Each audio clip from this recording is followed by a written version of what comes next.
Okay, welcome. Welcome everyone. Appreciate everyone being here.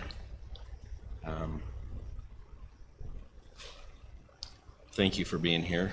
We look forward to, I was just telling one of the other commissioners the other night, I always think about what my grandpa said, had many worries in my life, most of which never happened, and I feel like that all the time in my life. I lose sleep over things that never ever come to pass, and so no, we appreciate you guys being here. Janet's been great to fill us in on a lot of the things that have transpired. I think we, as a commission, have been trying to work on some things that we could do with some of these bigger projects to have better communication, because communication's what it's really all about, and it's tough sometimes to communicate what we want as a county versus what a developer wants and make it all fit together. So we appreciate you coming and working with us, and so Janet, do you want to take charge? Do you want Brandon to take charge? I think Brandon can start for now, Okay. and then I'll pipe in as necessary. Okay, why don't you explain to us everything that you that's been changed since the last time we met? I know that's been a long time ago, but maybe not everything, but the highlights of where you guys have come from, what you're doing, and how things have changed according to what you were feeling like we wanted from you. Okay. Maybe what I'll do is go back to was February of 25, I think was the last time. Well, we had a work meeting. I don't know where to start, but I will start with this. We have taken what the commission has requested and tried to incorporate that into a development. Some of those requests were higher density, phasing out towards Old Highway. Now, under the old development agreement, there was, well, I shouldn't say old development agreement. Under the current TC zone, the zoning requires an element of commercial. And we had expressed in meetings past that commercial is something that's going to be a hard thing to get interest in, just because of the amount of commercial that is already zoned. And so we presented a development that was completely single-family residential.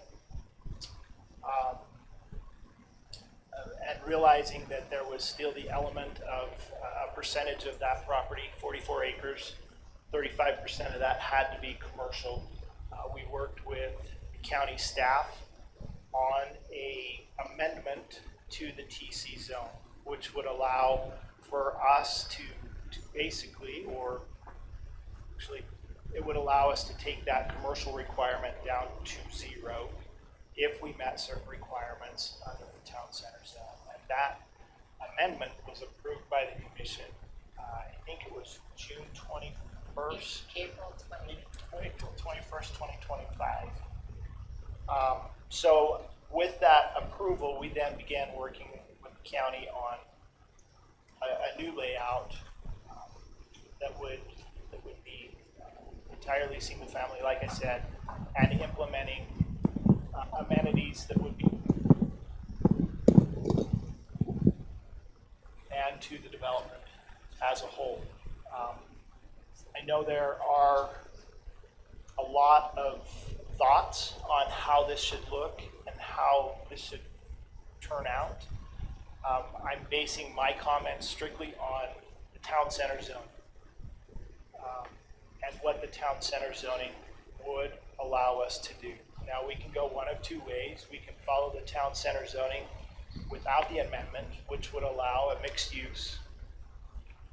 35% of that property would be commercial, and the rest of it would be townhomes. Or we could go to what we're proposing tonight, which would be 267 single-family homes. A portion of that would be some townhomes, About a third of it would be townhomes and 2/3 of it would be single family. Single family would range in lot size, some smaller lot sizes in the middle, pinched between the towns, and then some larger lot sizes on the east. There's roughly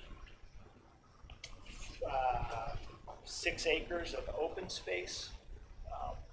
Amongst all of that, we are proposing to construct a trailhead and construct a trail along your corridor of the Cottonwood Creek. I've reviewed your documents, and it's very clear in there that that is a trail corridor. The county wants it to be a 10-foot wide asphalt trail with 2-foot shoulders, soft shoulders on each side. We're prepared to do that. We're prepared to put in a clubhouse.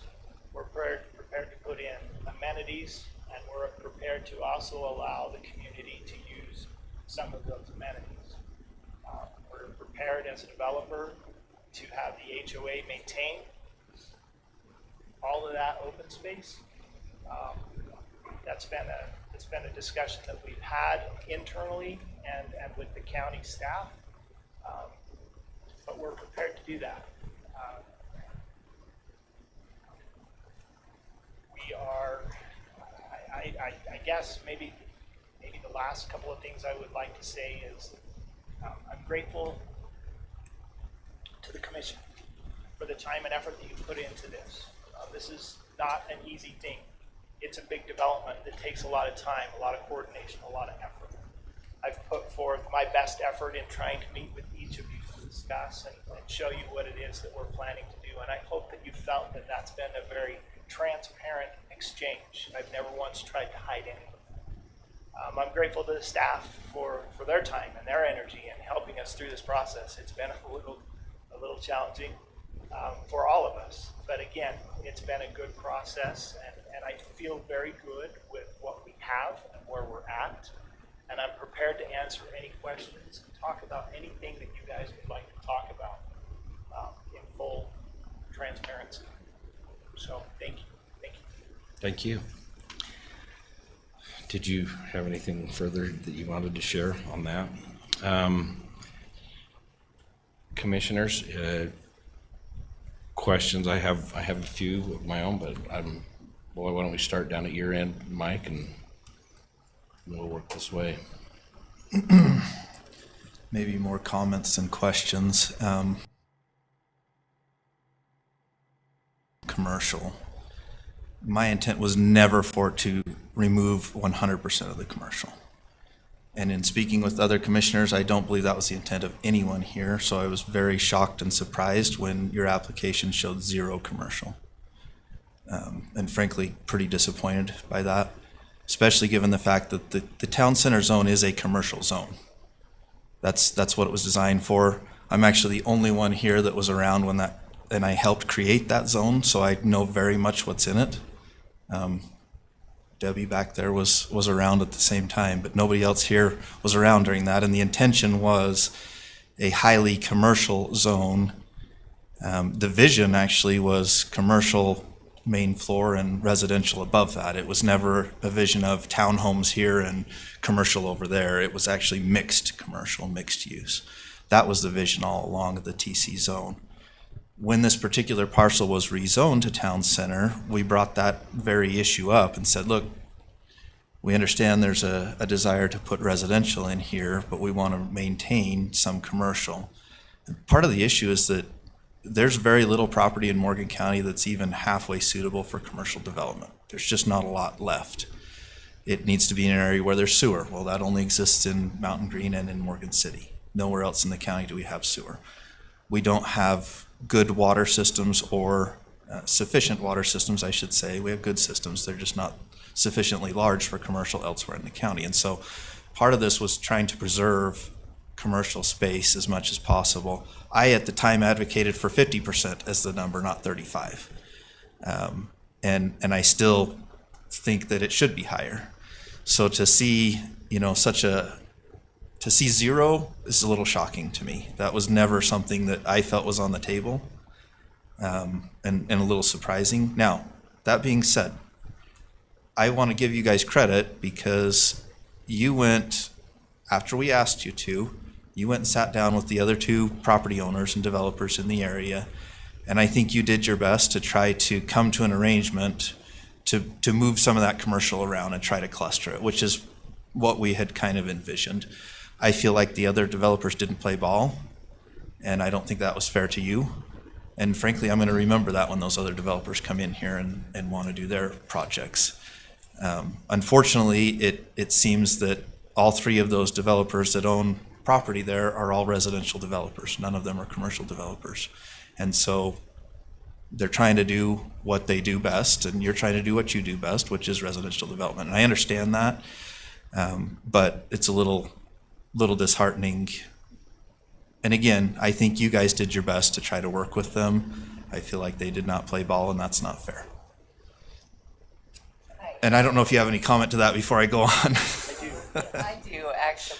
So when we drafted the text amendment, I left it kind of open, so you could go down to 0 commercial. Like it doesn't specifically say, I don't think, they could go down to 0, but it's available in that code, and I drafted it that way so we'd have the flexibility. When they came after and working on the application, I'm like, well, you can go down to 0 and just start from there, thinking about the negotiation process. So some of that is on me for making that suggestion partially, so. Can you stand up for a minute so we can throw a dart? Well, and if I'm being honest, and I've said this to many developers in other scenarios, like you don't need to play the used car salesman trick on us. Don't start high and move to or start low or whatever. Like, let's just be honest with each other and come to a reasonable, negotiation. That's exactly what we want. Right? Let me just back up a little bit about neighboring property owners and developers. I will say that I have been working with Blue and Garden, and we have gotten along. We've tried to work really well together. So I don't want there to be a feeling that Bruin hasn't been working with us, because we were able to create an agreement where we now have access out onto Old Highway. We traded some property, and so we had to do that. We had to work together. We're providing connectivity. We've moved. I don't know if you know this or not, but we've moved a couple piles of dirt. And that required cooperation with Brew & Gardner and the Johnsons. So we are working with them. I think where we're having some struggles is, just like you said, how do we allocate that commercial? And, for us, and I guess I would just ask, in your opinion, Mike, or Commissioner, how would you where would you view that commercial going? And the only reason I ask is because between us, Gardeners, and what is the town center, it's separated. There's a gap, and it's not joined. So you would be coming through potentially some residential townhomes to get to some commercial, and that in our mind just doesn't seem like it flows, because nobody wants commercial people driving through their neighborhood to get to whatever we need programs. So Yeah, see, I think it depends on the type of commercial, but I actually would envision it probably closer to the fire station, closer to Old Highway, so you're not driving through an entire subdivision to get to it. At the end of the day, if all you want to do is residential, it should be zoned residential. Plain and simple. It should not be a town center zoning. We shouldn't be trying to shoehorn residential into a commercial zone. That's my opinion. If we want to do fully residential, then that's the zoning that we should have, and that's where we should work on, an agreement. And I understand, that logic of, well, maybe it doesn't work and maybe it's disjointed and whatever. That's part of the issue of having a large area that is owned by multiple people, and we're trying to, at the end of the day, we're designing Mountain Green City, whether we like it or not. I don't like it. I wish they were incorporated and designed their own city, frankly. I'm being very honest, because I don't want to design their city. I think the people down there should design it. That being said, if that's what we're doing, we've only got one chance to make it right. And as soon as we fill that area with homes, maybe there's only need for 20 acres of commercial today. But in 20 years, there might be need for 40 or 50 acres of commercial space, and we've filled it all with townhomes. And now where are we going to put that commercial, right? We can't put it up on the hillside. So where are we going to put it? And that's the concern. I understand from your perspective, you need your ROI. You want a return now. You don't want to wait 20 years to sell commercial, and I get that, right? That makes sense. But I also think that as an elected body, we have an obligation to try to look out for what's best for our community now and into the future. And if we're not forward-looking, we're going to end up in a situation where we have no place to put the commercial. We don't have the infrastructure for it because we put in tiny roads or whatever we've done. And now we're, having a big issue. And frankly, Morgan County is a bedroom community. We don't have a large tax base from commercial development, and we need that. The property tax burden is on the backs of individual homeowners, and we've been working to try to alleviate some of that, but that doesn't happen if we just add more homes and don't add any commercial. That makes sense. So is there a perfect place? No. And I brought that up when we rezoned this property in the first place, and I realized you didn't ask for that rezone to town center. That was the previous owner, but that was brought up and discussed at that time, and we said, I really don't see where commercial is going to go here well, but that's what they wanted, and we said, okay, fine, but you're still gonna have to do the 35% commercial. So I guess that's kind of my point. And I get, there's some frustration here in terms of, what the commission has asked you to do and what you see in the code.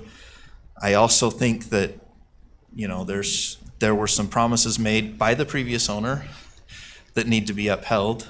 Whether you're bound by that or not is kind of irrelevant at this point. I think we need to ensure that happens. And part of that was that you would move to larger lots and less dense development the further you got closer to Old Highway and the RR1 zoning that's there. So I don't know. Those are just some of my thoughts. And overall, I'm not opposed to what you have here per se, other than we're talking about a commercial zone and we're saying, let's put zero commercial in our commercial zone. That doesn't make any sense whatsoever to me. I would rather rezone it to a residential and do it that way than to try to shoehorn it into commercial. But that's my personal thought. I think Who's next to you here? this is Tom Joe. Hi, Tom. Hi, I'm Tom. I'm with the law firm of Yorkcal, and I'm the developer. Awesome. Nice to meet you, Tom. Thank you. And he's been great to work with. And Cameron's not in the room, is that correct? Hi, Cameron. That's great. I'm going to address something really quickly to you, Cameron.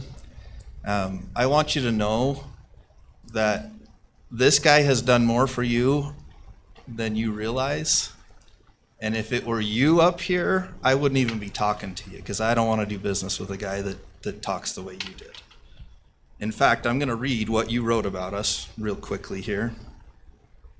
You called the commission an amateur group of elected officials with an overbearing sense of superiority that have no idea the tenets of professional urban planning. Frankly, I don't want to work with somebody who talks that way and treats the public officials that way. So if this gets done, it's because of him and not because of you.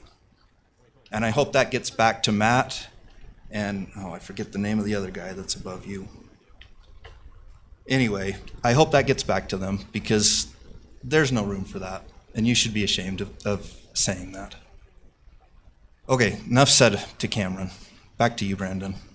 That's my opinion on the whole thing. If you really feel like there's no potential for commercial here, okay, then let's figure out how to make that happen as a residential zone.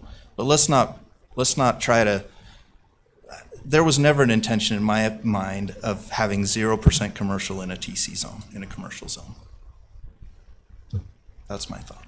And if I might, I would go back to our first proposal that we brought in that showed townhomes and commercial, and at that time it was expressed to us by the County Commission that that's not what you wanted.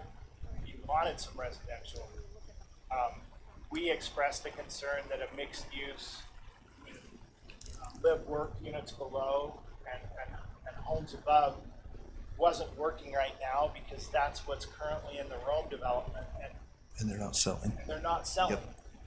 And so that's why we took what you gave us back to the drawing board and came back. And there's been multiple versions of this, trying to understand. So See, but that I'm seems not- like an all or nothing, Brandon. It's like, hey, we either do all townhomes and commercial, or we do no commercial and reduce the townhomes and put some single family. And I feel like that's not a happy medium. We want to be in between the two. Does that make sense? it makes sense, but your TC zone has mixed use and it says townhomes. There's no single family in your TC zone. I realize that. There's also should be no zero commercial in the TC zone. So, I mean, we could go back and forth all day long. Let's also remember, you have another 6 acres you want rezoned.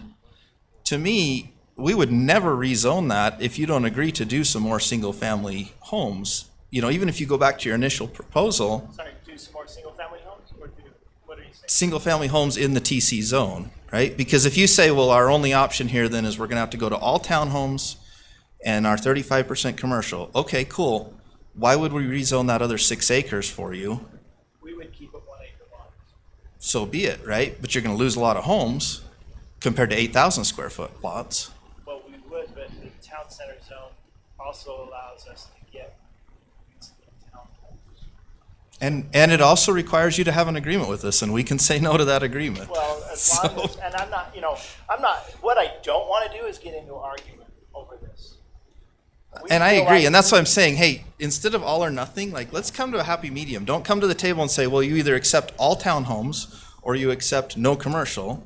No, let's somewhere in between. There's an answer somewhere in between. That's where we need to be.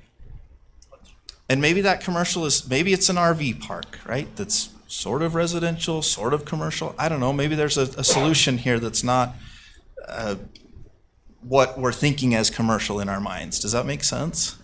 It makes sense. Like, mean, I there's a think lot of there are commercial- ways we can come. There's also allowed commercial in the TC zone and commercial that's not allowed, so. Well, and if there's a commercial that you think ought to be allowed and it's not, guess what? We have the ability to change that. And we would be willing to, that's what I'm saying, like, that's the whole reason I even suggested we have a work session with you guys today. Because if it were just, hey, let's put this on the agenda and vote on it, I would have just voted no. But I don't want to do that. I want to work with you guys and come to an agreement. Let's talk in this work session. Let's come up with something that works, that you feel like is feasible for you and we feel like works for us in the community and what the community wants down there. Does that make sense? Okay. Sorry, I talked too much. You're fine. Vaughn, go ahead. Well, I hate to say it, Mike touched on quite a few things, so I'm not going to rehash a lot, but I've met with Brandon a couple of times, and I do appreciate your openness and just willing to talk and kind of your thoughts. I know that when we were talking the text amendment, I talked to Janet back when she was kind of wrapping that up and doing it. It was like, I never thought of the whole getting rid of all commercial. I was kind of on that same, if we want residential, let's do residential. Let's not try to do that. I'm totally in favor of thinking outside the box as far as commercial, like what fits and what doesn't fit and what is it, kind of the same idea as far as, we look down at Farmington Station, right? I know that as we met before, we talked about Farmington Station as this massive commercial development. And I think we were talking like, we would require all the developers down there to provide 80 acres of commercial, which right now we don't need. But if you look down in Centerville and Layton and those other areas, they're now needing more commercial, and what are they doing? You drive through Salt Lake and they're tearing down the old houses and they're building businesses. And so it's hard to see everything. We don't have a crystal ball. There was a comment about urban planning, and the thing, I did not sleep well Sunday night. I think my dreams might have been similar to Mike's or my thoughts, just like, okay, where are we going? What are we doing? And one of the things that came to my mind was we talk about planning, right? We're trying to design Mountain Green City. Thank goodness it's still Mountain Green, part of Morgan County. A lot of Mountain Green residents speak to us about like, well, some want incorporation, others don't, but regardless, people live in Morgan for a reason. We moved here for a purpose. What is that purpose? We all have a different idea what that is. I grew up 30 miles south of Boston. I hated all the people. My family has deep roots in Morgan. My mom grew up here. I loved my uncle owns a 200-acre ranch in Mountain Green. One day, I'm sure there's going to be houses down there. I hate to even think of that. And when I moved to Morgan, it was like the dream come true. I got out of the city, and I was in the kind of the urban area of Massachusetts, but people leave down what we call down below because they don't like what it looks like. And I think that's the fear, is that if we get this wrong, we're going to turn it into exactly what they left. And that's where I think, that's my concern as we're going through this. And I know that you guys, I mean, you're under a lot of pressure, and that's why I appreciate the time you've taken, your calmness. You don't, I've never seen you really get animated, angry, and upset, and I appreciate that. I work very hard at times to not go that direction. It's a challenge I have. But the reason in my mind that I want to move slow is because people are here for a reason. They love that rural. And I know I've been told that Morgan's not rural. Well, when I look out my front door, I see horses and cows. And my neighbor just cut his hay. I look behind me and I've got cows on the mountain. I'm still rural. Will that change over the years? Absolutely. But let's be methodical. Let's be thoughtful. Let's think outside the box. What works, what doesn't. I have nothing against flagship. You know, I think this is kind of your first go around here in Morgan. And to Cameron's comment, I am amateur. I'm an electrician. I'm a high school teacher. Okay, I'm not a politician.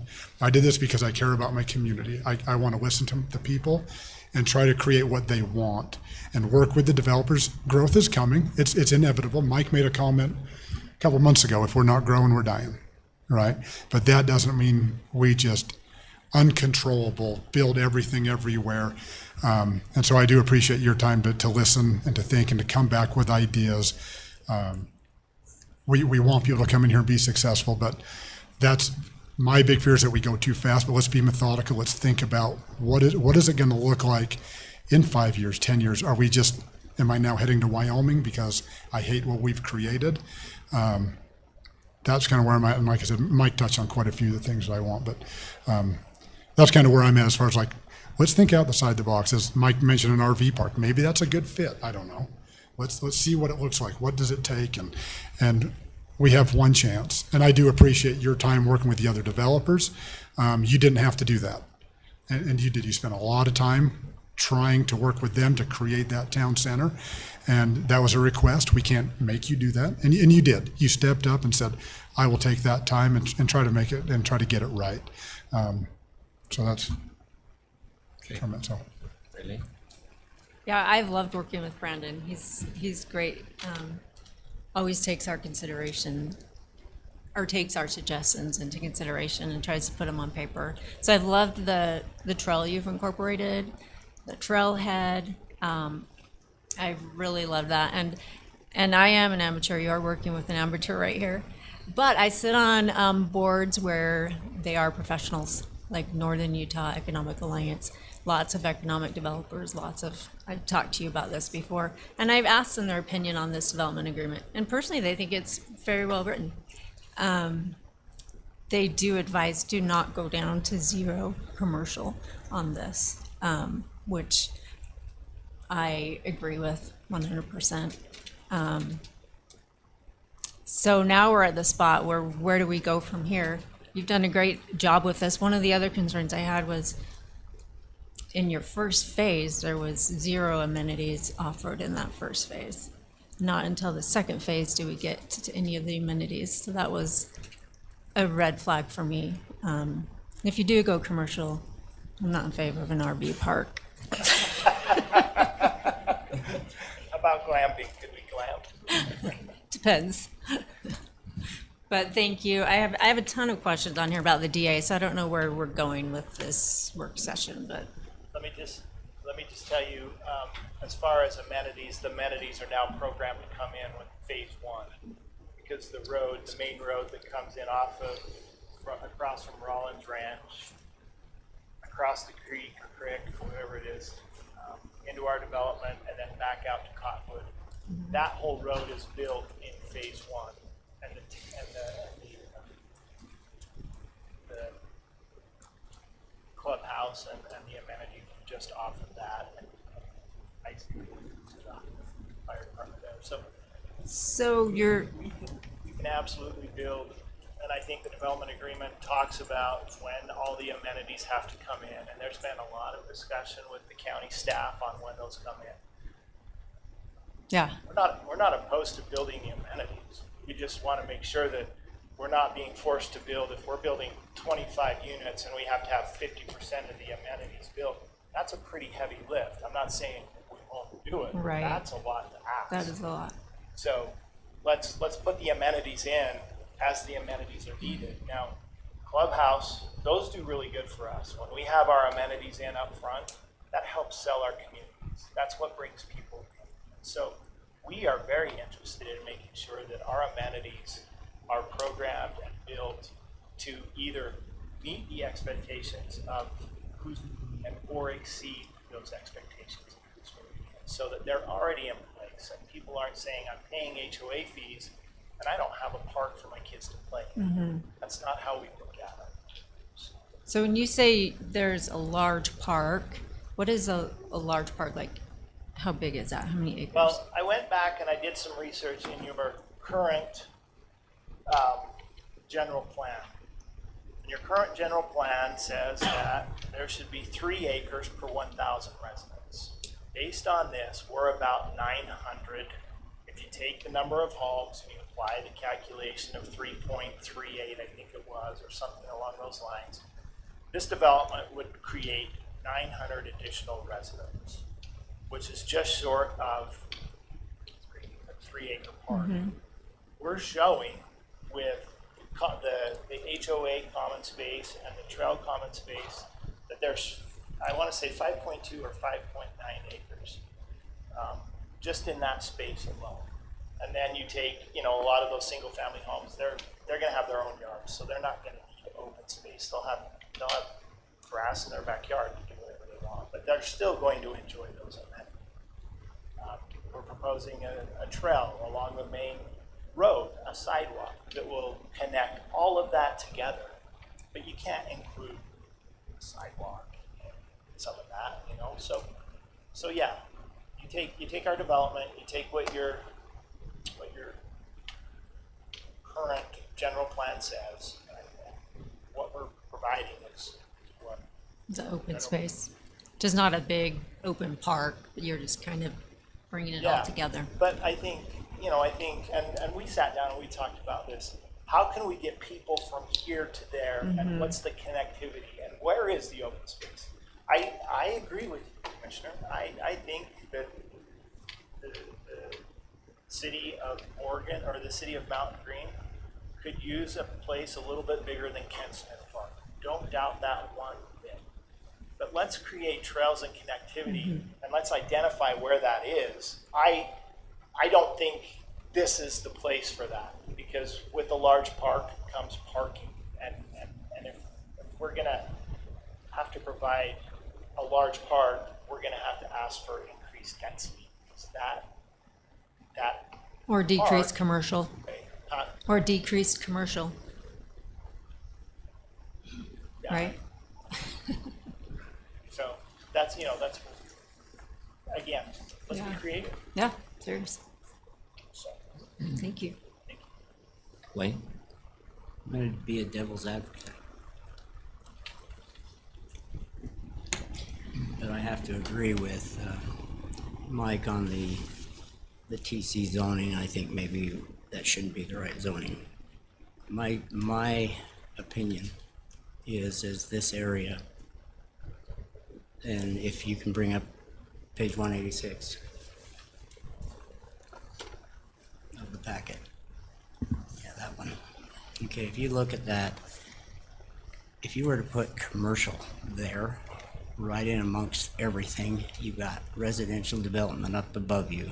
To the west of you, you got more. The idea of Mountain Green that we were trying to do 4 years ago, 5 years ago, is to take the commercial and put it down towards the center of Mountain Green. Not to put it up in the middle of residential, because then we start to become like Layton, where we've got commercial here, commercial there, commercial in this area, and commercial in that area. So I think the idea of having commercial in this zone is not a good idea. That's my own opinion. And those are my reasons for that. However, maybe the best thing is to change the zoning from TC zone and make it a residential area, or a PC zone that we've been trying to do. And so far, nobody's taken us up on it. But a PC zone would work in this area. Am I correct, Josh? Yeah, but I'm just saying, would it work with the concept that they've got here? Because I like the concept. I really do like that concept. However, I don't think commercial fits in this area. Because if we're trying to put commercial down in the city center, why are we putting it clear into the residential area? That's my opinion. We've got commercial quarter of a mile away in that area where it's pink or reddish. That's where Lee's Market is. But it's still a ways away from that for this commercial development. And I personally would like to see it like Farmington or Centerville, because I watched Centerville grow. Because I was a mailman down there, and I watched it grow. And it turned in, they basically took these open fields and they put the whole city right there in the middle of Centerville, and here they had government buildings just up one block, and then they tried to put in gas stations in that area. Well, there was a gas station there anyway. Randall's gas station. That was the only commercial, and then you got Maverick, and then you had a few things down on the other side. And so they went and took all of that they were trying to build on Main Street, and they took it and put it right into the middle of downtown Centerville, where Dick's Market is and those other places. And they built a good development. And yes, they might be hurting for commercial now, but Centerville doesn't have any more space. And Centerville can go out west, and that's all they can do. So they built the Maverick down there, and they got the whole industrial zone out there. That to me was good planning, real good planning. But they're done. They don't have anything else. I do not want to see us have a commercial area here, a commercial area here, a commercial area down at the Canyon View. It's all there, but the city of Mountain Green needs to be centralized into a commercial area. And so I'm in favor of the concept with zero commercial, but I want you to change the zoning so that we can make it work. So you're not going to be obligated to the 35% commercial. Put the 35% commercial on the other side of these residential areas. You've got all residential here in this area. I'll come up here. You got residential here. You got residential here. You got residential there. Here's the commercial. You got a little bit of residential here. Put the commercial down here where it's supposed to be, around where the interchange is going to be. And that's my personal opinion.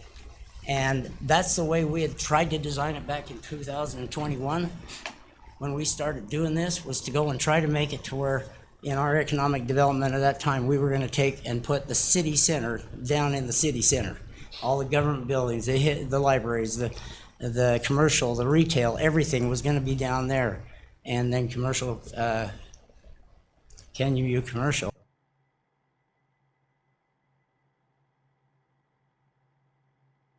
Plan that we had.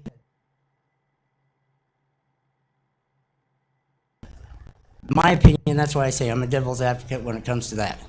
But I think what you need to do is you need to change the zoning. And yeah, it's going to be a bigger process. You're going to have to go through planning commission and all those kinds of things, but I don't want to see commercial in this area, period. I'm sorry. That's my opinion. I'm going to be different than the rest of you. I don't think we need to have commercial there, because if we have commercial there, then that just starts the process of having a commercial here, commercial part here, another part over here, and another part over here, and you got residential all in between. I don't want to see that for Morgan County, and I'm going to be alive for the next 30 years, I hope. I'll be 102. So, Lane, didn't you vote for this to change to TC zoning? no, I did vote for it to change to TC But zoning. you knew there was gonna be commercial there. That's right, I did. Okay, And you've just changed your mind since then. yes, I have Okay, since fair then. enough. I Just mean, if pointing that's that out, okay, that I can change my mind throughout Absolutely, the you can years. change your mind. I can change my mind just like everybody else has changed their mind throughout the years. But this was originally what we had designed, was this area was gonna be residential and not commercial. Unless we were gonna put the whole commercial area up here, which we weren't. It was down around where the Lees is. So that's my own personal opinion. Yes, I voted for it at the time, and if you remember, we were all brand new. Have you But we been had that on, discussion at the time, is it appropriate to have commercial here? And I know. that was a pushback. I know that was. have you but- been on Wasatch Choice, like Wasatch Front Regional Council? They have, I haven't been on. neighborhood developments, urban developments, but they show examples of this clustered commercial, like we're talking about here, inside neighborhoods, and it's very well done. If you go to wasatchchoice.org, they have all that information there. I'm familiar with them. I've seen them. Yeah, I guess, again, I go back to what's already been approved, what's already been built, and what isn't, I mean, what's not working right now. And we all know that in order for commercial to be successful, it requires rooftops. I mean, I heard that in meetings from 2023 here from people standing up. And so, So can I ask you a question, Brandon? What, I know you guys are under a specific timeline. I'm sure the powers to be want a project moving forward. I know you're moving forward down there. I do know you have some hurdles still to cross. I don't want to rush anything, but at the same time, I don't want to be a thorn in your guys' side all the time. You did pick up a little bit of ground because of the movement of the power lines. Am I correct on that, or am I not correct on that?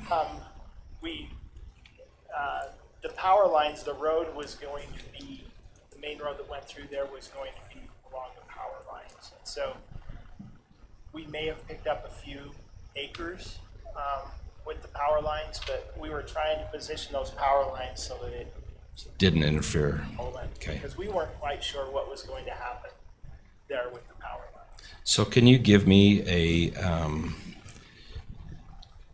can you kind of give me a timeline of what you hear in your construction meetings? What we hear, Yeah, what you're hearing from, can you give me a timeline of what you're hearing as far as this is what we want done by then, da, da, da, da, da, da, da. yeah, we wanted, Because what I'm hearing right now is we were hoping to get approval by early this year and then start working with, you know, the preliminary plans, getting those submitted. Our goal was to be putting infrastructure in the ground this year, thinking that we were going to be able to make it through some of those hurdles. So is that, do you feel like that the county's holding you up on all that, or is there other things that are holding you up? we can, if we were to get concept and then approval for this development, we got to go down and get the sewer and bring it up. We could start phase one and still be working around the power lines.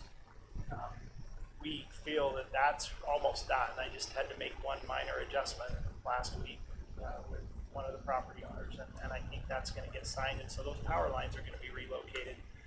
The other power lines, distribution lines, those are all ready to go. Just need to put them out on their own highway, but you know, it's depending on how things go, will depend on what order we move to do this. But So, there is no reason that we couldn't, with an approval, that we couldn't start building with what we've done, the work we've done. okay. And so I guess my last question would be for you is that, so did you have where you had talked about we had thought, well, we might not get zero, but we might get some. Did you have a concept of what that No, would I look didn't. like No, or not? I completely took input that I thought I was getting, and maybe I didn't understand, but I thought the input was clear from the commission that we wanted to go from high density down to low density, and then there was a document that was presented saying that the residents didn't want this. I heard several commission meetings where a resident from Mountain Green stood up and says, we do not want commercial here. That's not what we want. So that's how I understood it as well. I told Mike that today, that we wanted the commercial down there like Blaine just explained, and then we wanted higher density to go to single-family homes and bigger lots at the outside edge of that. That is how I understood it as well. And I still. Sure, but the intent was they need to take their 35% commercial and trade it with somebody else. Correct. It wasn't, oh, you can just not do it because that's not what we want here. It was, you got to trade it someplace else. And I told you that in person when we met. But that's not how the revisions to the town center zone were written. It was, we would provide amenities that would reduce. Reduce, not eliminate. Well, no, I mean, Reduce. we were under the impression we could reduce In, it down. in no place does it say eliminate. But in no And maybe place we does should have it- put a minimum in there. But in no- Hindsight, now I kind of regret even doing it at all because I think it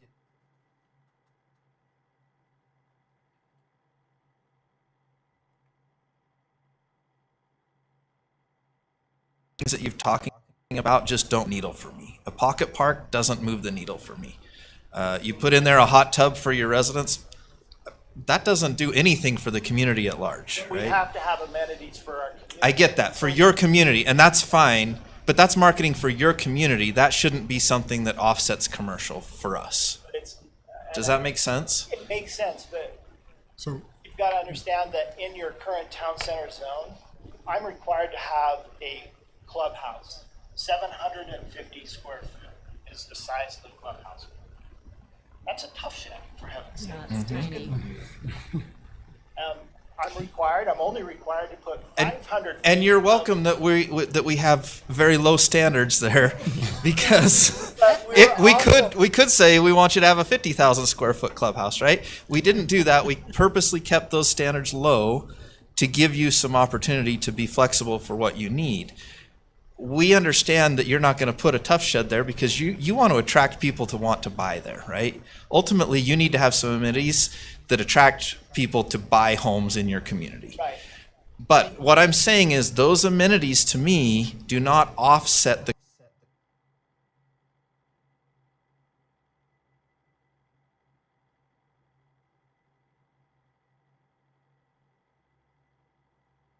your community, not your community, but the entire area of Mountain Green. So when we talk about a park, well, it needs to be a park big enough that doesn't just support your subdivision, that supports others. And it sounds like you're trying to do that Trying to some But degree. the other concern that we have as a developer is we're also asking our HOA to maintain said park because the county doesn't have a parks department big enough. So now we're asking not only to provide a park, but to have our HOA pay for the use of said park, which is not a problem. I'm not saying it. It's just at what But point. hold do on you- a second. Did we ask you to do that? Let me finish. At what point do we, sorry, my phone keeps blowing up. At what point do we say our community cannot support a 3-acre park and have the people come in and use it, and then when it gets vandalized or something happens, oh, HOA, you get to pay for that. We are more than willing to provide open space and amenities, but there's gotta be, again, going back to, it's gotta be, we've gotta all agree on that, right? And that's very nice for you to offer to have the HOA maintain that park, but to my knowledge, we never asked you to do that. So it's cool that you're suggesting that, and I like that. But what I'm saying is, if you came to us and said, hey, we want to do 6 acres of park, the county would have to take over the maintenance on it. We might be like, yeah, that moves the needle because we could build some ball fields and that would really help the Take it. community, right? But if you're saying, hey, we're going to do a pocket park, we'll maintain it, okay, cool, But who's going to come from the other side of Mountain Green to use a park that's 2 acres in size?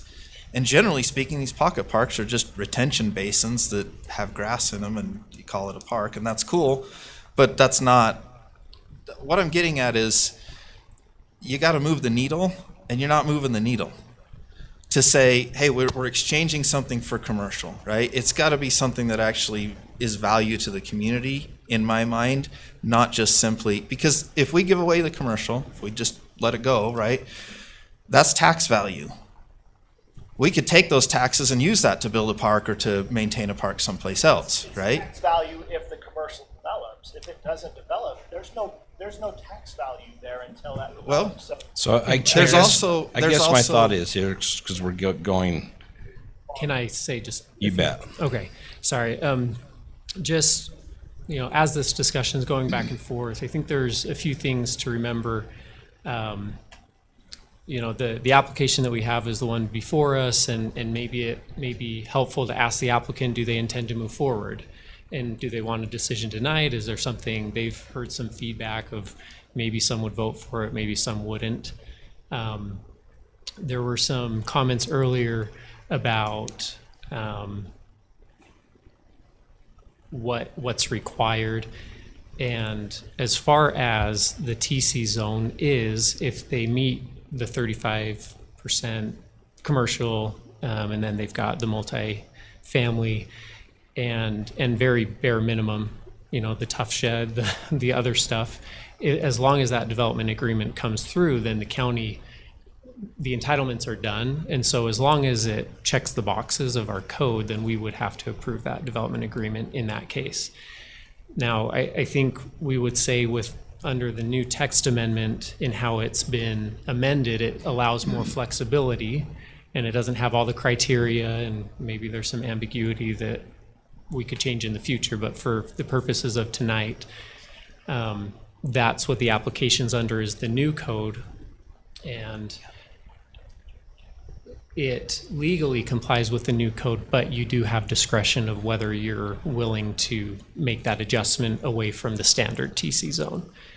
And so I don't know if I've hit everything, but the TC zone does not require single family in its original form. The amended code allows that flexibility to exchange that single family for the commercial, whether it's between 0 and 35, whatever that number is. But just wanted to clarify at least the legalities. It's not really a policy argument. It's just to say it might be good to ask the applicant, do you want to move forward on what's been presented? Do you want to take some of this feedback and come back with something else? We can ask them to do a lot of things, which we've asked them to do, and they've done them. And then, but the PC zone and rezoning, if they want to go that way, they can, but I think it would be good to know what they want. Do you want a decision today? Do you want to take it and work with it and come back? If you get a no, are you going to bring back the old one and then we make a decision on that? Like, what does it look like? Okay. So, and that's what I was going to say. I guess I'm trying to put myself in Brandon's spot or flagship spot or whatever and sit down there. I guess I would be frustrated with us if I was in your spot with, we want this, but we aren't telling you what we want. And so, I mean, we can move forward with it, Brandon, or we could assign a couple of commissioners to specifically work with you quickly, to work through some stuff, to come to an agreement on what it is. But I agree, we need to be clear on what it is that we want. I love having the single-family homes, I do.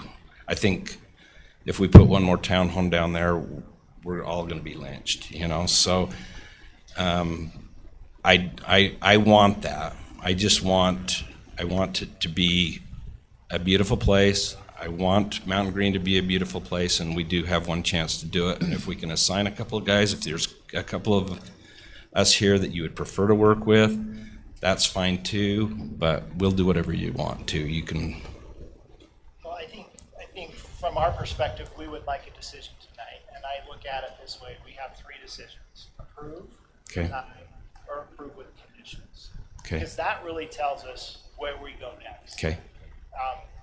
If the approve with conditions is, you know, we work with a couple of commissioners to come up with some reasonable things, then maybe we can do that. I'm sure. Do you want me to? So I'm not here to argue policy at all. What's happened? Specifically, Flagship, can you hear me? Yep, Yes. We got you. Flagship has engaged me to take a look at the record and where the project has been. And when I look at the record, you know, these discussions have been going on really since 2023. Developer did purchase the property in 2024. And so they've been getting a lot of feedback. There've been a lot of county work sessions. They've engaged the community, and it's been a moving target. And the goal line seems to keep changing. So I guess from a legal perspective, and I appreciate, Garrett, what you brought up, which is you have an application before you. Staff has done an excellent job putting together a staff report, and at this point, it would be most helpful to have the county commission make a legislative decision and put it on the record to either approve the project, approve with conditions, or deny, but then make the findings in support of your decision, so it's on the record. That will allow the developer to determine what happens next. What we would prefer not to happen is that the project, you make a motion for postponing the decision or to, to ask for another work session, because I think that's happened quite a few times. So I think tonight it would be great if we could just get whatever your decision is, just get it on the record. Okay. With the findings. That's very clear. Appreciate it. And we'll just clarify, it is administrative, but there is discretion because it's a development agreement under our code. Because the entitlements are already there for the legislative decision, so this would be administrative. Well, exactly, but I think the thing that maybe gets lost in all of this is that developers sincerely felt that they had taken all the input, and we have been working with staff. Really, I have just intensely the last week to come up with a development agreement that we thought addressed everybody's concerns. We presented the joint concept plan, which is required of the TC zone. So we just need to know, like, if the project we presented meets the code requirements, then entitlement's there. But we need to have the findings on the record. Well, how would that look like when we don't know how to figure out the commercial?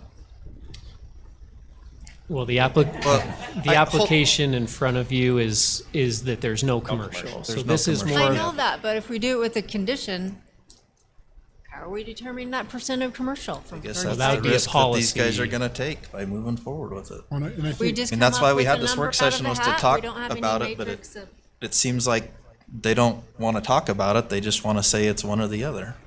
So, and that's fine, that's the I risk have- they take when it gets I to have the one thing for decision. you, and I know it's past time, but Okay, just yeah, one quick you've thing. got 2 minutes I then. don't even need 2 minutes. The big thing I see is if you're gonna have open space, and you are gonna try to have something more than a pocket park, please. And I know it may not hit your ROI, but that area where you've got that last little townhome, near the pickleball courts or whatever, near the fire station, maybe you ought to turn that into a complete park. And whatever you do, any open space, leave it as open space. Don't let it be developed or resold or redone or however it has to be. Just plain leave it as an open space. That's just my 2 minutes. Thank you. We'll move forward then in our meeting. We're going to take a 5-minute recess, and then we'll come back and start our regular meeting.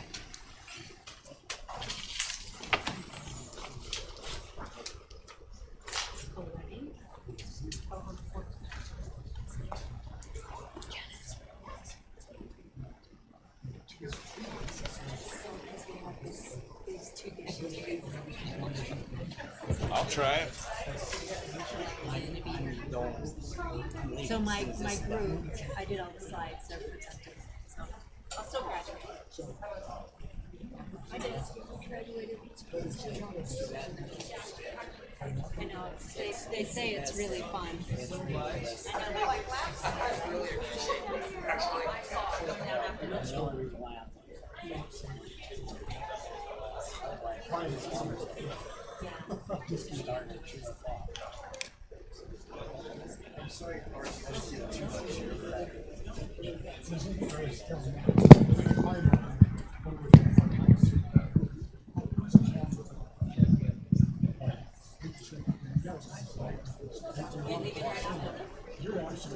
It doesn't belong in the open space. I mean, I agree with you. When I was going to make this, if we're going to do this, provide substantially greater material. So I wanted to ask this question. So when I start looking at, okay, what does the word substantial? I mean, that's pretty arbitrary. It's his and mine, yours are different. So it's like, okay, the clubhouse is going to be off limits to non-residents of the HO. I mean, I agree. That's what RHO pays for. And so that's kind of that doesn't count when it comes to so the amenities where the community, and that's what I really want to ask, maybe I'll ask when it comes forward, is, and this will give you some time, what amenities are we walking people? Which I agree, again, if you have quite a clubhouse with a swimming pool, I don't want every time getting millions. So, correct, nor should, and you guys say, well, we'll take care of it. It's like, okay, we were told we had to. We told you. That's, so, and that thing is like, so, and then yeah, and that's when it's going to be public. If it's and that's when it's like when in my plane driver, instead of the townhomes, that's a complete. Because my frustration with trails and all things like that, yeah, they're great, but they're not really useful. Not for financial. Not for No real financial. and I'm just saying, it's open, it's a trail, which is nice. But again, I'm going to go back to substantial. That's one what I mean by substantial. the need. Yeah. It's got to be substantial. So I'll go back to, and I'll bring this up when we come in a sec. So what amenities will be public, and and I'm not going to hold you simple. Just a brainstorm. What do you think? What are your thoughts? Because I'm going to go back to the word the substantially greater and more durable and welcome to not your residents, the clubhouse, the hot tub, those little things. Those are for your residents. That's your sound feature. You said it. So I'm just trying to.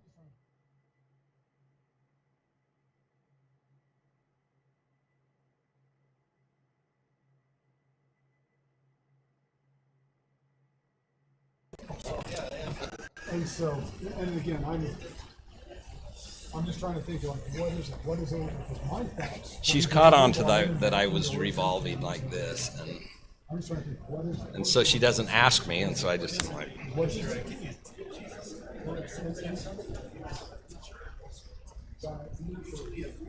And that's what that's what I think. and that's what I think what it all is what does that look like in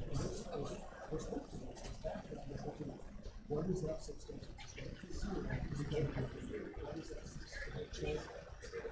What is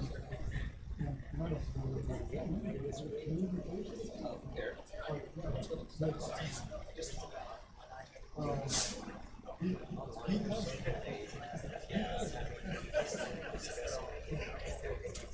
There's only two. Wait, go. They will count these words. Garrett's right. You're right. All right.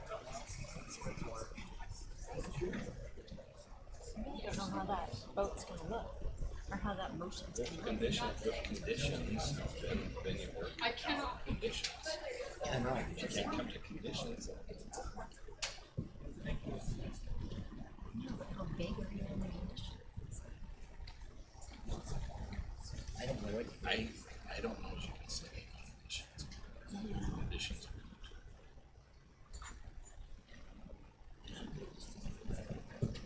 But I feel like so. There was a miscommunication Yeah, well, when we saw this here. none of the commissioners were involved in that. Yep. That's the one that needs to be changed right there. That needs I to would like come to out. see all of that go. That needs to go into I'd like to see all of that. Okay, we're gonna go ahead and get started with our regular meeting. Welcome, everyone. We appreciate your attendance this evening. Thank you for being here. Thank you for your input.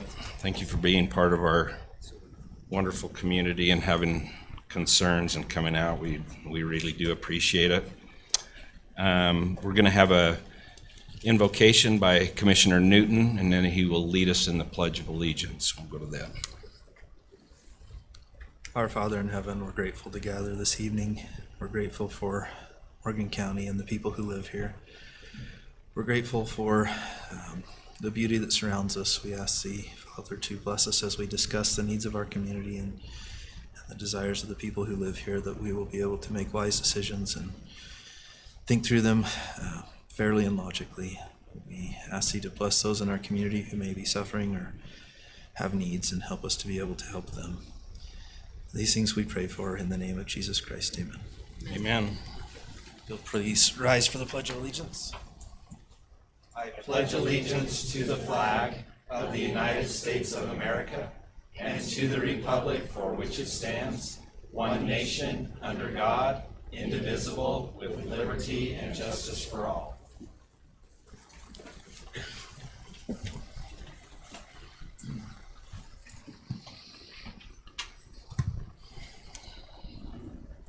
Appreciate that, Mike. Not many consent agenda items, which is nice. So I think everybody had a chance to look at those, I'm sure. Mr. Chair, I move we approve the consent agenda items. Second? I have a motion by Commissioner Newton and a second by Commissioner Nickerson. All in favor? Aye. Are there any opposed? Motion carries. Okay. Is there any conflicts of interest? Okay, I have a conflict of interest on number 5, the discussion on the Buster VRBO. Okay, so now we'll turn the time to public comment. Looks like we have a few people here tonight, so I'm sure we're going to have some public comment. Please, when you come up, state your name, where you live, and if you would restrict your time to 3 minutes. Is our timer working? No? Okay. These are, can you remind them it's not the public hearing? Yes. Thank you. We have one thing that's been removed from our agenda tonight, and that is the Cottonwoods, DAPRUD. So Sorry, Chair, I don't know that has been removed. I think there was discussion about removing it, but there hasn't been any decision with the body, to my knowledge. Okay. But Really? Okay. Well, we'll just leave it on then. Okay, we'll just leave it on there until we get to that. So if you have a public comment on any item Right. except for the Cottonwoods Third Amendment or Flagship Homes Development Agreement, now is your time. or number 7, the county ordinance. Oh, just kidding. Or the ordinance on monuments. Anything with the public hearing, which is our 7, 8, and 9. But you're welcome to come forward.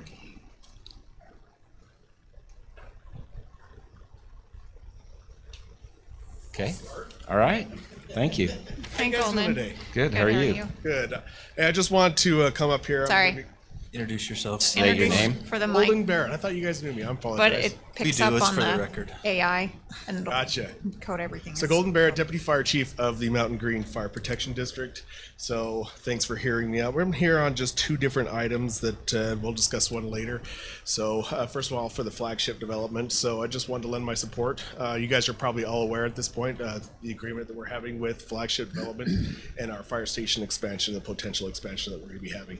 So that they're going to lend some property to us so we can start to build our fire station out a little bit so we can start to get full-time staffing. That's the whole point here.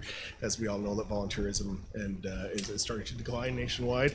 We're looking into the future and to make plans for the health and safety of our community. We're going to be adding on to the station to get full-time staffing, including bedrooms and a few more bays for our fire trucks. So I don't know the particulars and what you guys are looking to accomplish as far as the commercial. I'm kind of staying out of that. But with that being said, thank you guys very much, and hopefully you guys will support this development. You said you had 2? I have another one, and that's going to be on the, looks like, item number. It's the COP for the Buster's VRBO. This is your time to make that comment. Perfect. Okay. Awesome. So this is another one. I would just, when it comes to fire code and the role of fire code within our community, fire code is always, hey, how do we get to this? It really comes down to zoning that prohibits a lot of the uses within a given area. And I just want to make sure that you guys are aware of that. It's fire code and building code. If it's permitted within a certain area, then we can usually get to whatever project and get it accomplished. So it is really not up to the fire code or the building code to be able to say you can or cannot do something within a given area. That is not our responsibility or our role. So I just wanted to make sure that that was clear and everyone understood what was going on there. So thank you very much for your time. Okay. Thank you. Anyone else have a comment? Okay, we will move on to our action items. Before we do that, I had something, one of the beautiful things about being in public office is that we get to be, everything gets to be public. So it's come to my, and been brought to my attention by some of the commissioners and other people in our community, some of our constituents, that sometimes I don't run as tight a ship maybe as I should here at the podium as the chair. I will try and do better about that. I like a light mood. I like to kind of laugh and have a little bit of fun, and some people don't appreciate that. So I will try and keep things in a little bit more orderly manner if those that I'm going to obviously give latitude to our commission because this is the commission meeting, but if manager and council would ask for to be recognized, that'd be appreciated, and we will obviously recognize you. We appreciate, and if we're going to make any decisions, Garrett, that please butt in. We don't want to make any.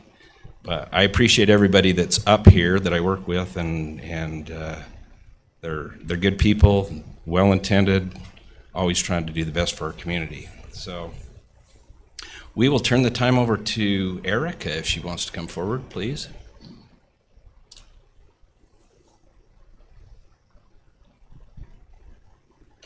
All right, you guys had a chance to read through the agreement. Do you have any questions? It's pretty straightforward. Yep. Looks like we get a discount. Yep. We get a little bit of a discount, and we are already using them. They'll just be charging us on a quarterly basis and coming in pre-planned on Charlie and Delta calls or more serious calls, and only transporting if it's required, so that we're not passing on that additional payment to the citizens unless it's needed for the service. I would just like to say, I've had quite a few comments from residents, like, why is North Summit responding in Morgan, and what are we doing? And I explained that to them, of just having that extra coverage and making sure that residents in North Summit, whether it's Weber, Morgan, that we do have the coverage, and that our residents, wherever they are getting the services that they need. And I think it's a great thing that you guys are putting together just to make sure that we're getting to the people as quick as we possibly can. So Absolutely, and it I does think, provide so that. I think these are all great, so thank you. Great, thank you. One question I have is, it seems like and this is an interlocal cooperation agreement, but everything is directed at us using them. What about us? I mean, not us using them. Them helping us, what about us helping them? I mean, that was the thing I noticed in here Yes. is it doesn't look like it's an interlocal agreement. It looks more like a Morgan to North Summit. So the reason we had to have this agreement is just because there's money in play when it comes to the paramedic services coming in. We do have an agreement with them where we go in, and we have been going in for fire coverage and EMS coverage when they require it. So when there are structure fires, wildland fires, up into Hennifer and to the Echo Junction, we've been going to assist on those, and we'll continue to do so. They come in on our fire coverage as well.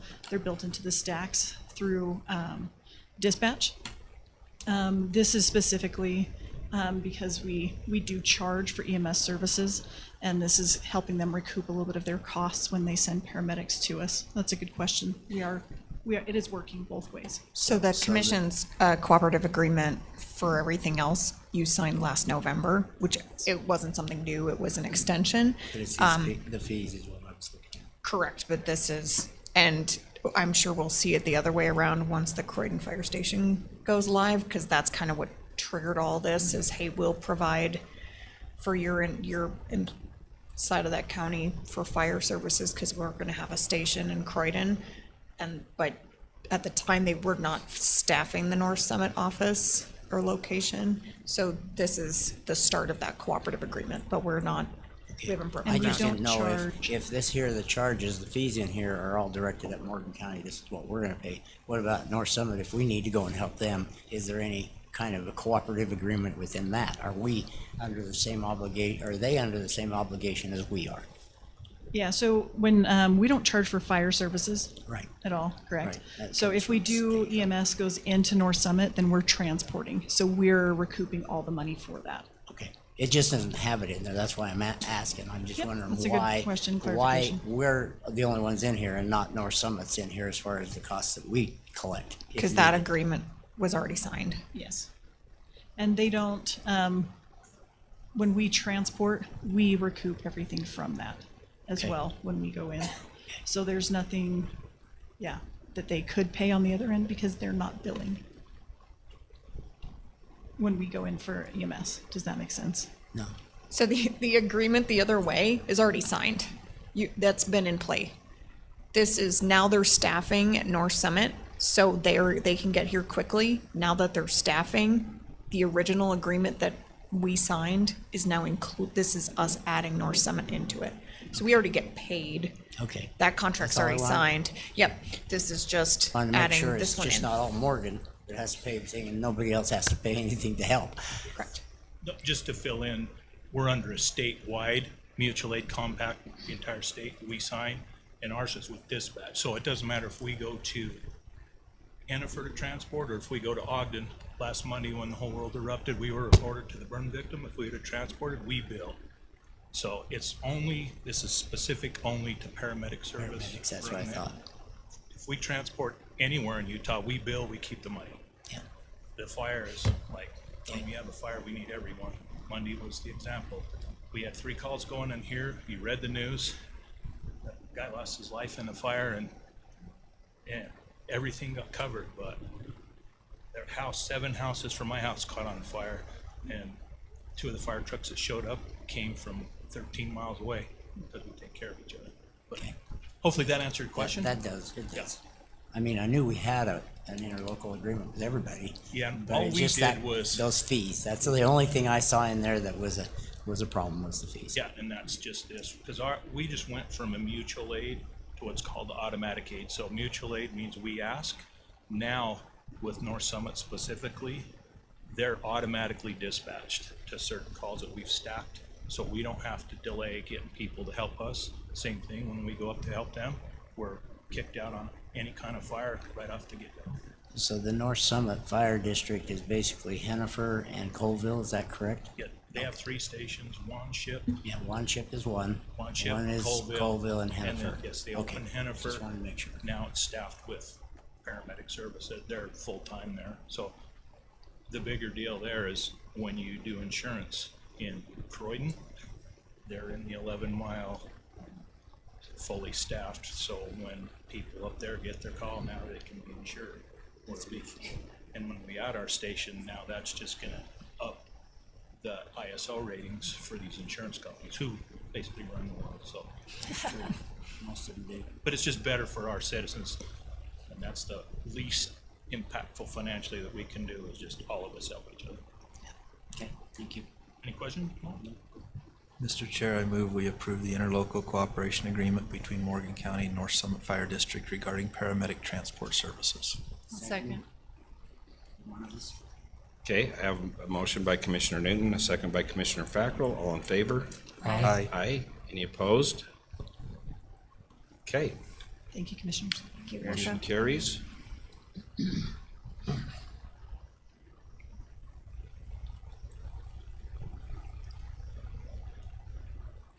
Can't. Okay, this When you're application is for final plat. How are you? Good. So this is for a final plat request for Wasatch Peaks Ranch subdivision Phase 6B. It's a 16-lot, single-family development. The PC approved the preliminary plat for this phase and Phase 6D on March 26th of this year. If you have any particular questions, I'll be glad to address those at this time. Or Josh is here, so he could do the same, and we have representatives for Wasatch Peaks Ranch here as well. Yeah, I have a question. Do you have a question for the applicant? Yes. Okay. Well, no, it's for him. Yeah. Oh, okay. It's for whoever wants to answer it. I don't care. Okay. Okay, on, the attachment A in the vicinity.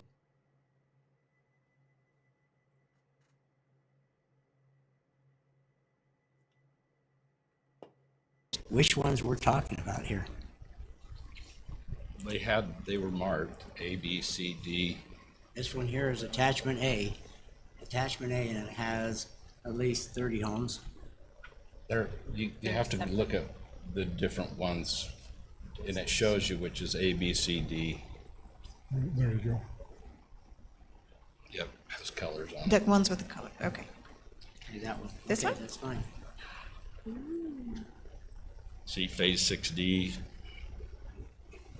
6B. Okay, that one. Okay, that's fine.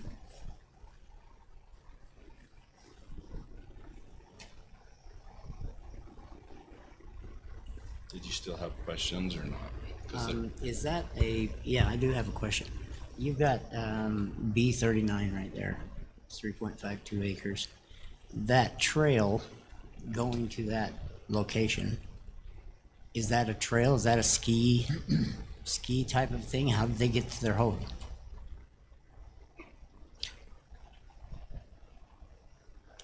Brian with WPR.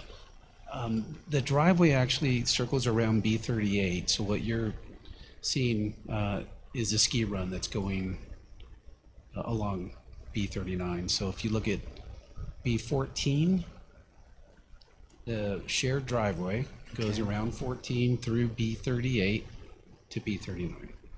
So the previous final plat, 6A, shows that shared driveway access.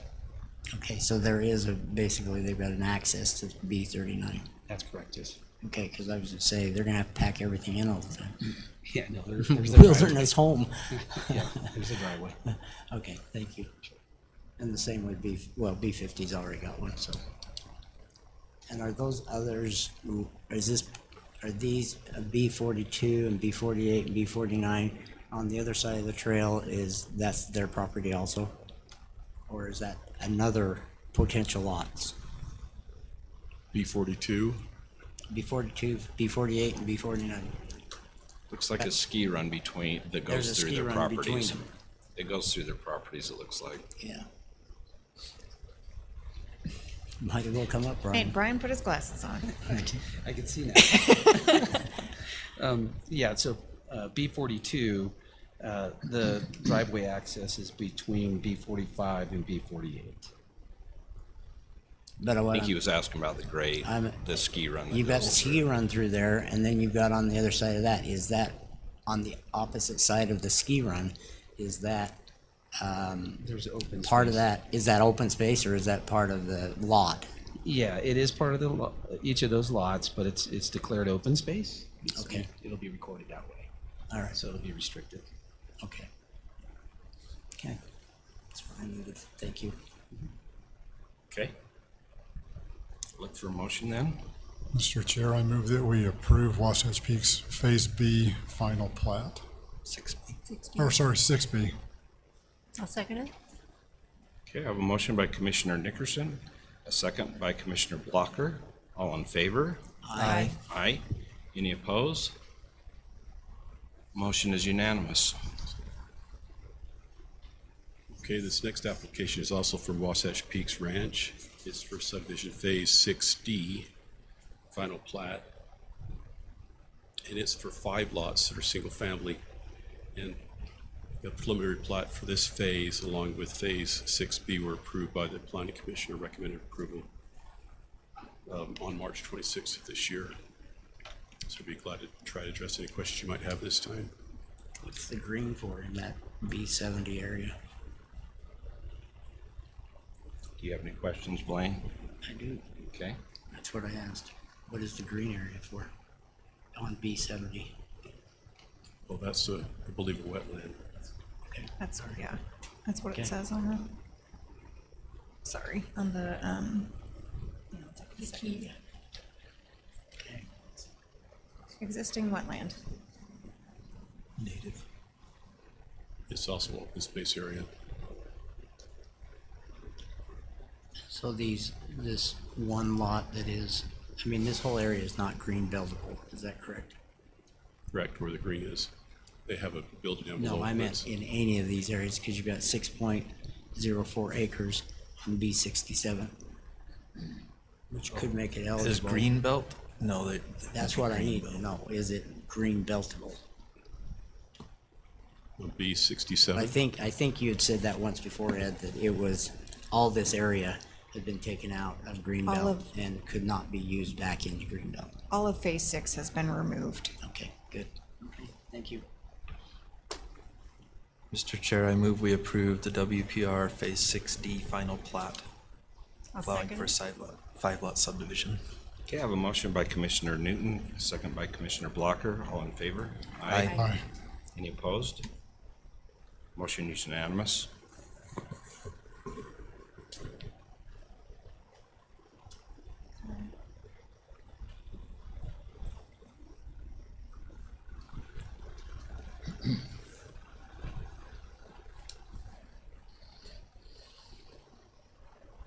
Okay, it looks like I have the next item, E4. This is a So, discussion on BOE. so on BOE, do we need, sorry, I didn't notice it as BOE. Going to BOE.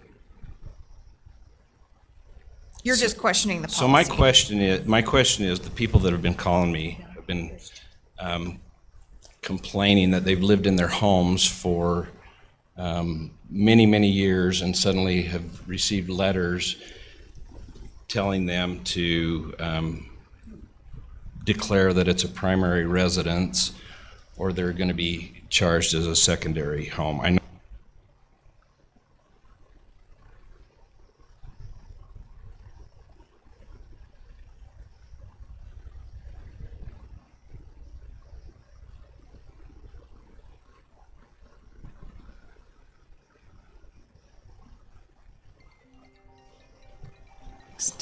Okay, they're back up. Okay, I know you attached the different codes, Kate, and I appreciate that.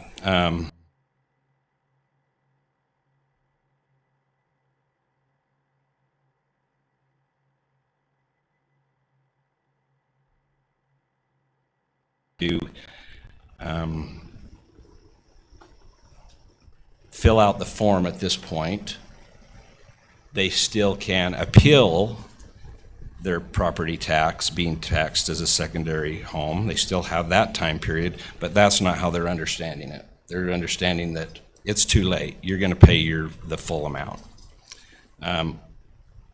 That's concerning to me. I understand why we do this for people, new residences, people that just moved in for the first time and all that.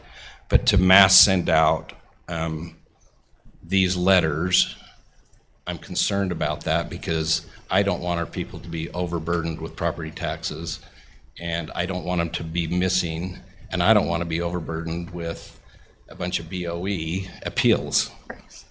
So why are we doing this? Okay, So if Janelle wants to answer that, or if you want to answer that, I don't. so I will give the Kate version, Reader's Digest version, but Okay. then the actual intelligent person, I brought Janet back in, and Janelle, your county assessor, is here as well. So per the state tax commission and state law, it says that the county will pass a policy if it's going to require that primary exemptions fill out a form proving their primary exemption. In 2003, the county commission passed that ordinance requiring that the document be filled out for primary exemption. Janelle took office in what year? 2 years ago. 2 years ago, we have staffed her up. She is now going back through and making sure all T's are crossed, I's are dotted. The people that receive notice are ones that we have habitually given primary exemption to, but that form is not on file. And as you may or may not know, your state auditor is coming to visit. A primary exemption is just that. It is an exemption, it is not an assumption. So anytime that we give the commission gives an exemption to taxation, whether it be primary exemption, green belt, or any veterans exemption, homestead credit, you are literally taking the tax base away and then dispersing it amongst everyone else, all the rest of the tax valuation. In order to do that, that is a reduction, which then in theory could raise everyone else's taxes. So in 2003, the council passed the policy to require that documentation be given to prove that this is your primary residence. The assessor's office, in trying to make sure that we're in compliance, sent out to everyone that we did not have that piece of paper on file. The state tax commission, if they wanted to, and the state auditor, if she wanted to, on anyone we didn't have that signed piece of paper, could come back and do what's called, there's a special word, capture the last 3 years of exemption and charge that back to those people. So like on my house, if I didn't turn in that primary exemption, it wasn't on file, and in an audit it was caught, the state tax commission, the state auditor could force the county to come back and charge me that 55% times 3 years. So she's covering everyone's butt at this point, and that's not very PC, but that's exactly what it is. I do understand that it is frustrating, because some people, you're right, they've lived in their house the entire time. But we live in a litigious society where anyone can sue for anything. And my pushback to that would be, if someone told me that I could save $9,000 by coming into the county building, showing my proof of residency, like signing a document, showing them an insurance card, and it would save me $9,000, I don't know why they wouldn't fill it out. But yes, Janelle has deadlines as an assessor. Those deadlines have passed. They 1000% can appeal, and that appeal is just proving their primary exemption. But we may have elderly people that don't understand that. Okay, We might have some people that are young that don't understand that. agreed. And all of a sudden, they're stuck with a full year. And we, as a BOE, have to make all those decisions like we did last year, which is, I think, redundant and ridiculous of doing it. It says we may adopt an ordinance that requires an owner to file an application. Correct, Okay, so we can also not Undo it. adopt, correct. and then we wouldn't get audited, correct? No. Well, we could get audited, but if we've said that we don't require it, then they can't. As of January 1 of that year. So if you were to pass you were to rescind ordinance from 2000.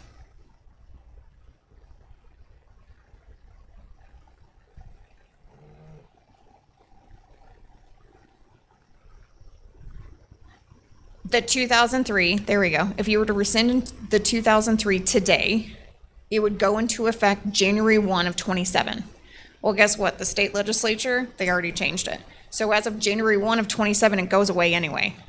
But right now, this is the only way we have to protect everyone so that the state tax commission and the state auditor cannot go back and capture all those lost revenue. So how are we going to protect our elderly and those that we've done this to? We haven't done it to anybody. This is a paperwork process thing. You're welcome But to yet come we up and- have done it because we've, So the previous elected, I'm just saying, like, we, don't know we, what's we going. sent out the letters. Correct. Which kicked this into effect because previous to that, I know because I've lived here long enough, this didn't happen. Okay. This was instituted by Janelle. No, it No, wasn't. it was not. That's actually inaccurate. You told me that. It was not done by me. I am just fulfilling what the law states. Okay. So the law, it is So a you state. instituted it. It is a state law. It is not a Janelle law. No, It is it's not a Janelle law, but Janelle instituted the law here in Morgan No. County because it was not being Janelle- followed. Yes, it followed was the being law. followed. It sounds like you It actually started- was being It sounds followed. like you were enforcing Yes. what the commission passed in 04. Well, not Correct. just that, it's the state too. No, it is a state law. It's not just a county law. This No. is a state law. So is it, so So I'm let me just kind of go You- over a You're the little one bit. that told me yourself that Gwen did not enforce this. Gwen did not push the residency. She did go through with things, and there was still BOE, and there was still the process. But we do have, in the last 2 years, as well with legislation, there is the law that states that you have to have proof of domicile. So she did actually do everything of going through the PRE and going through that primary residential exemption. She tried to get everyone to be compliant with it. And I'm not blaming anything that Gwen didn't do. She did it right. What we decided to do is that because of what the state law is stating, we are saying someone needs to state their domicile and they need to be able to state whether they're primary or non-primary. We give them ample amount of choices. We try very hard to get the information out. We are not changing people that have been there for 35 years or plus to non-primary. Now, if they don't comply with us, we have to do something because we have lines and dates that they're not complying to that. They're not giving us the information. And it is their responsibility as the taxpayer to sign that primary residential exemption. If we do not have a primary residential exemption on file, they should not get the exemption. That's all that is. How many residents are not in compliance? agree with How that. many letters did you send out? It is. If you go to code 59.2.103.5 sub 4, if we want to even go to those, I can show you some of those things. The one thing that I kind of wanted to just discuss with is when I first saw this, I just wanted to kind of throw this out as well, but I am also an elected official and appear to you. And I just want to make sure that we understand where we're all standing. Because you never came to my office, you never even emailed me, you just went to a discussion and a decision tonight. And there could have been a lot of things that maybe education, or we could give you some of the other, codes of why we're doing this. We are very much following state code. That is my job, and that is what I'm overseeing. So the primary residential exemption is something that the assessor has to govern, that I have to place that. And so on May 22nd, I have to place wherever anyone is, I have to place that value, right? And I have to state whether they're getting primary or they're non-primary. Now they still have until September 15th, by the end of the year, to do a BOE. That is part of the due process of BOE, that they can make that change. And anyone that gives us the right information, which is they're living there 183 consecutive days, right? If they are compliant with that, we give it to them through the BOE process. Most of those are just done by assessor adjustments that I make. And then when we go to the BOE, that's what you guys see, is a lot of those are ones that I've already said, yes, they have the right information. What I see and what I'm going through, that's the ones that you're signing. And you think if everybody that understood that wouldn't fill it out, Well, there's they some, would just on purpose not fill it out and not pay it? Yes, there are many people that throw it in the garbage. yeah. I know they do, And- because they don't understand, Well, I don't Janelle. know how much I'm supposed to put in there, though. Matt, this is the problem. How many times am I supposed to send them an email or a text? You know, I'm trying to send their mail to them as much as I can. There are going to be some that maybe slip through, but if you don't even use your disclosure and you don't look at your disclosure, like there's so many things that I actually can't hold people to make them sign an exemption. It's not my obligation in some ways. Now, as the assessor of Morgan County, I try really hard to get the information out to that person. I've even So gone Kate, to are the you saying extent. that it's null and void next year anyway? No, next Oh. year you have to have it. Janet, You have to have. that is a Janet question. The primary residential exemption is one that's one thing that it does say, because they just did it in legislation, and it's the third page back. Like, we can go there if you want me to. On my screen? No, So it it just is. says superseded. It says Did I read it procedures. wrong? It's at the very end. Yeah, in January of 2027. So what they're doing is the taxpayer shall, right? That's not a maybe, that's not a whenever Sorry, you want to. where That is, are you? they shall. Where are you on here? There is, which part do you want? We're on page 60, I believe is where we want to be. Page Effective 60? January 1, 2027. Well, Well, that's Sub the five? county ordinance. Sub is that 5, accurate? that's I'm the sorry. one back. You need to go back farther. So sub 5, that it's talking about the residential exemption, that the owner shall file with the county assessor a written declaration. That is their primary residential exemption. It So- goes down. So that's saying, starting January 1, now it's required, not that it's going away? It was already required.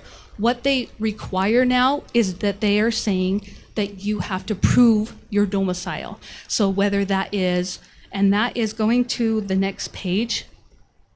So it's no longer sufficient to just sign a form. You have to provide some evidence. Right, I can't just with be it. like, I, Janelle, have 5 houses, they're all primary, check mark. Doesn't work.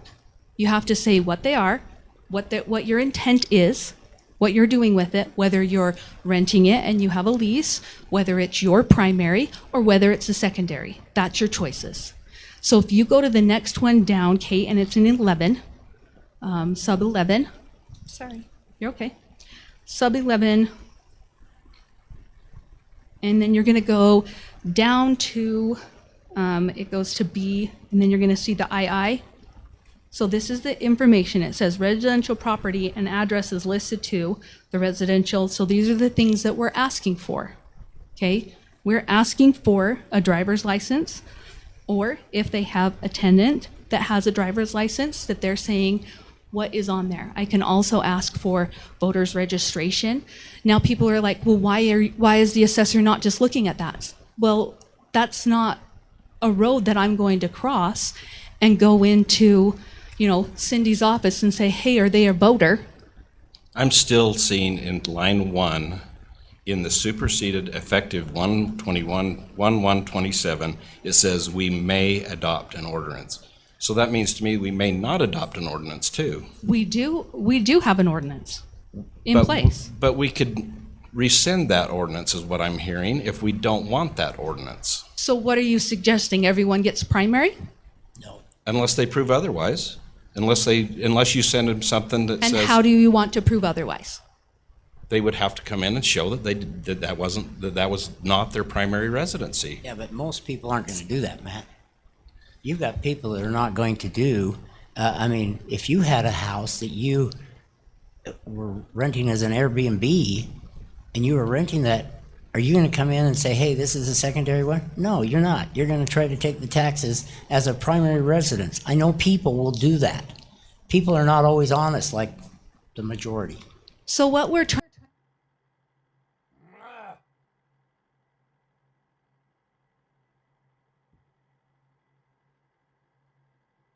ask that we don't have correct information. So like Kate was saying, if they are going to be, if we're ever audited or anything like that, they're going to ask for those questions, right? And so one thing that we are just trying to do is we're not saying you're not primary and you're going to have to prove otherwise, because I've heard that many times. That's not what we're asking. All we're asking, do you live there? Sign the paper and say yes, and here's, you know, if you want to come even into our office because you don't want to have your driver's license in the assessor's office, come and show me. I can look at it, I can verify it, and I can say, I saw your driver's license. Yeah. Good. It's a paper that needs to be signed. It is a 45% exemption Point of that you are clarification. getting. I still am quick worried stop. about the people that understand and the elderly. So we Okay, were I have a looking at question. the I have a old, question as Wait. as Please, just a minute. Can you ask to be recognized Chair, may I be so we don't have recognized? this going on? Please? Yes, you may. So that other code that we were looking at is the old one. This is the new one, beginning January 1st, and it gets rid of the ordinance. Counties don't get to have their own We don't get the ordinances choice anymore. anymore. No, We it's don't now a have a state choice. law. Everyone's uniform, and so the state code controls. So all counties have to file it. We don't get to have individual ordinances saying when. Okay. All right. Then So and They the are way that required. And we're it's- trying with that, especially with new builds, right? So anything that we have that is a deed change, my goal is to try and get them out within 90 days, and that's actually in code. And it says within 90 days, the assessor has to reach out to that person and say, is this primary? Is this not? And that's what I do, because we use the deed information. We send out a disclosure and say, hey, this is important. After the third and fourth one that we've tried, then we're like, hey, this isn't fake mail. You really need to make sure you see this. And if they don't respond, that's my choice, is to say, okay, then I'm taking it off of the exemption because I don't have proof that they are primary, and that is their domicile. Correction. That's not your choice. It's not my choice. Sorry.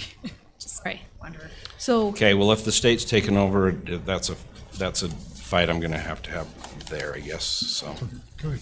Janelle, I'm just clarify curious, that. how many are in non-compliance? How many of these letters you sent out? Is it a lot? well, I have only sent out about 1,000, which is, we have 5,000 residents. I realize that, but 1,000 BOEs is a lot. You're not getting 1,000 BOEs. How do you know how many BOEs we have? I'm just saying, Right now, we have, because of new the bills. potential of 1,000. Well, we have a potential of actually 8,000. How many parcels do we have? 9,000, blah, blah, blah, blah, blah. That's how many potential BOE that we could have. So we have 9,000 parcels that could apply to the BOE. But that Understand also, that this is a change. but this Janelle. is also your job to be the BOE as well. Now we are making them and we're getting them so that we're finding people. I mean, I had a person just yesterday call me and said, my house has been, the house that I just purchased, well, it was 3 years ago, it's been getting the primary residential exemption and it's been empty. Should have been secondary for 3 years. But that letter that you sent out, I probably need to change that if it's empty, correct? Yeah, you should. Honest person. Honest person. There you go. So, I mean, there is the opposite effect that it is helping as well. But my goal is very much, number one, not to hurt our elderly. And if you knew me and understood what my whole push was, that is one thing that I'm really trying to help in our society and in our county. So that is not what we're trying to do. We are very willing to move wherever we need to.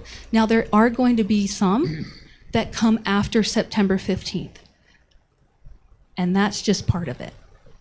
That's just part of the late, if they have that late appeal criteria, they have the right to appeal, and we're going to let them.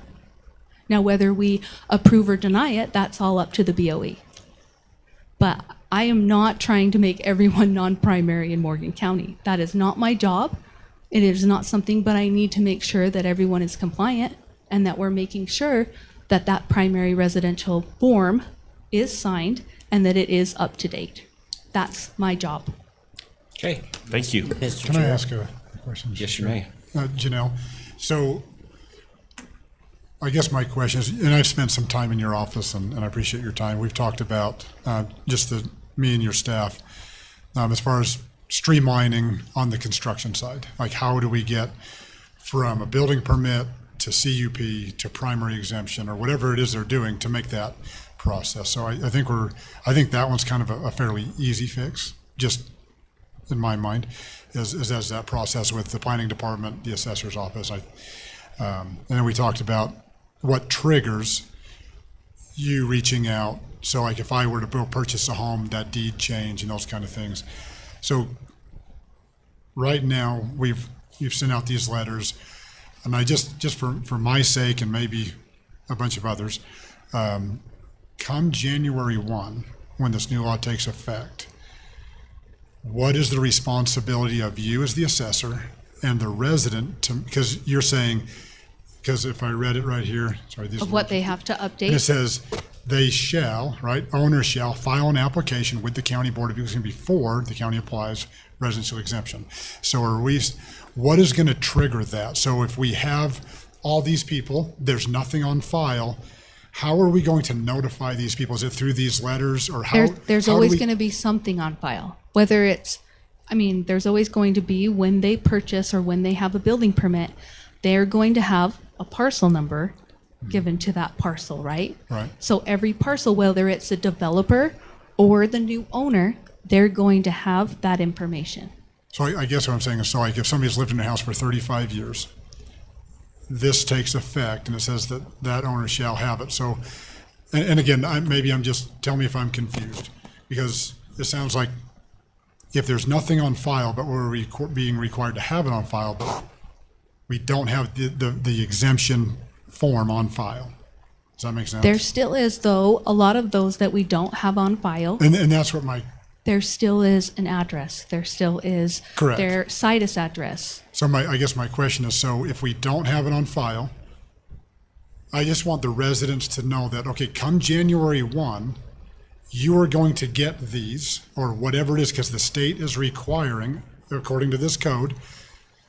And if we don't have it on file, we have to get it on file. We need to get it on Or file. the state is forcing this, and that's, I just want, as I'm Yes, we reading do this- need to get it on file, but that's the whole thing, is all that they need to do is fill that paperwork out.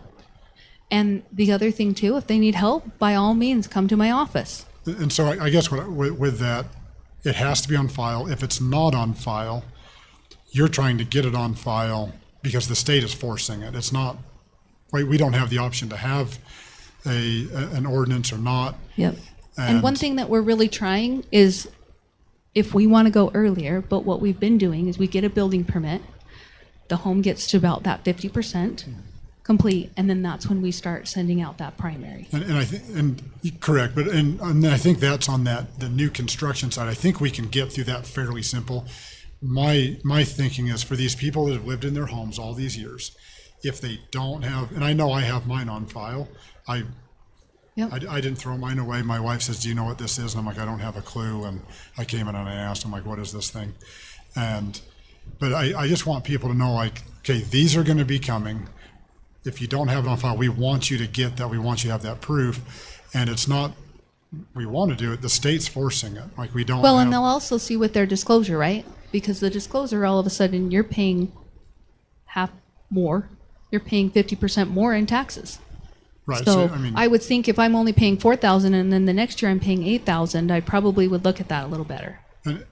well, and I would hope that we don't get to that point to where people are all of a sudden. No, but they're they still have the doubling. right to use the BOE So- if they so Correct. choose. So, and I wanted a little clarification on BOE, if I may. So we did a training just a couple weeks ago, and if I recall, they said that if it's initiated by your office, it still goes through the BOE process. Sure.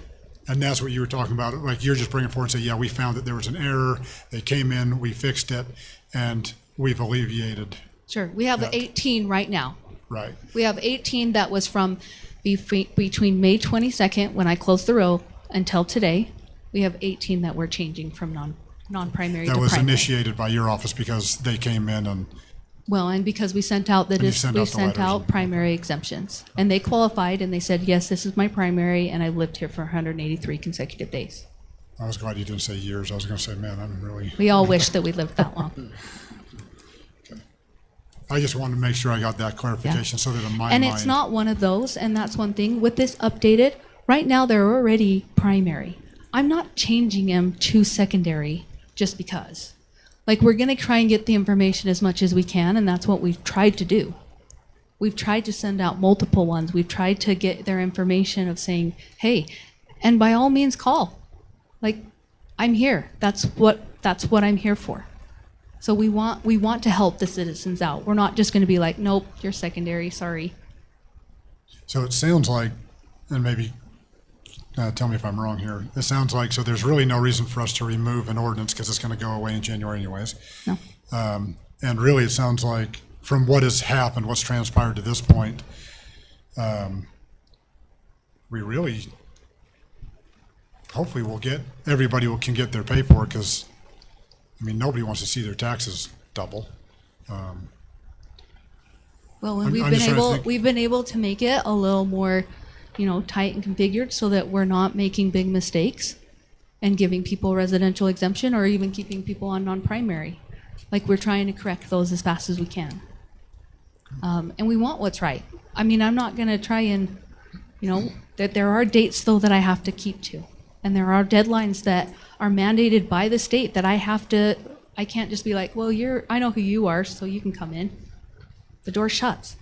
And there's the BOE process through the state, if you want to go through that process. Okay. Comment and then a question.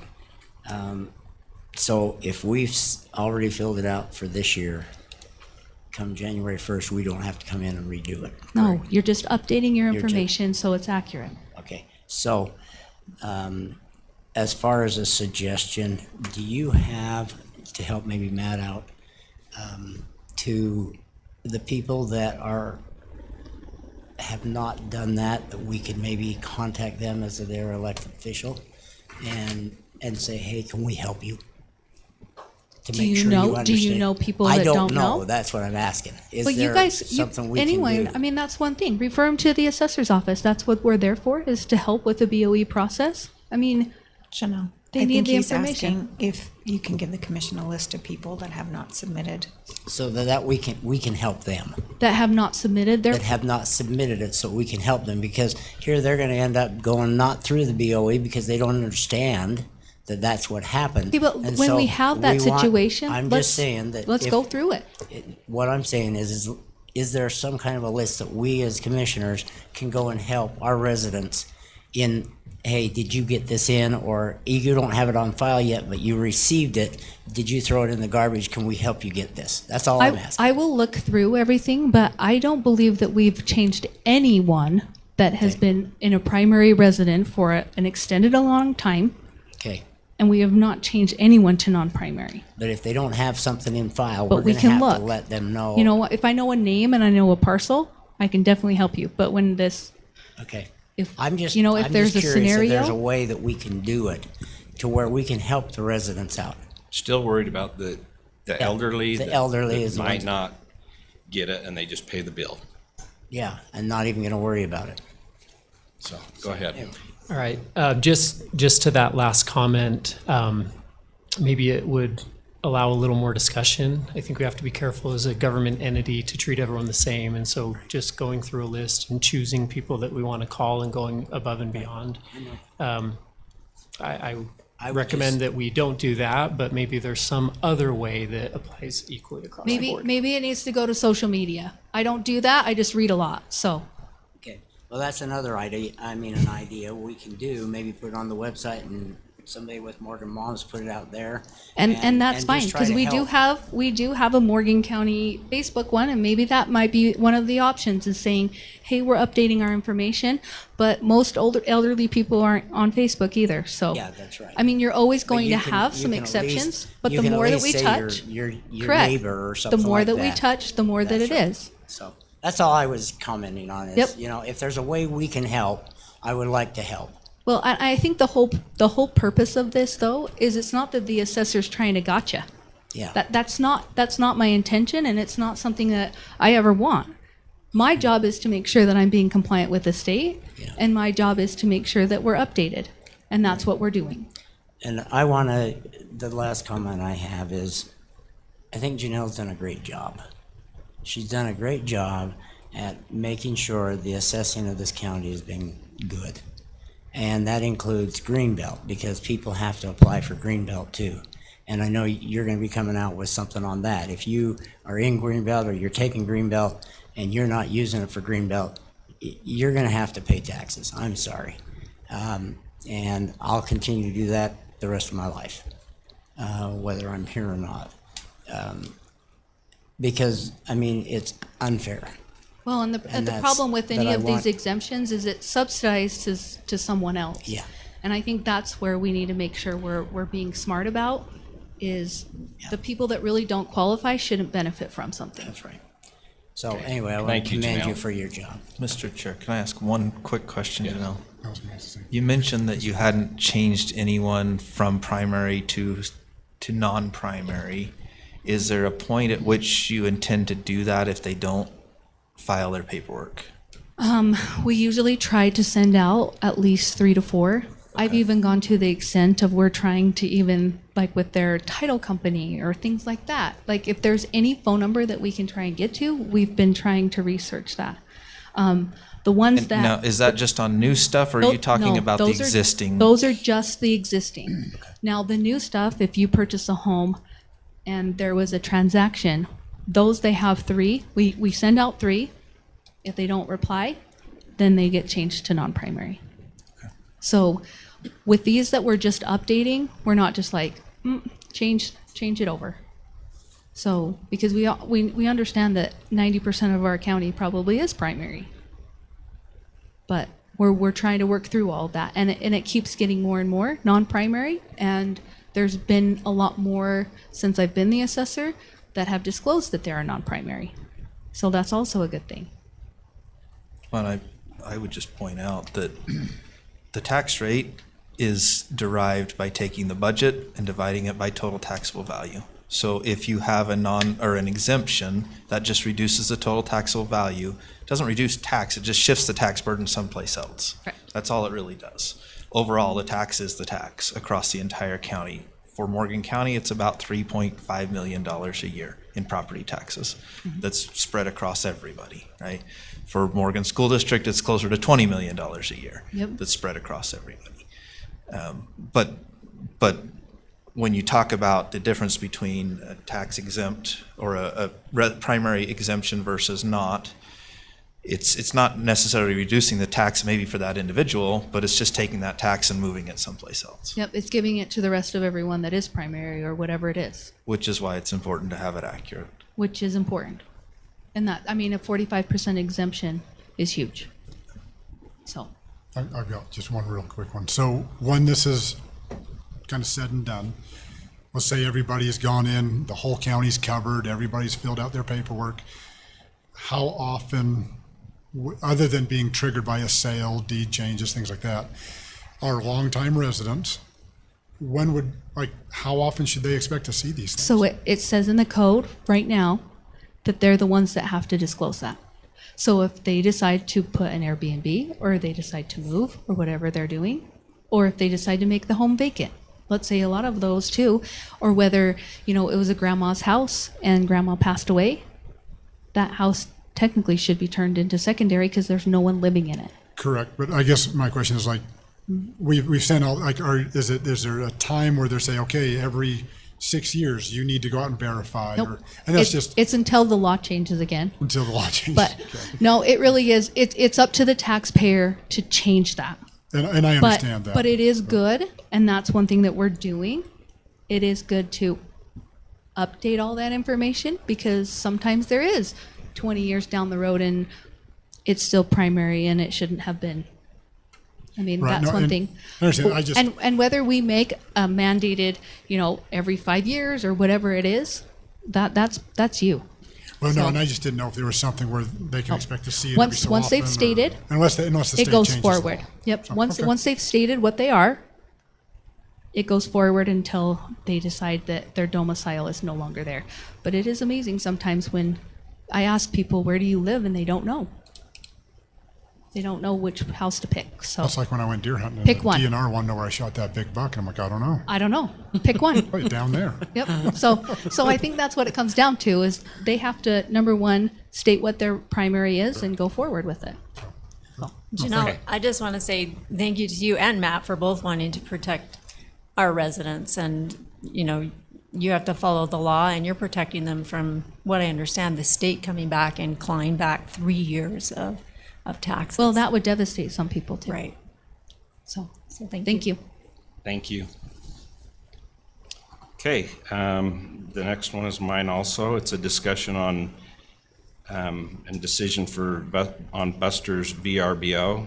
I'm gonna take a minute, first of all, because Mr. Matthews, one of our commissioners that's gonna be coming up, felt the need to attack me publicly on Facebook. Had somebody send me that. Don't appreciate it. You don't know me from Adam, and I don't like my integrity questioned. I'm very, very full of integrity. I make decisions based on what's right. I don't need money, and in a small community like this, like you're gonna find out, there's gonna be conflicts of interest. Okay? The other thing is that no supporting document submitted with this request. At times, there are not going to be documents submitted. And it's not because there aren't documents. It's because sometimes we don't want to just air all our dirty laundry on the internet to everybody. So I would appreciate it if we would take the time to, as a commission, as a county, to be kind to one another and do the right thing, you know, and not be accusatory of things that necessarily they don't know anything about. This item has been approved, Mr. Matthews, for a long time. It was done already. This was a discussion on how to move things forward. So yeah, I abstained from that vote, and it was voted unanimously.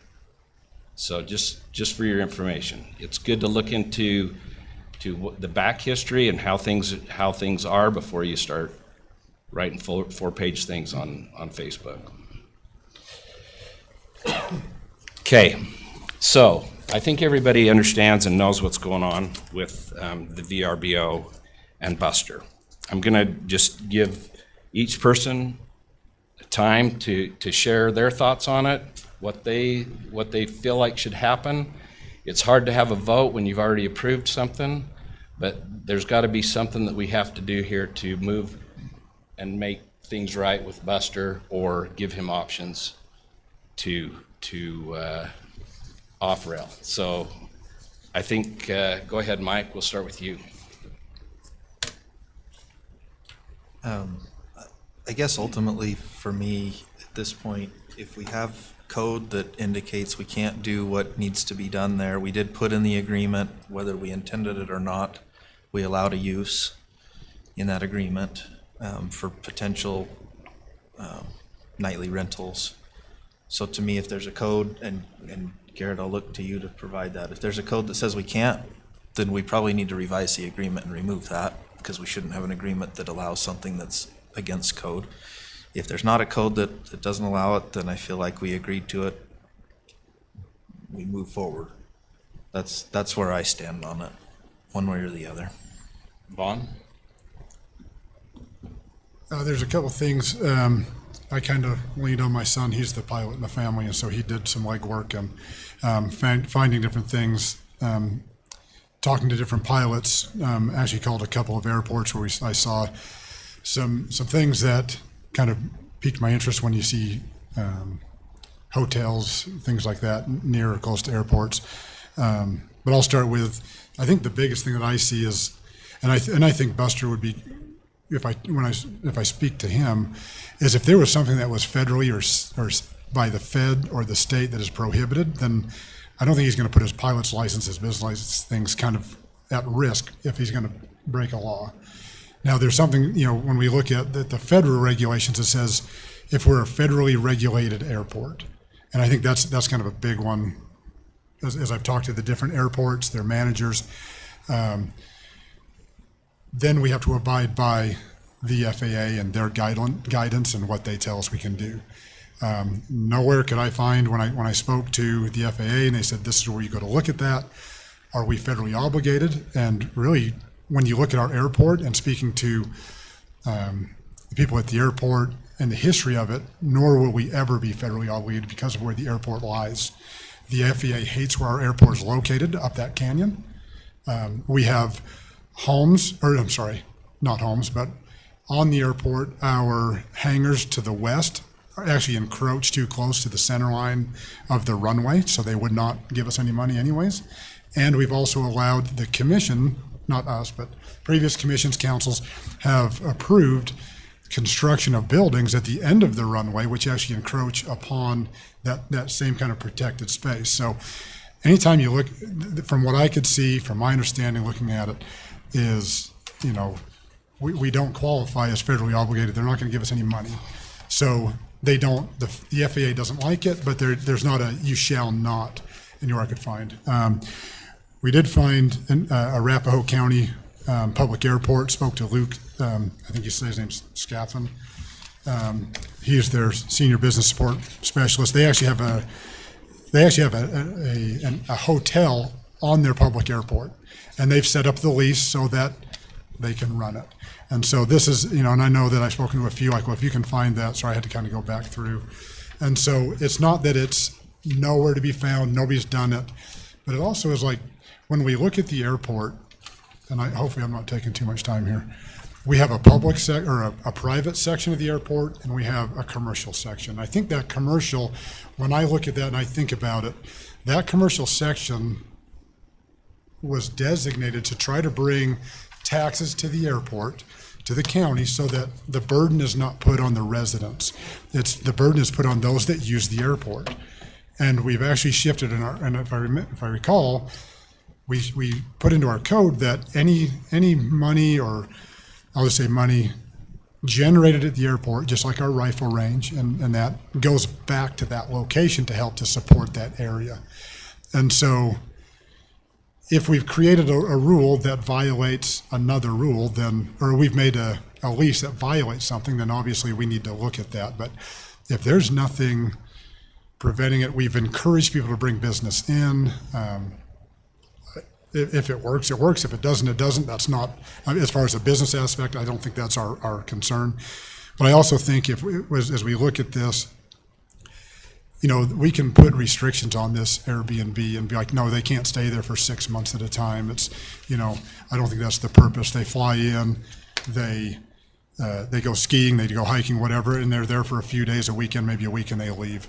But I look at this as a way to where the airport is no longer, this is the beginning of the airport not being a burden to our taxpayers. We're starting to make that shift. We just started this by saying, hey, whatever's generated there stays there. The taxes that Buster would receive from these people, that needs to be reported and paid, and then we can get it. And I talked with Penny, and I'll bring this up in my commissioner comments. We want those tax dollars so that, I don't fly out of Morgan Airport. Many of us do not. So why are we paying for it? And that's the point of this whole thing, is to get the burden off the residents. If problems arise, then we deal with the problems. Now, if it's illegal, then obviously we don't want to get into an illegal lease or agreement. But me personally, I couldn't find anything. We spoke to an airport that is a public airport, and they have a hotel sitting on it that they lease the property from the county on the airport property. It's not in Utah, but I know that we've looked at all airports around, like Colorado, Wyoming, Utah, and it's not, and the feds haven't shut them down, and it doesn't seem to be a problem, so. That's me. Vaughn, will you remind me where that airport is that allows a hotel on it, a public airport? It's Arapahoe County Public Airport Authority, and I want to say that one was in, Is that on I'm sorry, Arapahoe County? Arapahoe. I want to say it was in, yeah, Sam, yeah, if you want to step up, he's the one that actually talked to the guy because he speaks airport, I don't. So, Quick, let me just move this. I believe Arapahoe County was Colorado when I called, and then Centennial Airport, they also have a hotel, and that one is in California.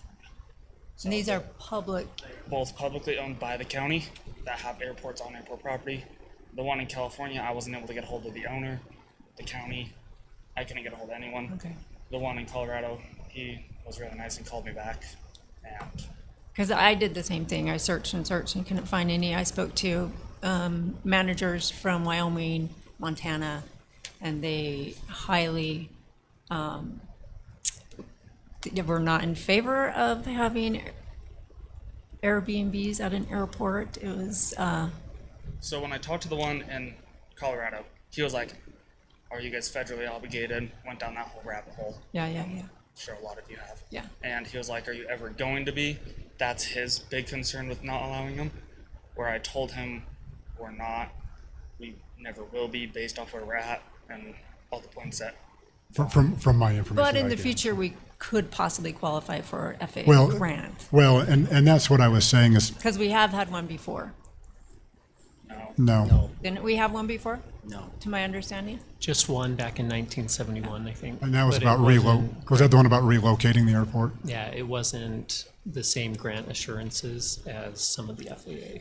And that's kind of what I was saying as far as because of what we've done around the airport, we're not going to qualify. We have hangars that are illegal. There's a lot of things.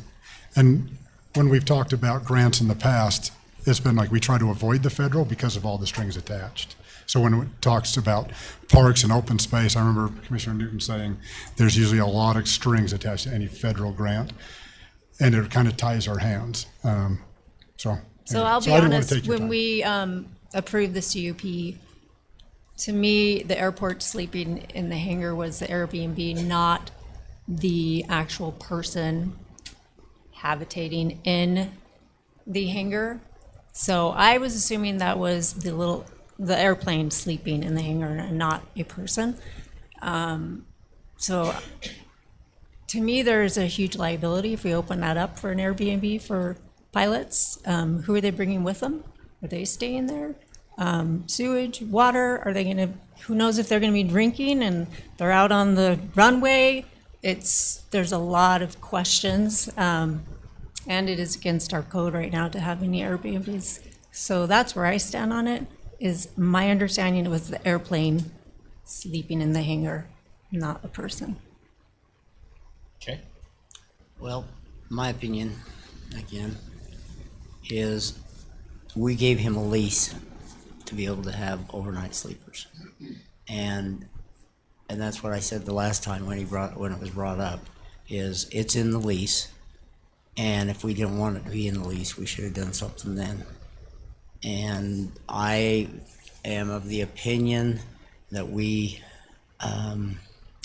of the things we were trying to do in economic development quite a few years ago is we were trying to bring about something we could do to increase revenue for the airport. Because in the beginning, when I first became a commissioner, we were subsidizing the airport. We were completely subsidizing it with our budgets, or with our monies every year. And we finally have been able to turn that around. Not totally, I think we have now with the Forest Service, with their lease they're paying. We've been able to turn that around to where it is being taken care of by the funds that are completely from funds that are received from the airport. Because our lease rates that we charge for them to put a building on that airport is so minimal, I would love to put a barn on it and put my hay in it for that lease rate. And that's been my biggest problem in all these years. I'd love to be able to have that same kind of a deal using somebody else's ground to have my plane or my four-wheelers or my hay or whatever it might be, or my horse. For that rate, it's unbelievable. So I think when we went and we allowed Buster to go and put in his development, we were thinking in economic development area, we were thinking along the lines of, okay, look what he can bring in, or look at the charter service that we could get. We were trying to bring people into this county that were gonna be here for a visit, use our amenities, and turn around and go home. They were able to come into the airport, enjoy our area, because there's Snow Basin they could go to. You know, it'd be nice to have a rent-a-car, you know, to where they could rent a car also. I mean, those were some of the things we were working on in the tourism area, is trying to find something we could actually go and, you know, take people up to Wasatch Peaks or up to Snow Basin or over to East Canyon or Lost Creek or whatever it might be, where they could rent a car. And right now we have no rental cars in facilities in Morgan County. But is there a need yet? There's not a need yet. But what I'm saying is we need to bring about some economic development in those areas where they're not coming to stay, they're coming to, and VRBOs help us. They help us tremendously, especially with public safety. And at least it should be done. And it helps us to bring about our county as a sense of a place where people can come and enjoy the quality and the tranquility of our county. And that is one of the biggest things I think we have in this county is tranquility. We have a place people want to come to. And if we can, I mean, you can't buy a place here in Morgan County unless you've got millions. And so those are the things we've got to look at, is just allowing people to come here. And I think it's a good idea for him to be able to have that still. Okay, thank you. We have our airport manager here, and so I always like to hear what he has. I know I saw a letter from the airport the airport board. Maybe he can share some of that too, and his thoughts. He's a heck of a manager. Probably shouldn't have showed up today. I know you like to public speak. You know, the airport, it's unique. Raylene, we'll never get a precision approach into this airport because of the mountains, which is why we'll never get any federal funding. Buster, when he flies out to pick up an IFR clearance, he has to get out of the valley and pick it up in the area. He has to, and Buster could probably talk to you about that. He has to pick it up out in the, usually goes to the canyon if he can, but it'll never happen here. We've encroached on it. I think the perception of an Airbnb is a whole bunch of people are going to come in. That hangar will hold 2 airplanes and probably 4 beds. I don't know. I've seen it, but I don't know what he's going to put in there. It's not like we're going to have a whole bunch of people flying into the Morgan Airport just to stay overnight. It's going to be a family maybe of 4 or maybe 2 couples. I don't think it's a problem. I think it's a cool thing. I think it would be awesome to be able to fly into the county, go mountain biking at Snow Basin or skiing. Pilots understand airports. If they flew in here, they're not going to go play on the runway. They're not going to mess with any of that stuff. And there's a lot of us around there. Most of the board lives right there. The airport advisory board lives there, and we watch it pretty close. So, any other questions for me? I think it's a great idea, but. I just think it opens up a can of worms, and we set a precedence once we say, yes, you can have an Airbnb right there. All of a sudden, someone else is going to want one, and what about the neighbors right there? How many spots are left to build Airbnbs on? There's only four building lots there, right, in the commercial zone?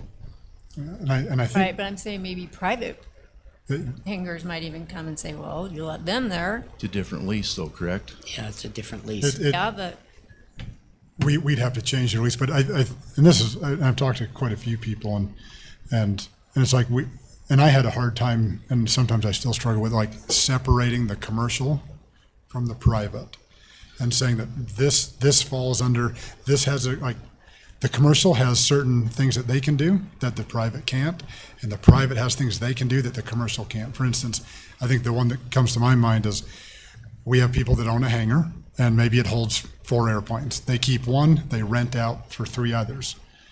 Okay, so they're making however many hundreds of dollars or thousands a month on those other airplanes sitting in there.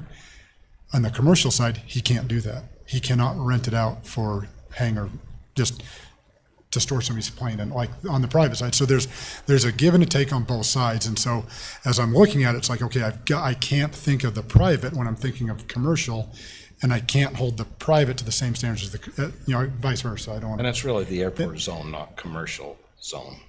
What's that? Well, we have a commercial We have zone. a commercial airport zone. Correct, and a A private. private airport Correct, zone. and that's where it's like trying to separate the two, and they land in the same spot. And I didn't mean to say land, like, on there.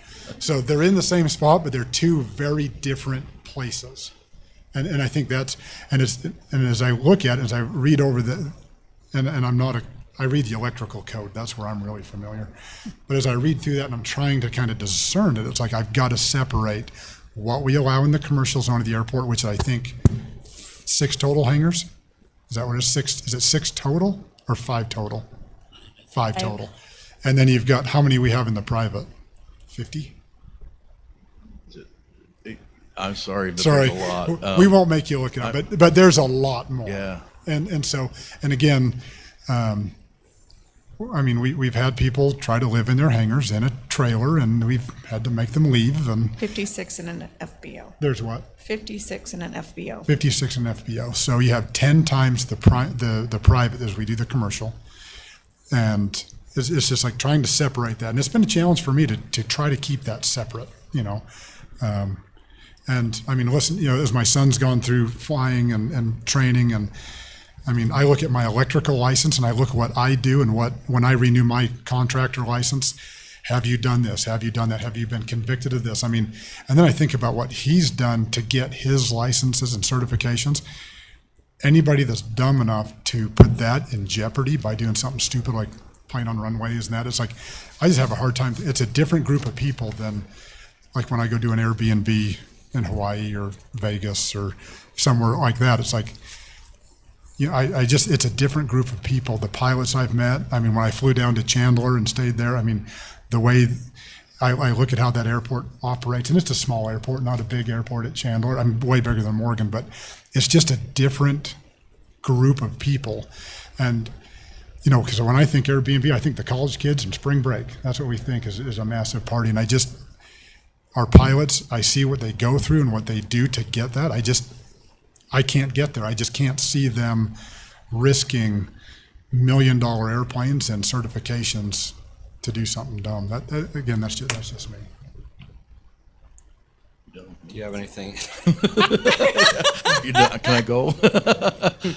You can go. Yeah, any questions, just throw them at me. Thanks, Kate. Thanks. Thanks. So I guess the question is, Garrett, what does our code say? Is it legal? Chair, may I speak? Yes, you may. Okay.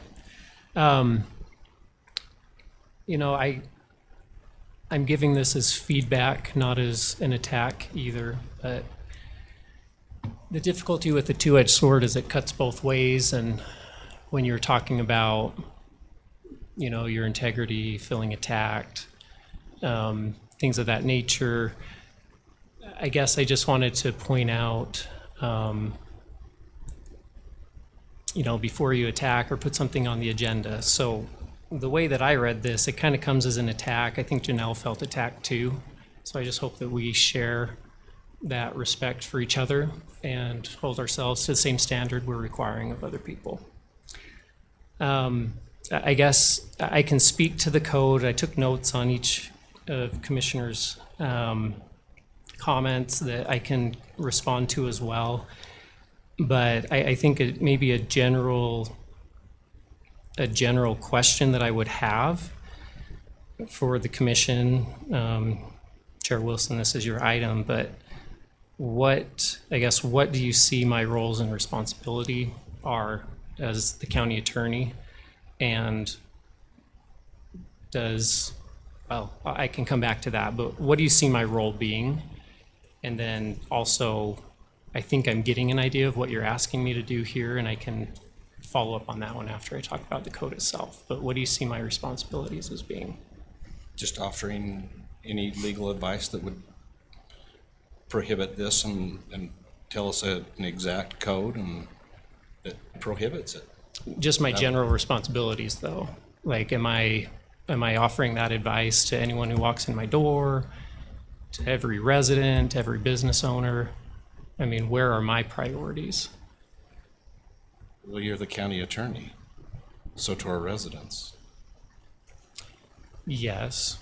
I would To a degree, more but to I the can't. county, though, I is to can't, protect the interest of the county, Like not- every boundary dispute, I can't represent the residents. I guess I'm just trying to explain like where my statutory obligations are. Well, I can read your, I printed out your, you want me to read you My what it duties. says? You don't have to. I'm just asking what's your understanding, because I think we could have. So I think you sit here on here to give legal counsel to the commission. If we're going to make a detrimental move, you would raise a flag and say, I think if you do this, it would be detrimental or put us in legal problems. Although we have the ability to say whatever we want, we can decide whatever we want. And that's what I see your role is, to share with us anything that would potentially create a legality for us. I see your role as protecting the county, and you're also protecting the commissioners as well. But I also see our role as working together as a team to protect the county and not have contention in between us that causes contention in the county as well.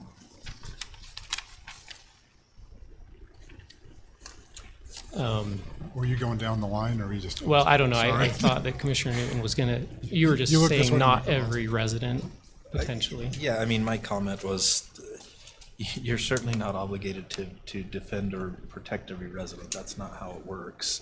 There's some obligation in terms of criminal defense, or not defense, but criminal prosecution, right? Which is protecting the county and our residents in one form or another, and then certainly providing the guidance and advice to the county commission to keep the county from getting into legal trouble. But ultimately, I don't see it as, hey, everybody that comes and knocks on the county attorney's door gets free legal advice, and I don't think anybody else in the county should see it that way either. So here's And what I it says: appreciate that, enforcing and- open meetings acts, managing executive sessions, vetting ordinances and resolutions, approving contracts and agreements, weighing the legal risks, and blocking illegal claims. That's a short summary of it. Yeah, on the civil side, right? And then I've got, of course, the criminal prosecution duties. So, and I guess the point I'm making there is there's only so much time I can do. And I want to say I appreciate the commission because you've bolstered my office and you've seen how much we rely on Janet. We have Julia, Kim, Dana. We're doing great. We did have a deputy who resigned, which has thrown a lot back on me. So I'm not going to sit up here and say that I handle everything perfectly and that I'm the most responsive person in the world. But there's also reasons why I'm not always responsive, and I do have to prioritize. And so when I'm prosecuting cases and when I'm defending the county, those take precedence. Nowhere in my job description does it say subsidizing business owners by figuring out how to make their business work. That's not part of my role and responsibility. When I'm working and going through the code, yes, I can provide guidance, but when attorneys are mentioned and being consulted, then I have to approach it in a way that defends the county, because that's my priority. I'm not picking and choosing which residents I'm going to do free legal work for and make their project work. That's not my responsibility. And so what I see this, if I read it, it says discussion and decision on CUP for Buster's VRBO hangar. There is no CUP application for the VRBO hangar. That has yet to be filed. If it was discussion and decision on amending the code to allow his VRB CUP to be considered if he chooses to file one in the future, I think that's there. And then specifically being held up by attorney with no letter or phone call to explain the reason. I mean, that's attacking my integrity, that I'm holding something up. That's assuming that there's some bad intent here. That was told to me by the planning commission. So, yeah, you're right. No, it was not, because. Yes, it was. Well, there must have been a misunderstanding, because there's no CUP There's application a to be tenant, held a up. tenant improvement Right. application, and it's being held up, and they said it was sitting on your desk. But what I'm So it was saying- being held up on you. It's not being held up. It just may not be addressed. They submitted that tenant improvement a couple weeks ago. It goes back to the same conversation that we've been having.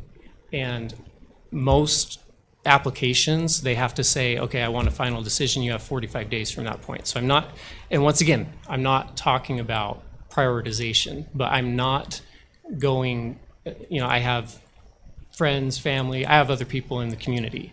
And I would challenge anyone to find a time where I have held something up from a personal interest or even spoke in favor when I had a conflict. I move aside and I let other people handle that. The point I'm trying to make is, I don't even know I'm what's not on your holding it desk, to up. tell you the truth. Well, you can go look and see that there's a lot of things on my I'm desk. saying I don't even know why it made it to your desk. Why does it make it to your Because it desk? involves the code.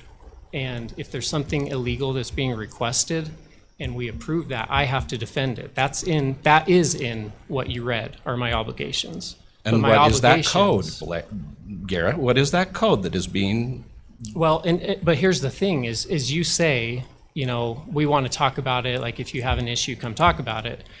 You called me, you said, why are you holding it up? I said, there's no CUP application. You said there was. We had a short conversation. You never asked me about what code. And so the point is, a two-edged sword cuts both ways. And if you want respect, you have to give it as well. So I will go into that code. And it's not just one code, it's multiple codes. Usually we think, okay, we're going to fix this. I mean, we had a town center code discussion earlier. Okay, we're going to fix this. Oh, now we pulled this string. Now there's other things we didn't think of. Can we fix it again? Every time you try to fix a code, you're pulling a string that has unintended consequences. So, I guess with that being said, the on-point code is 155.350 short-term vacation rentals. And this isn't a shock. This has come up in multiple meetings. It's not like we're hiding the ball. We're just not saying yes after we've said no. this is in the airport zone code, right? Well, actually, the airport zone is a commercial buffer zone. That's the underlying zone. And it does not allow residential uses at all. Short-term vacation rentals is defined as a residential unit or any portion of a residential unit that the owner of record or the lessee of the residential unit offers for occupancy for fewer than 30 consecutive days. So the point is, there is no short-term rental in any commercial zone. It's for residential zones. It has to be a residential unit. There are no residential units on the airport. Just a quick one. So short-term rental is anything under 30 days. So a hotel, a motel, how does that, and this is just me, because if I think of a rental and I go stay in a hotel, I'm there for 3 nights a week, whatever, how does that? Hotels differ? limit that as well. Well, hotels are allowed in commercial buffers, same with motels, but that's Okay. not what this is, so. But what I'm asking is, what's the difference between a short term, I spend 3 nights at a hotel versus 3 nights at an Airbnb? That's my, Our short-term rental code defines it as a residential area. It has to go in a Okay. residential area. So this So is that's- not a motel or a hotel. So where does it? so where it's, does it but it's a fall? short term, I'm spending a short amount of time. And again, to me, if it's a hotel, it's a short term, I'm renting the room for a short period of time. And maybe I It's- can and go it's in through a- all of the questions because and- I didn't interrupt anyone. And Sorry, maybe I'd answer sorry. them as we go. Sorry, I apologize. No, I'm just saying it may address that because that's part of my notes as well. So number one, you've got the short-term rental that is only allowed in residential, which the airport is not residential at all. So it's prohibited by that as a starting point. Now, the commercial buffer, which does allow for bed and breakfast and hotels, and this goes to Commissioner Nickerson's comment on that there's hotels on public airport. Well, a hotel isn't a residential use. A hotel and a VRBO are not apples to apples. Hotels have full-time staff, so do Airbnbs. You know, a short-term rental is someone coming in. And so, once again, I haven't been told about Arapahoe or Centennial. I can go look at that as well. But I've talked to a lot of different airports and a lot of places. I've talked to John Sweeney, who's with the Denver airport, and he's a planner over there. And I mean, I've talked to a lot of people trying to figure this out because, once again, I've got to protect the county, make sure that we're not exposing to liability. And if we can facilitate for our residents what they want to do. But at this point, there's nothing, the code outright prohibits it, which is a difference than, you know, it's permitted with a conditional use permit or something like that. So does he not have a conditional use permit?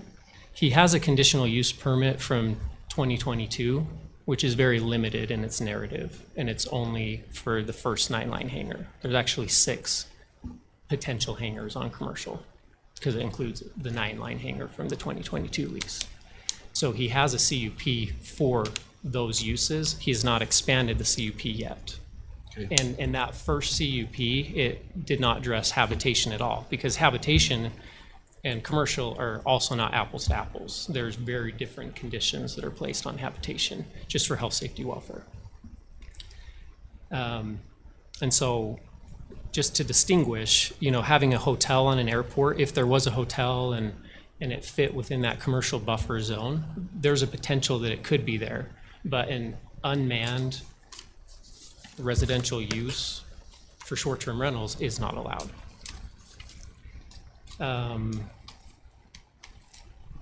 There were some, so Commissioner Blocker talked about, you know, understanding the VRBO for airplanes, and I can give some background on that too. I'm the person who gave the idea to Buster, trying to help him figure out how do I distinguish this from phase 1, because if you remember, when Buster was coming forward, phase 1 people were very upset that they were on a list and they wanted to be the next one to have a hangar, and Buster was given the monopoly, so to speak, of, okay, I'm getting the rest of the airport leased ground. And so part of that agreement back and forth, and once again, I'm looking back, I'm like, why am I subsidizing, you know, like, I understand, but every time I'm spending on someone's pet project, I'm not working for the residents as a whole. But I did, and you know, I prep for court at night and other times of the day. So, but I was working on getting that, and part of the agreement was, well, how do we distinguish what phase 1 does versus phase 2? And so I said, well, why don't you do short-term storage, like a VRBO for planes? That's how we distinguished it. Now, I don't speak airport either, and Buster doesn't speak legal all the time, right? I mean, we've kind of had this discussion that what I said and understood and what he heard and understood are 2 different things. We've addressed that ad nauseum at the last meeting. That being said, that's where this whole idea came from. Buster never intended to do a VRBO for planes even at the airport until I brought it up as, okay, throw it in as one of the things we could put in the lease.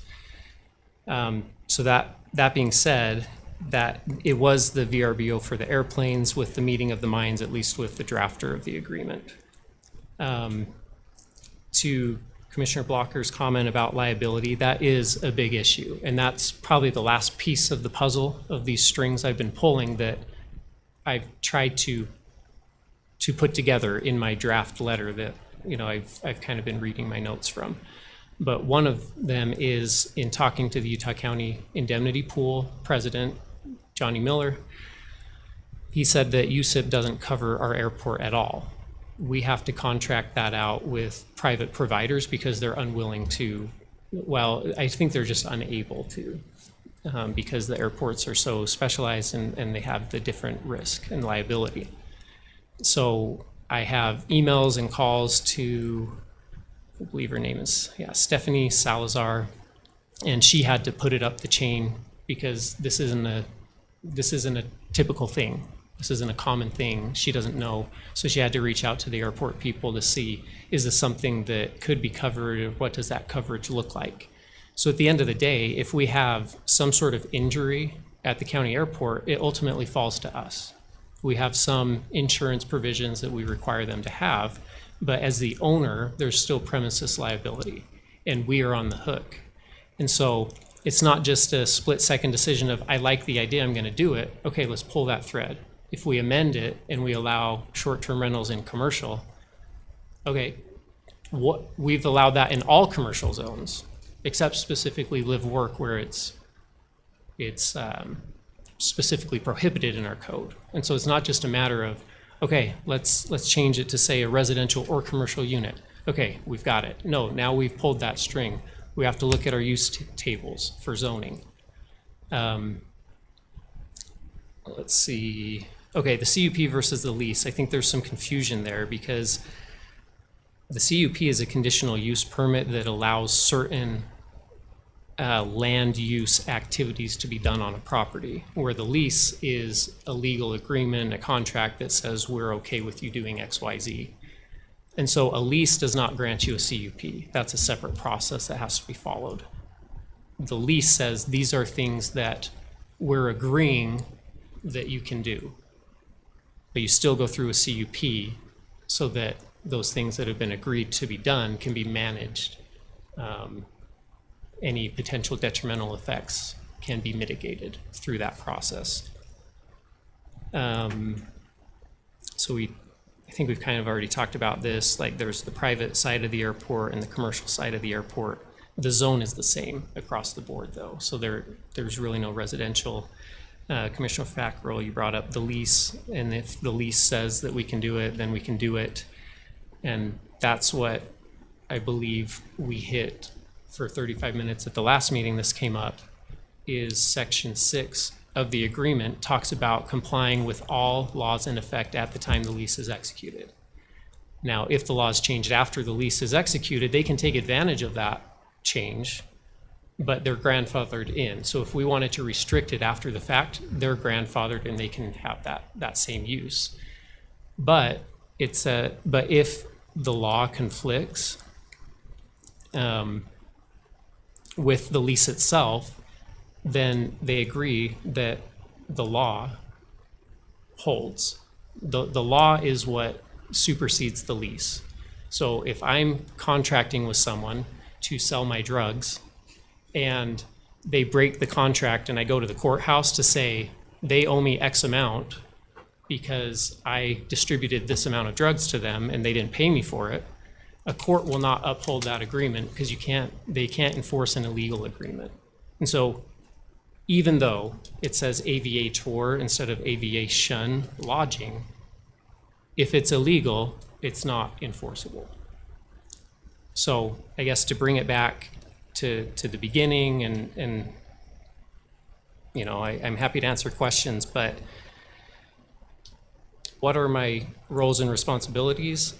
I'm going to prioritize based on that, and moving someone's application forward, if that's not the priority on that list, and if moving this forward, and I was looking at this and I said, oh, we have a lot of liability here because we signed this agreement, and you know, we're on the hook for this. Our taxpayers are going to foot the bill because of my mistake. You bet that goes to the top of my priority list. But I have spoken with the USIP attorney as well, who specializes in land use, and he indicated, based upon our ordinances, what was in effect at the time, that there aren't arguments to be made, successful arguments to be made. So once again, I can apologize and say, yeah, if I was up to speed on everything that was on my desk, I probably could have been more proactive on this, but I have not done anything to the detriment of the county. And in fact, all of my research has been for the benefit of the county. And if a text amendment came forward to allow this to be on the airport without significant changes in some sort of insurance coverage, looking at the rest of our code, I would be recommending denial, because who does it benefit? At the end of the day, I have to understand, who does this primarily benefit? Is it a good text amendment that applies across the board to all people? Is it spot zoning, spot ordinancing that only benefits the few? I've talked to you about those concepts a lot in the past, and I would, once again, recommend denial if it came. So those are my general thoughts, but if you have any questions, I can answer those as well. Questions?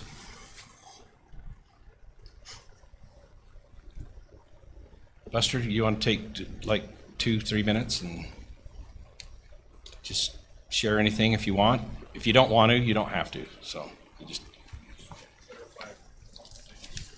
Really for my fellow citizens too, because I did not mean lifetime aviator, not a developer. It's been claimed I was a developer on Facebook. I'm not. So I too am learning this process, and I appreciate everybody's efforts. And it was not my intent to generate angst. For 5 years, I worked with the county to help develop and improve the land. My family has put extra money into the hangars, trying to raise the bar, landscaping. We live there. We're certainly not looking to make enemies. And I appreciate everybody's efforts to do the right thing. And if I'm wrong, I too will say, well, let's talk about a different plan. But in my research, I cannot find it. I too have talked to John Sweeney at the FAA. And I've got cards here if anybody wants. I did not know this molehill was going to become a mountain. I apologize. It was not my intent. But I have to, and there's a lot on Attorney Smith's plate running or advising the legal aspects of the county. So I appreciate that. And I too, running a business, understand task saturation and misunderstanding. So first off, in April of 25, I have the timestamp from the YouTube video, which can be watched, where the CUP, which I have on my phone, is general in nature, and it was part of the then applications for 2 leases. And it basically just approves the aviation, commercial aviation endeavors that I was trying to get there, and Forest Service relocating being one of them. But in the April 25, Commissioner Fackrell asked Attorney Smith about the VRBO concept, again, not college kids, I think accurately estimated by Commissioner Nickerson. And on that YouTube video, Attorney Smith says it's covered by the CUP. So it's new to me that I have to apply for a new CUP, but I was relying on that YouTube evidentiary clip, and I have that. Also, I too got legal advice, and Section 6 does say what Attorney Smith said about precedent, both that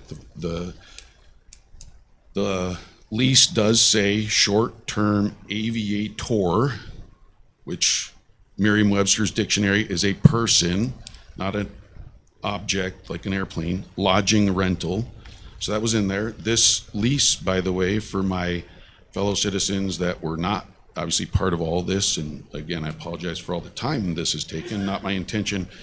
This lease was edited in public at a meeting with Microsoft Review up on a screen, and the 12 approved uses were reviewed, and Commissioner Fackrell asked about this VRBO thing, and I explained that it was, quote, in the YouTube, sleeping with your plane.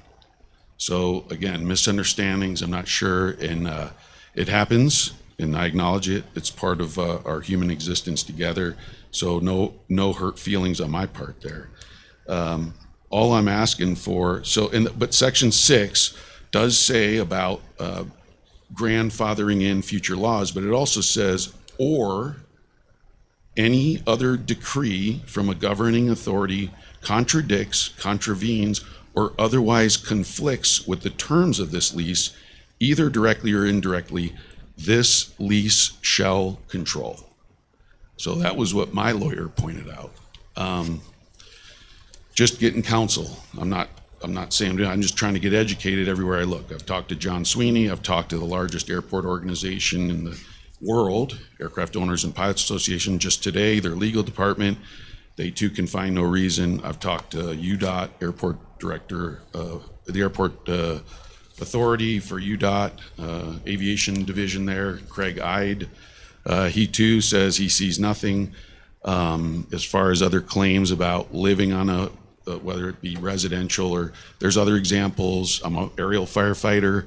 There is a hotel you can book at the it's a choice hotel, not the residence, but at Santa Maria Airport in California, of all places, where you walk out the lobby onto the tarmac to jump on your air tanker. So there are precedents. I'm happy to provide my research as well. I appreciate everybody's looking out for the best for the county. I think too, like the airport manager said, this will be a great deal. I did not solicit the idea, but I do appreciate the idea, and I too am available for questions. But if I'm willing to admit I'm wrong, if I was wrong, I've been researching a lot. I've looked at federal, state, local. I've read the county ordinances. I've read the airport overlay zone. I'm not seeing it. So I see where there's a separate ordinance that was quoted tonight for, in general, the VRBO concept. But I believe, perhaps ignorantly, naively, that the airport overlay zone is its own zone. So to take a rule from some other zone and apply it to it, I didn't either connect those. I'm not sure. So I'm not a lawyer, and but if I'm wrong, I'm wrong, and I'm happy to say it. Thanks, so Buster. thank you for your time. Sorry. Appreciate it. Just a couple clarifications if I can. Yes, sure. So a hotel is a commercial use. And so I know that all the examples of other airports using hotels, that's not what we're talking about here. This is a short-term rental, which is a residential use. The part that he quoted in section 6, he forgot a very important word. It says, to the extent any future law, ordinance, rule, regulation, blah, blah, blah, this lease shall control. So you're grandfathered in, and if a future law comes in, the lease controls because you're grandfathered in. But the preceding sentence says that you agree to be bound by all laws in effect at the time this lease is executed. So I think that one word needs to be acknowledged. I have also reviewed the YouTube video, and I sent all of you commissioners basically a timestamp breakdown before the last meeting that this came up. And Commissioner Fackrell was asking a lot of questions. And yes, I did hear in the YouTube Buster say pilots sleeping with their plane. But it was in the middle of a question where, as Chair Wilson said, be recognized, because sometimes we talk over each other, and there were a lot of questions being gone. And just know that had I heard that, I think it would have been a different discussion. That's all I can say. But if you do go back and you timestamp and you watch that, you'll see that a comment's made here while a question's being asked, and the comment was lost because we moved on with the discussion. So other than that, what are you asking me to do? I think that was the question I asked at the beginning. I don't have the authority to amend our code. That has to come from the commission, planning commission, or a resident submitting a code change.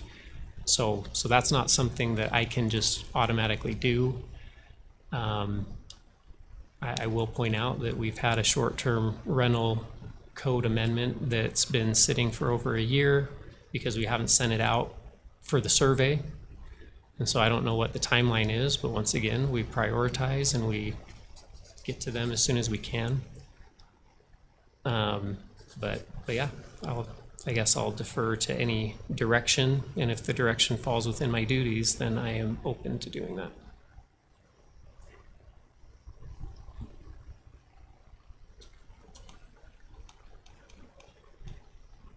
So I'm guessing this is going to take some further discussion is what I'm hearing, so.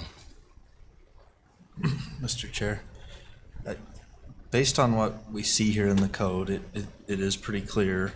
Short-term rentals are within the residential area of the code. They're not in the commercial. If it's not listed in the code, it's not allowed. So the only way that this goes forward is that we adjust the code. That's the way I see it. And regardless of what FAA, sorry, agriculture on my brain, I'm still at the fair, yeah. Regardless of what FAA or any other airport does, our local code, Morgan County Code, does not support short-term rentals in a commercial zone currently. If that's something we want to talk about changing, we could certainly do that. And we could talk about whether that makes sense in multiple commercial zones or not. But to me, that's what the code says currently. If we don't like it, well, then we change the code. Mr. Chair? Question along the lines of what you're asking or saying there. We have, and this is not, these are residential units within a commercial zone already at Canyon View Commercial. Because we put that into place last year. So that way a business could go and build an apartment above for their employees or whoever it was. So it's not short term. No, those are allowed because it's allowed in the commercial use table.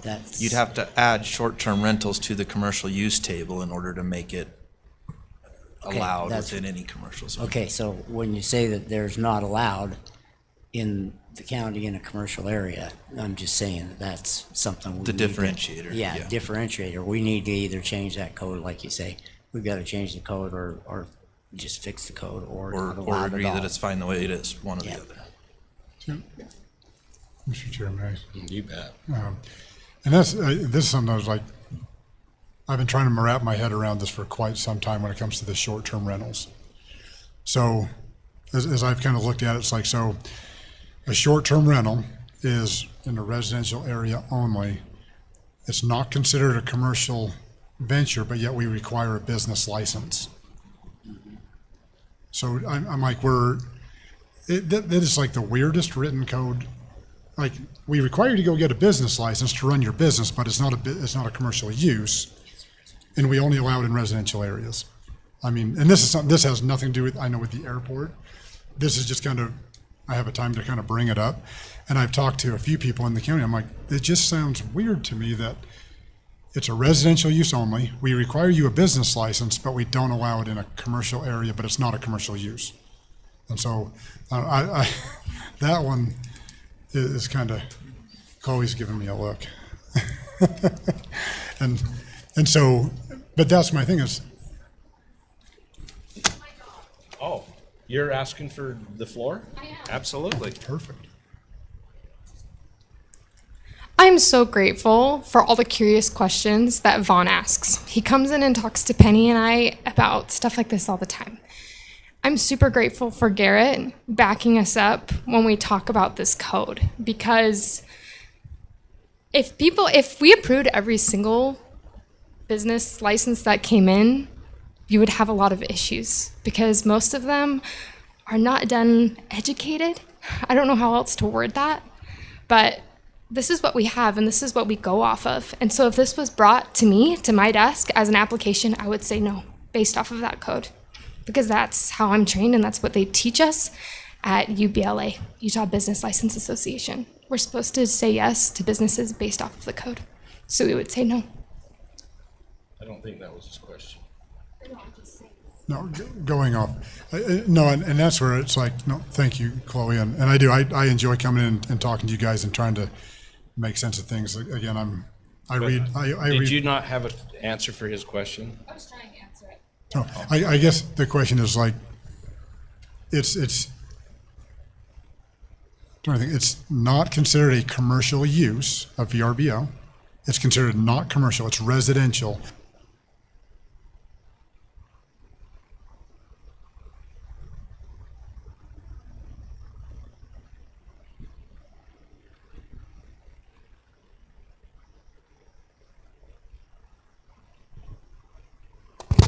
There you go. There you Now go. you go. We require homeowners who have a business inside their home to get a home occupation permit, which also requires them to get a business license.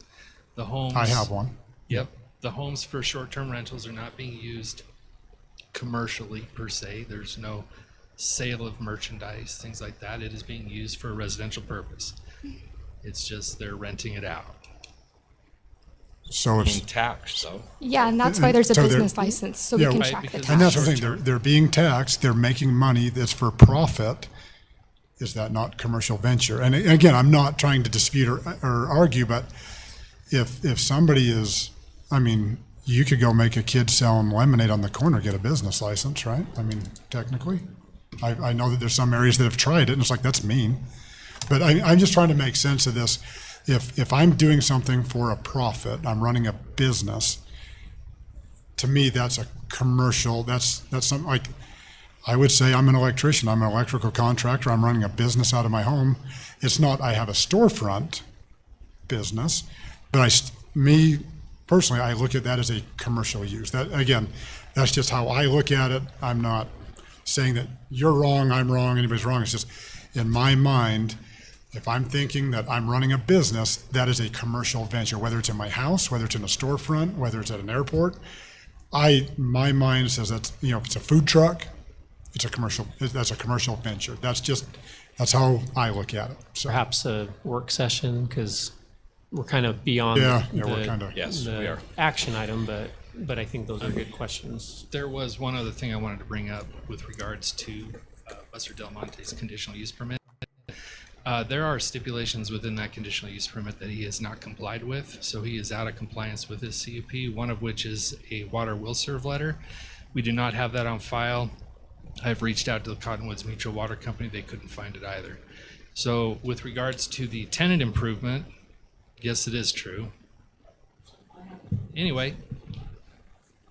Yeah, we don't have. But that may be something we can handle offline. 'cause Yes, there's a couple- I don't know why we're getting into that. There's a to tell you the couple truth. other stipulations that I think we're missing, but once again, that's not this discussion. Has nothing to do That's- with this conversation, so.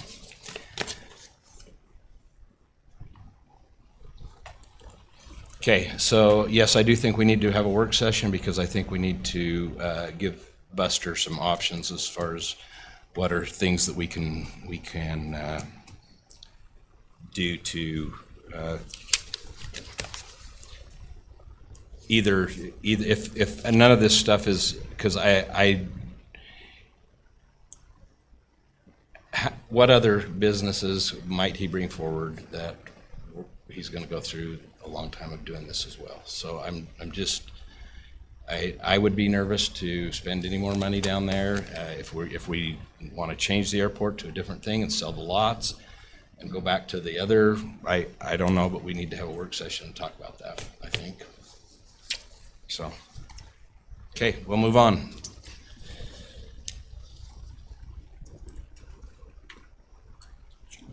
Okay, so this is me again, and I'm not sure why this is I me. don't know why I don't know either. Hold on, I'm trying to get to the page. I know there's certain rules there. I read them, but I didn't understand them It's fully. super easy. So the conversation happened, the applicant from the June 16th commission meeting regarding the PC zoning code text amendment sent an email to Kent Page in the planning and zoning office asking if one of the commissioners, per the policies and procedures, would consider bringing back a motion to reconsider the PC zoning code text amendment. In order to do that, which would put it on a future commission meeting, so essentially in order to recall your vote, this is the procedure. So it has to be someone that voted in favor of whatever the outcome was, denial or approval, and it has to be someone that was a commissioner that voted at the time of the, at the time of the vote. Motion? Yeah, at the time of the motion.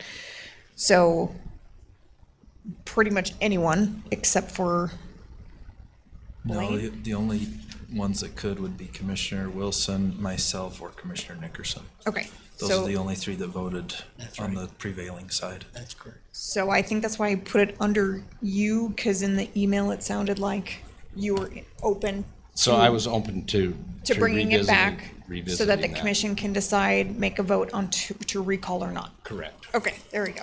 I knew I had a reason at some point. Okay, I'm sorry, still trying to find my packet page. So do we need to do that? or I do know you guys need to? Mike was in No, Mike was there. opposition of that. We've seen this Well- twice already. And that's why I'm not interested in seeing it a third time. there's a recall vote. myself. So, so it's on the agenda to vote whether or not the commission wants to recall.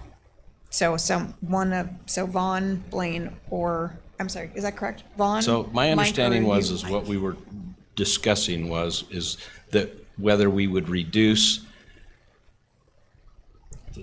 The acreage requirement for Acreage. the PC zone to 10 acres. to rather than 10 50. or greater, depending on what we decided. Is that correct?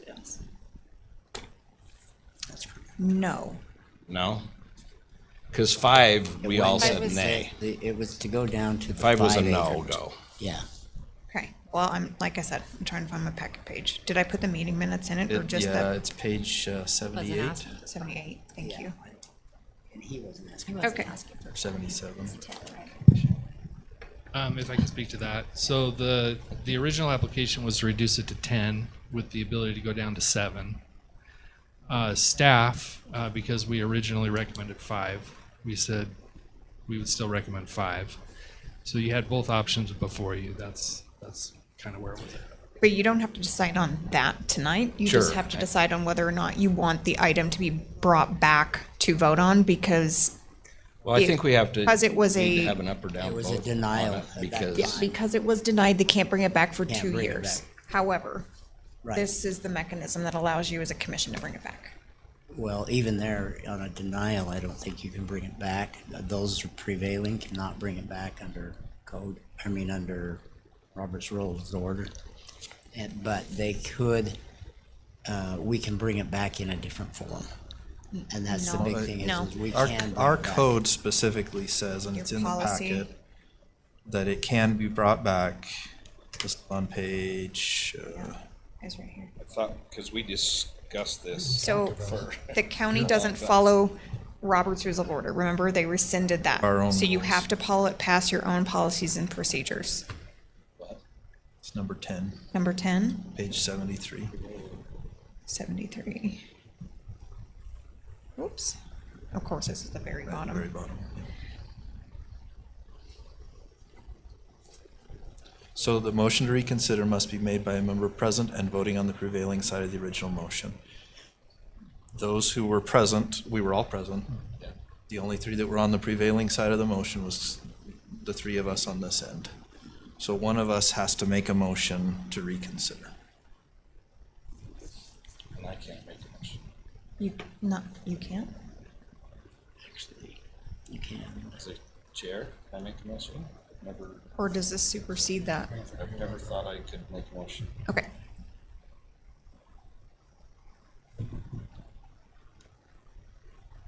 I had to step out, so. You're okay. This is that area right next to Flagship. No, I know what we're talking about, I guess. So what do we, so on that motion, the reason that I made the motion to deny was because I didn't like the idea that we were gonna bring it and make it so small. I've told this to numerous people, like Buster, or no, sorry, I'm still stuck on Buster's idea. Ruan's idea I thought looked good. I like the open space, I like the homes. It's kind of like what Garrett said about you pull that string. We make a text amendment, what else is it going to affect? And that was the reason why when I was looking at it had nothing to do with, like I said, I liked the design, I liked the openness, I liked the single family homes. I thought that looked good. But what effect will pulling that string of making that text amendment affect other areas within the county? I'm not in favor of going from 50 acres to 5. I mean, I think we could work on it. I think we could look at the PC zone and come up with something that I think. I remember, it wasn't, That's he not wasn't PC asking 5, zone. it was 10. No, it was to 5.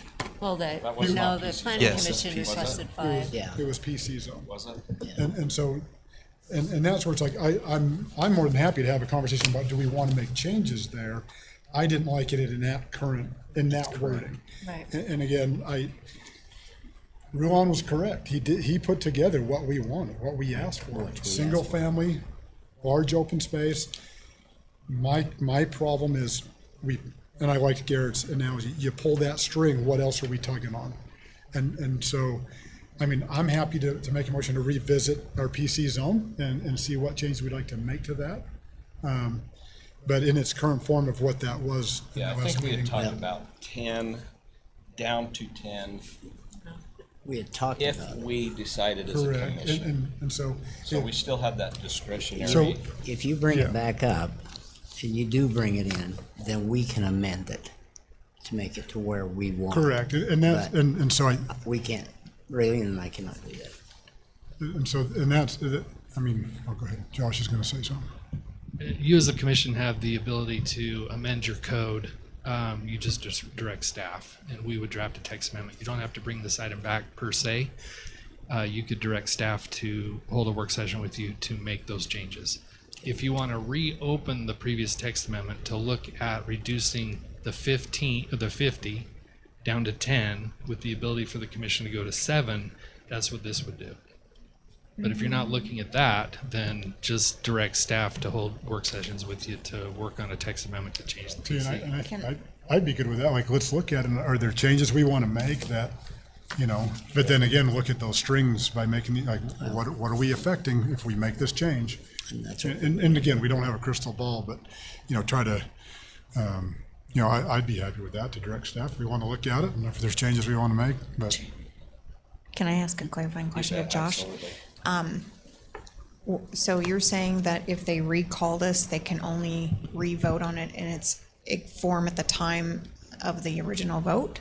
Well, that was what was advertised. So I would suggest that if you bring that back, then you're going to be voting on what they're proposing. So then my next part of that question is going to be, if the commission chooses to task staff and do a work session, is that going to take longer than making a motion with amendments to the existing? Yeah, because it would have to go back to planning commission. We'd have to renotice it. And it would be like starting over. Okay, I just wanted that So that would be clarified. the difference. Thank you. So in other words, we can go and propose, or we can actually ask staff to look into it. That'd be the best way, right? It's up to you on timeline. It depends on the timeline. So if I'm understanding Josh, it's like if we want to not do anything with this, but we want to task staff, that's the longest process. It's gonna drag out for quite a while because but if we want to look at what they proposed, we could bring it back and then we could make changes to it at that point. At the meeting. We could amend it at that point. Is that what we're? Yes. I think that's probably the better way to go down. I mean, I still think that we need to, it'd be good for us to have the discussion of what is it that we want, I think we could meet with him previous to that. We could definitely hold a work session. You just couldn't go below what we advertised for. And so Okay. if you. The 10 and 7 and all that Correct. stuff. So Okay. as long as your decision or your amendments are less than what was advertised, like As long as everything's greater than, we're good to discuss greater than that. 5. Okay. Yeah. Well, that's what we wanted. Because that's Yeah, what we I would advertised. want it, yeah. It is good to note, though, the planning commission, they did recommend approval unanimously for what was proposed, but they also made a second motion at that meeting to recommend that it go to 5, which is why we renoticed it and we brought that forward, because that was our original recommendation.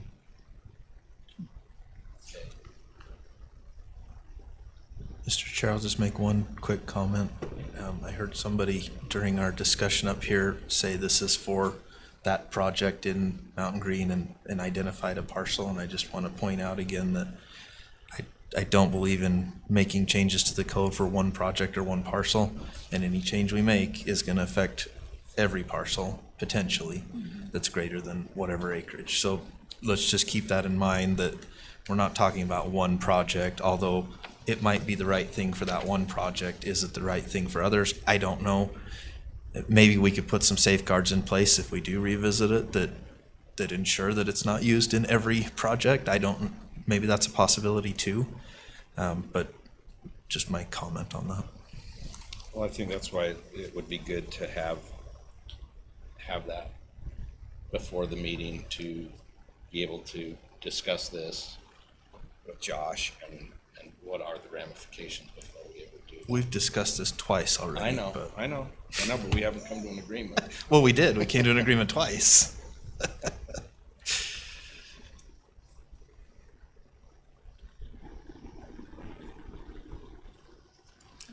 I can't make a motion, so so we're down to 2. Well, you know how I feel about it. I'm not making a motion on this one. I don't want to revisit it. So, Commissioner Nickerson, it's up to you. If you want to do it, great. If not, I don't care. If you do, I don't care. I'll support either way. I'm just trying to think, I mean, I'm trying not to, I don't want to beat a dead horse, you know, and just over and over and over till it's, you know, we're just sick and tired of it, so we pass it.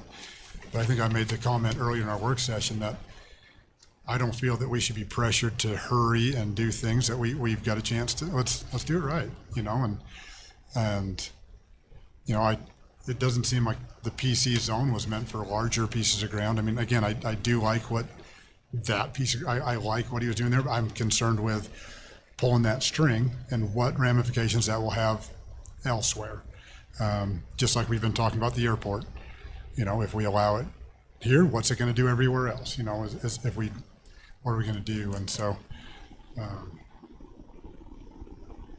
I think at this time, I'm not willing to make a motion this time to revisit. Doesn't mean that I'd like some time to think on it. I don't want to feel like I'm in a hurry and I have to do it tonight. Okay. So All right. I'd like some time to just kind of think on it. You know, what would I like to see? If I were to revisit this, what do I want to see? And Okay. I'd like a little bit of time. All right. So, just for point of clarification, so if anyone wants this back on the agenda in this format, would you just let me know? Otherwise, it will fail for lack of motion. Yep. Okay. Okay, we'll move on to our public hearing portion now. Before we do that, we're going to take a 5-minute recess. Now you do.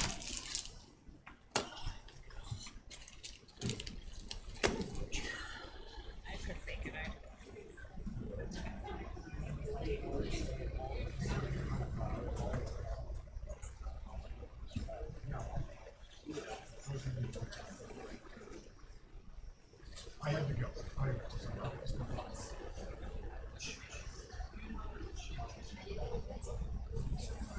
I turned on. Well, I'm sorry. Let's go. If you see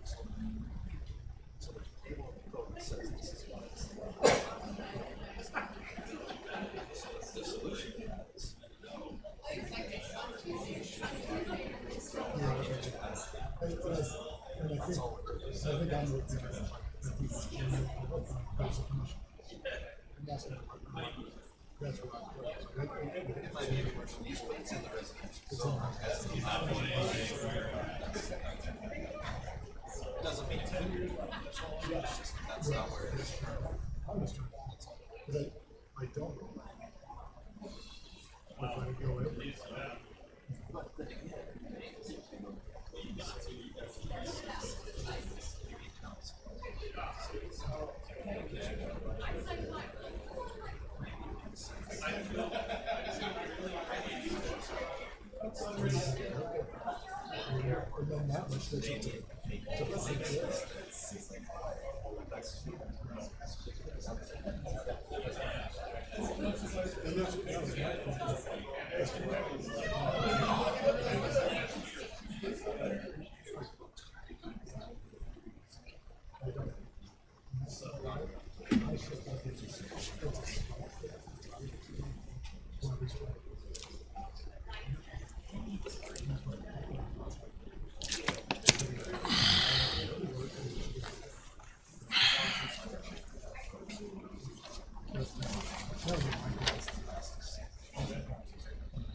Hmm? It is good, yeah. It's not as sweet as a sugared one, but.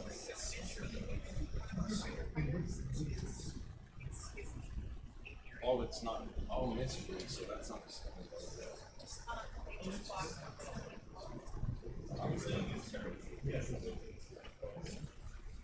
That's a big deal.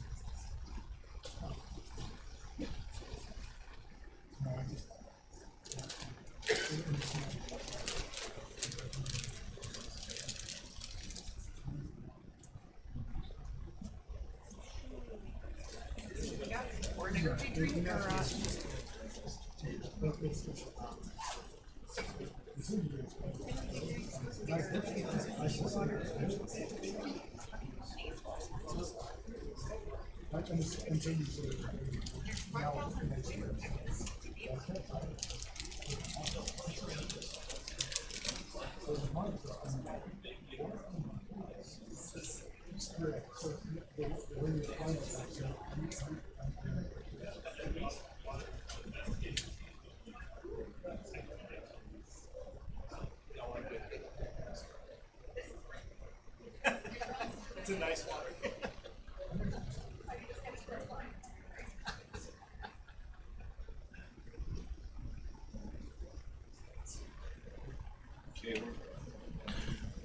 Calling back the commission, please.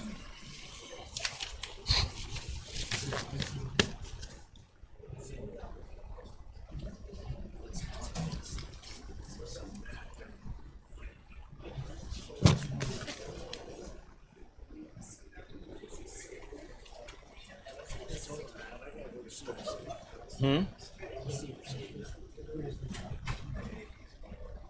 You need to sleep and then head down early.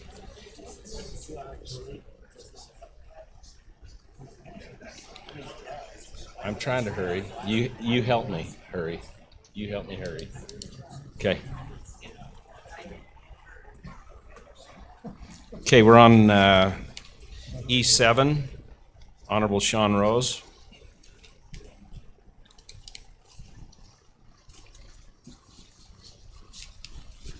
Good evening, Commissioners. I'm Sean Rose, the Morgan County Recorder. This was fun reading, by the way. Really? It should be. I won't tell you where I was when I read it. I was on the beach. All right, before I go into it, I'm just going to read this. It just outlines kind of what the purpose of this is for. The adoption of chapter 154 is an important step towards modernization of Morgan County's monument preservation program and ensuring compliance with recent amendments to the Utah Code Title 17, Chapter 73.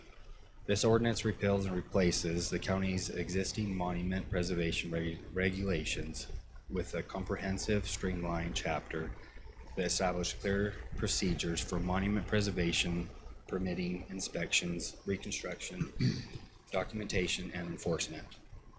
Survey monuments are the foundation of the public land survey system and ultimately defines the legal boundaries of every parcel of property in Morgan County.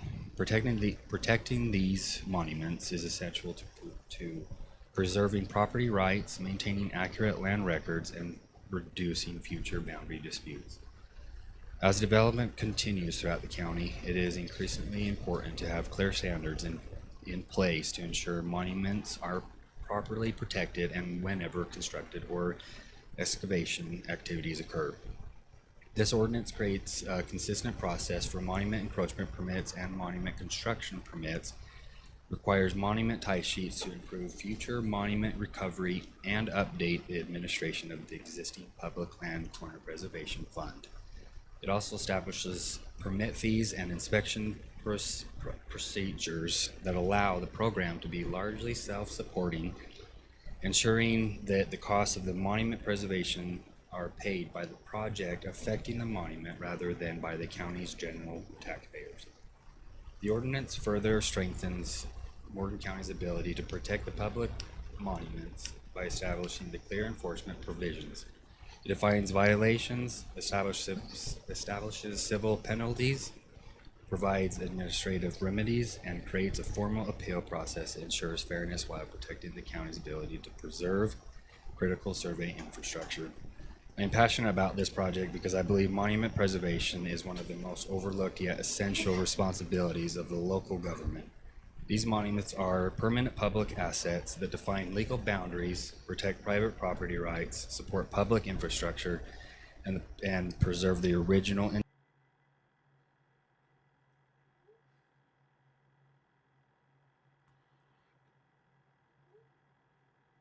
surveyors, engineers, title companies, and the county for decades. This ordinance is about planning ahead rather than reacting after problems occur.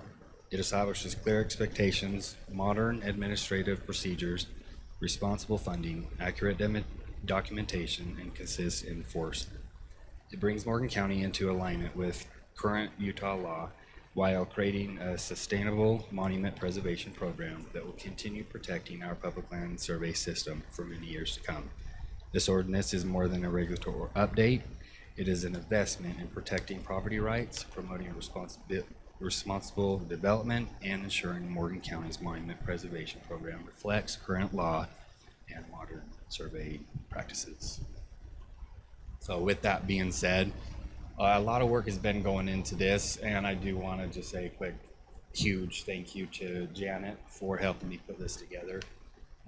This is important for the county, for the citizens. And so, that being said, are there any questions that I can answer? I saw some blank areas in dollar figures. I didn't get a answer on that. I'm just As wondering. far as fees go, so you can't pass a fee, the county commission can't pass a fee without a separate public hearing. So it didn't make sense to pass them consecutive, like they need to be consecutive. All right. That's why. Just wanted to understand that. So. Okay. No, I don't have anything else. Mr. Chair. Yes. On the one chart where you've got the green line or yellow green line, whatever it is. Keep going one more down. Oh, sorry, I got Oops. quick happy. What page is that? Right there. It's 82. 82. 82 of the packet. What's that telling us at that point?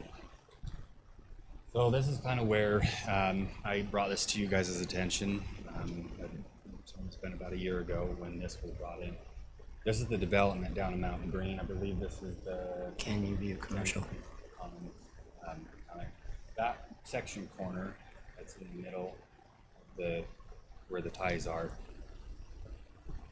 When the first plat subdivision was created, recorded, they had clearly stated that there was a section corner there. They clearly knew it was there, but it obviously did not care. So then they go on with amending, and they clearly, as you can tell on this one, where they say that it was obliterated, destroyed. So they're clearly stating that it is destroyed.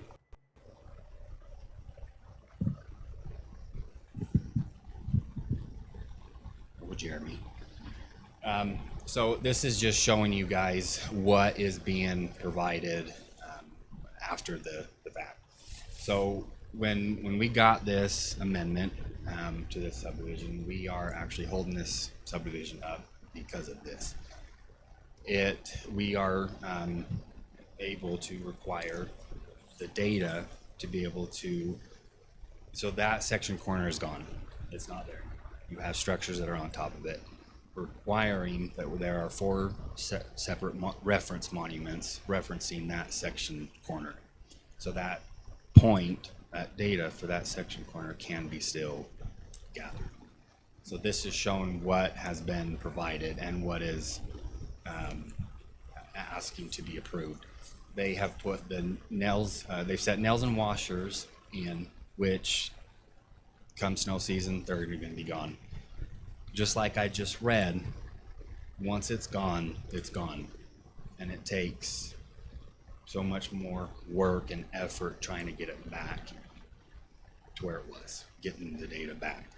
So we are requiring them to put brass caps, aluminum caps like this, and either epoxying them into something more sturdy, where the snow plow's not going to take it out. It's going to last for years to come.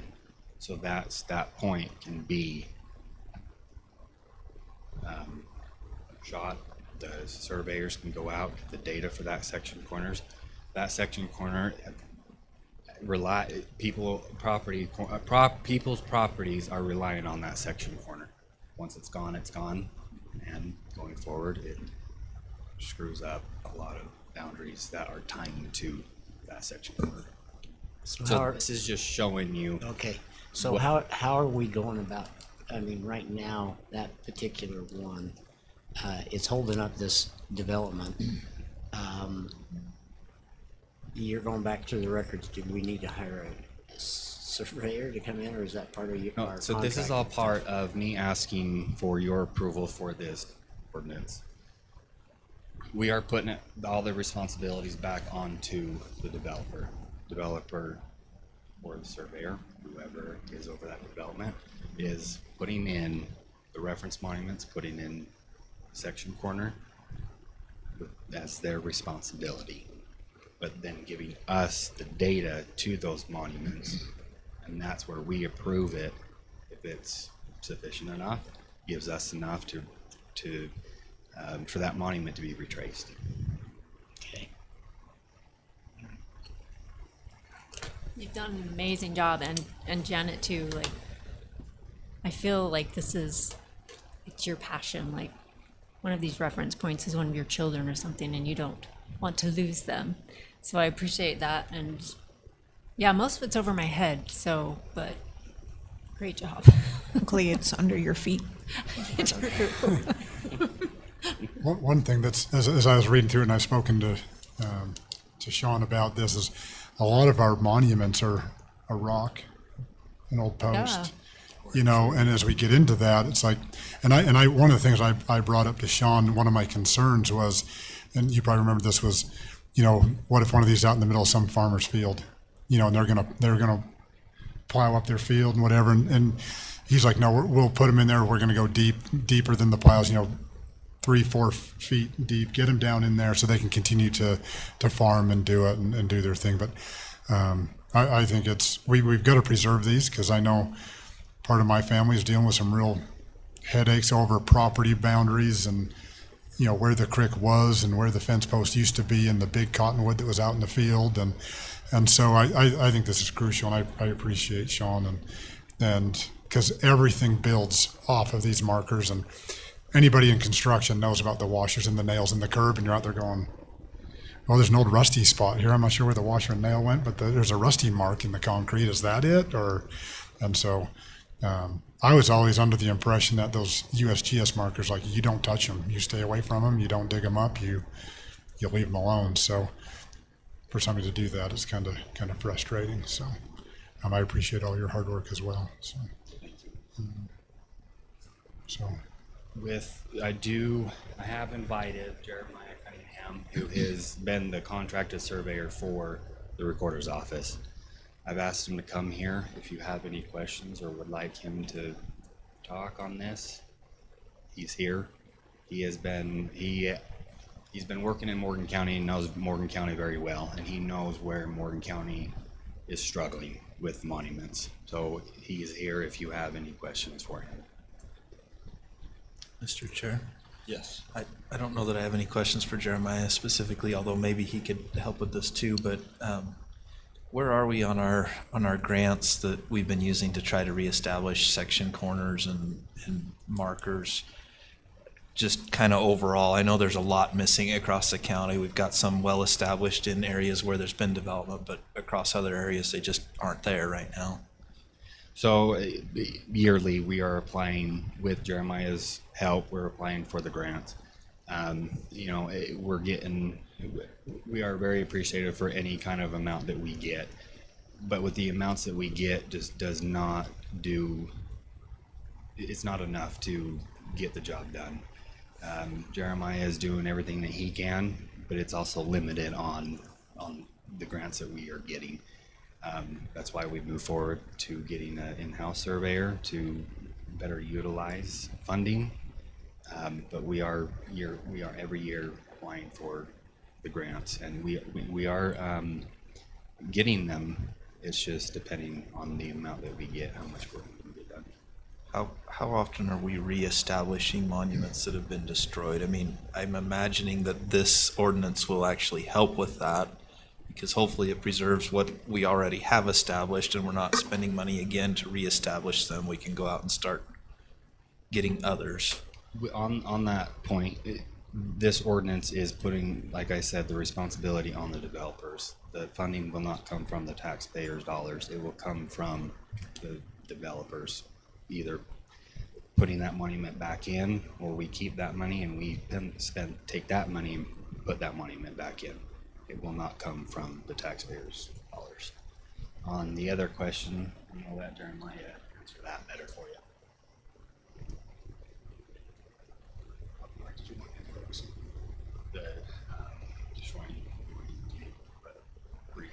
Let's talk about monuments. Again, Jeremiah Cunningham, I work with Intellis. Intellis and its predecessor, Hill and Argyle, have been the contracted county surveyor under the recorder for the last 15 plus years. I have been participating directly in the monument restoration rehabilitation program and grant money since approximately 2012.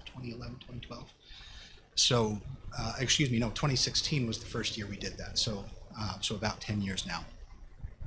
There are currently, outside of the forestry F1 zoning, close to 800 monuments in Morgan County that count as either the corner of a section being a square mile, or a quarter corner, which would be the midpoint between two corners, so the exterior of that mile.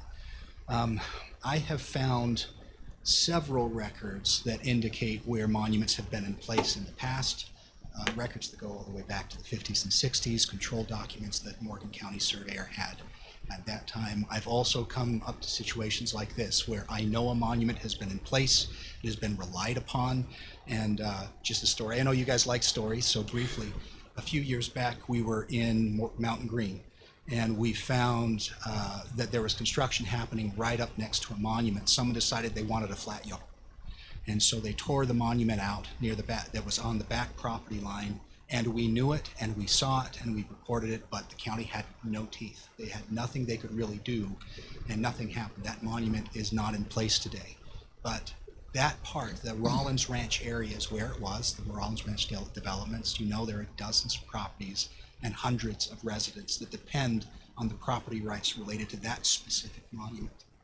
And so where I find these things being destroyed and disturbed, and we're talking stones, we're talking posts, we're talking even the steel monuments we're looking at here, or aluminum monuments. I found several of these that have been set by us in the last 10 years, this being one of them. We found it, we rehabilitated it, we made sure it was in a good spot, and then it gets torn out through negligence or through deliberate action. So, you know, again, this ordinance putting the burden on the people who are taking these actions is the best thing the county can do. There's no reason the general public should be paying for other people's mistakes. And as the saying goes, 1 ounce of prevention is worth a pound of the cure, right? Just to kind of put in perspective as well, over these last 10 years, the cost for us to identify and replace a monument under the grant has ranged anywhere from $1,800 to about $4,500, depending on where it is. There's a lot of work that goes into replacing each of these. Considering the county has over 800 monuments, and very few of them have been identified in official records, you're looking at a very astronomical number that comes to the millions of dollars to replace these monuments. There's no reason the public should have to pay for that. And thank you, county, for providing funds in the past to support the monument restoration and rehabilitation grant funds, because that money does, we try to stretch every penny of it. And when we get the next award, hopefully it's similar to past years, and we can spend that money to, in this case, we're going to be going back to Mount Green and revisiting a lot of these sites where we know that these monuments have been disturbed and removed. And hopefully we can identify who the culprits are so that we can have them pay for this. Thank you. Thank you. Mr. Chair. Ask a Yes. question? So if I know where a corner section is or a monument should be, and it is a post or a tree that might be being taken out, how do we go and put something permanent in there? And who takes care of that? That's a good question. So if we have monument restoration funds available, and this is during the state's fiscal year, which is July to June, then we can go out and do it as the county surveyor ourselves. And this little cap that you see here is usually attached to a 3-foot long post that gets buried in the ground, and it has flared ends. So you're not going to be able to pull it out except with a lot of work or a huge tractor. I know there isn't exactly a scarcity of tractors here in Morgan County. So you again, yeah, and also this particular grant requires that, as Sean had mentioned, that these be referenced by at least 4 additional monuments. We call them swing ties that give us distances to the specific location. And that could be a steel bar. That could also be a monument to this effect. In very few cases, we've put in nails and washers because those can get torn out very quickly. And in a development such as this, where the roads have not been fully developed, or if they're putting it in asphalt, those are not reliable monuments at all. We're trying to find ways to make them more reliable. But you know, if you're putting in a 2-foot bar, that's going to be hard to get out. If you're putting in a 3-foot bar or pipe, that's even harder to get out. And that's what we're trying to do, is get more permanent stuff. Now, if there isn't money available from the monument grant funds, then usually what we have done in our role is we've worked with Sean to solicit that money from the county so that we can replace that. If it is a known position and it's been accepted as a section corner location, that will be subject to any construction happening around it, be it by public, general public, or by a larger developer.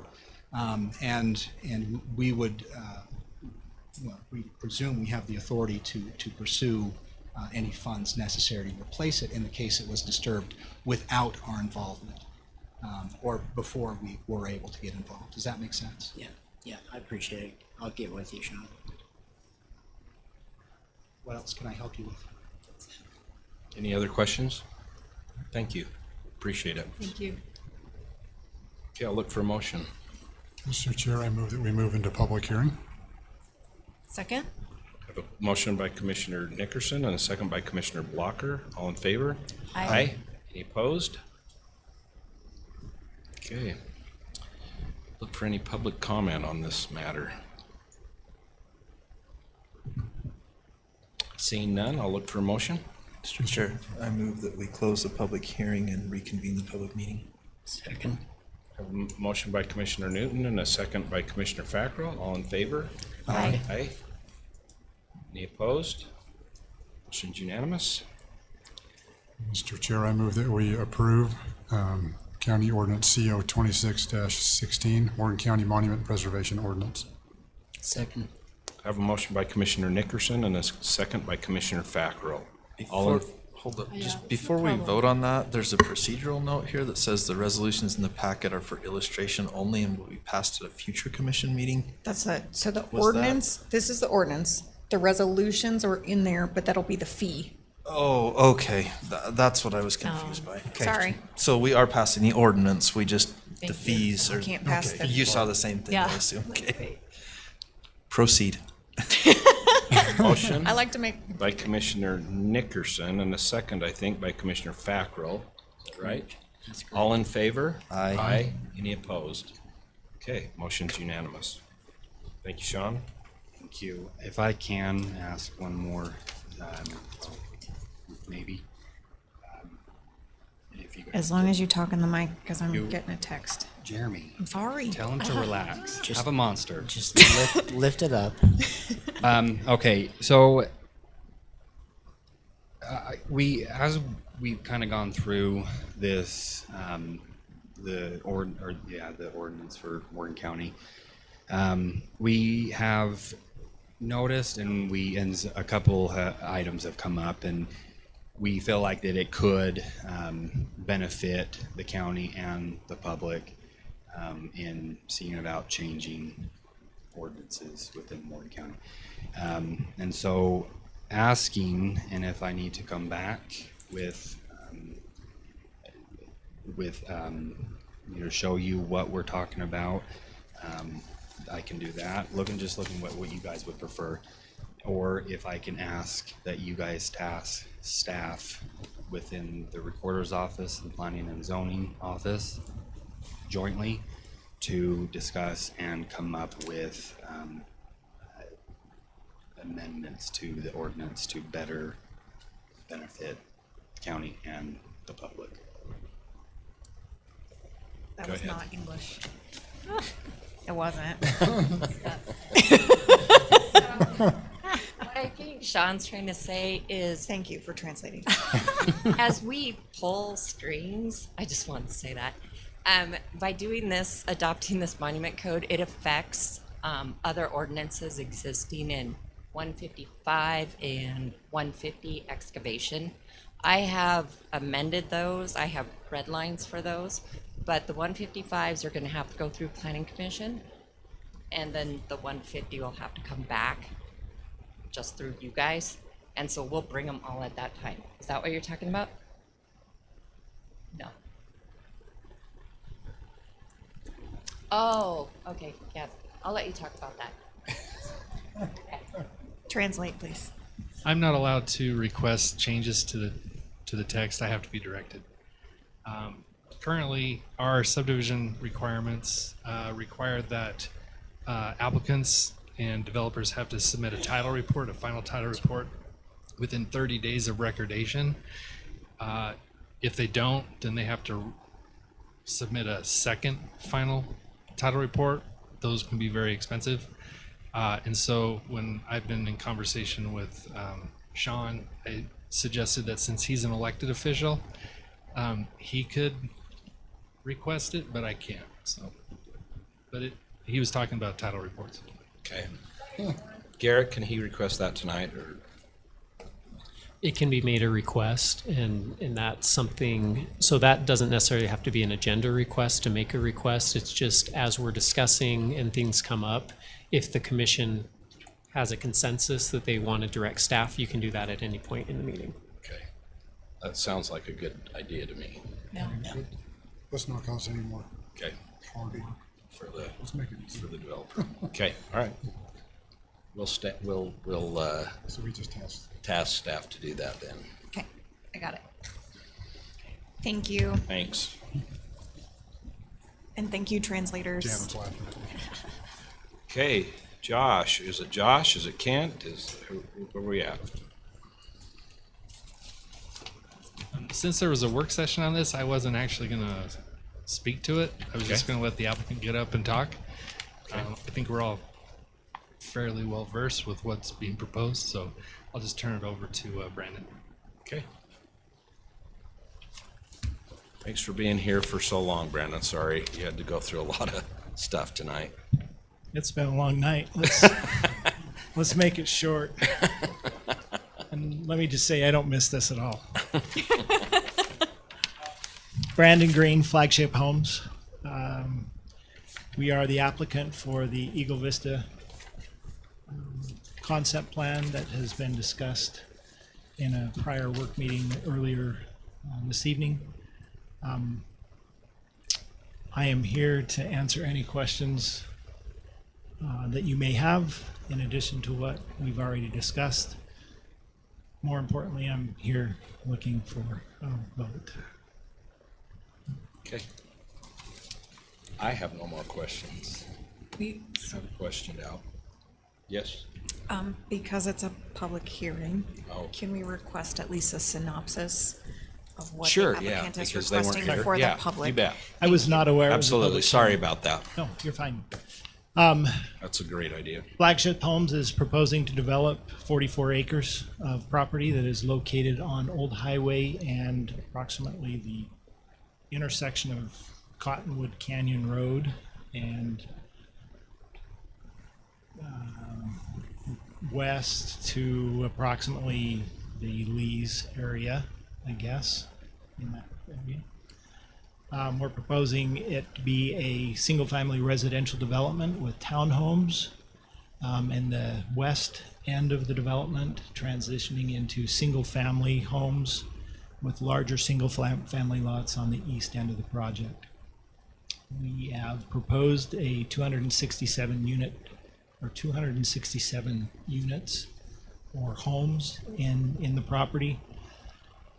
We have provided some open space, some trail connections, some amenities for our HOA.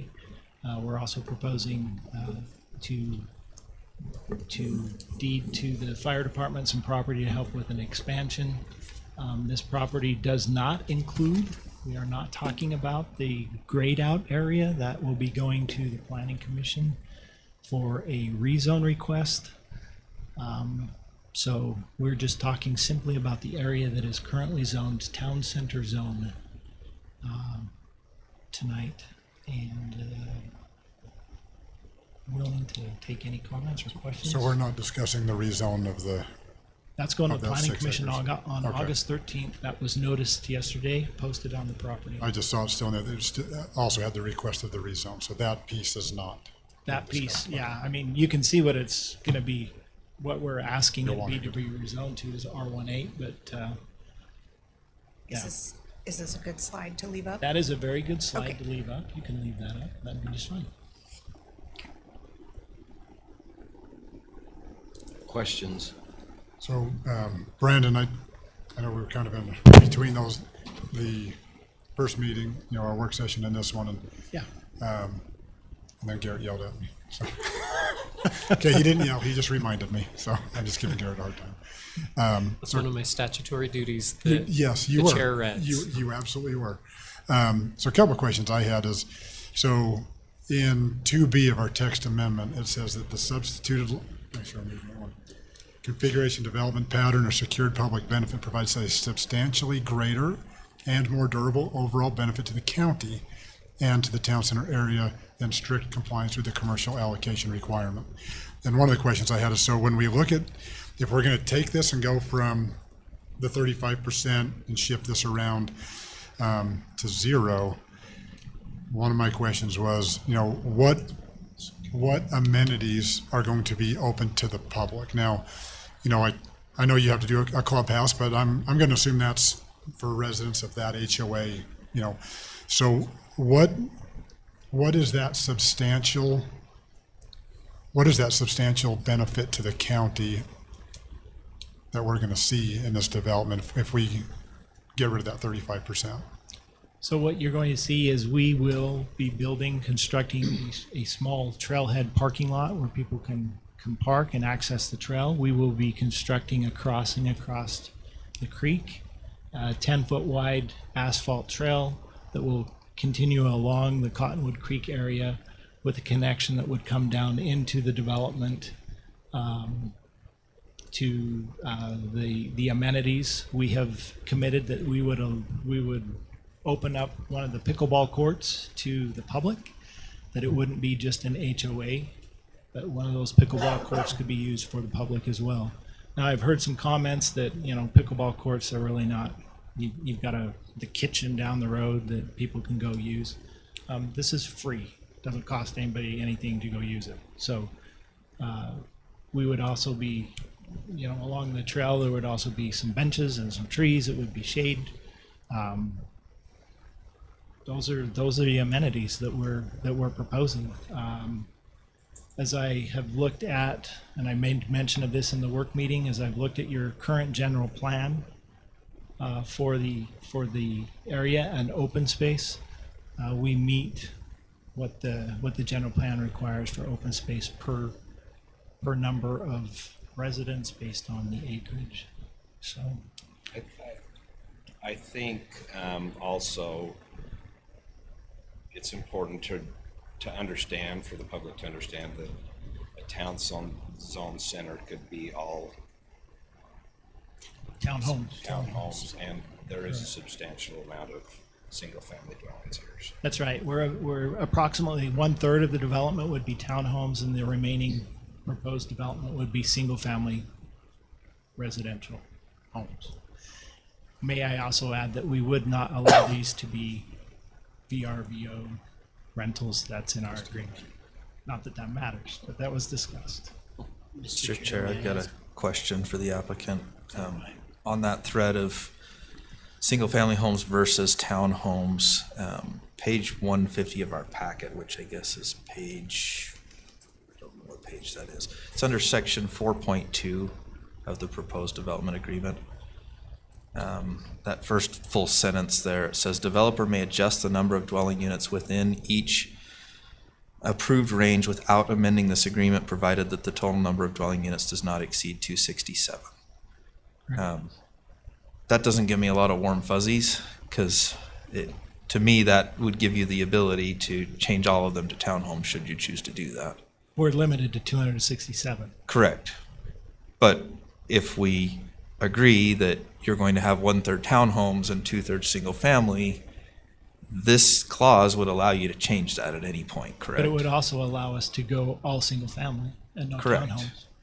But what do we have, what assurance can you give us that you're not gonna go bait and switch us and say, well, now we want all townhomes? Because Well, I would like to give you all the insurance.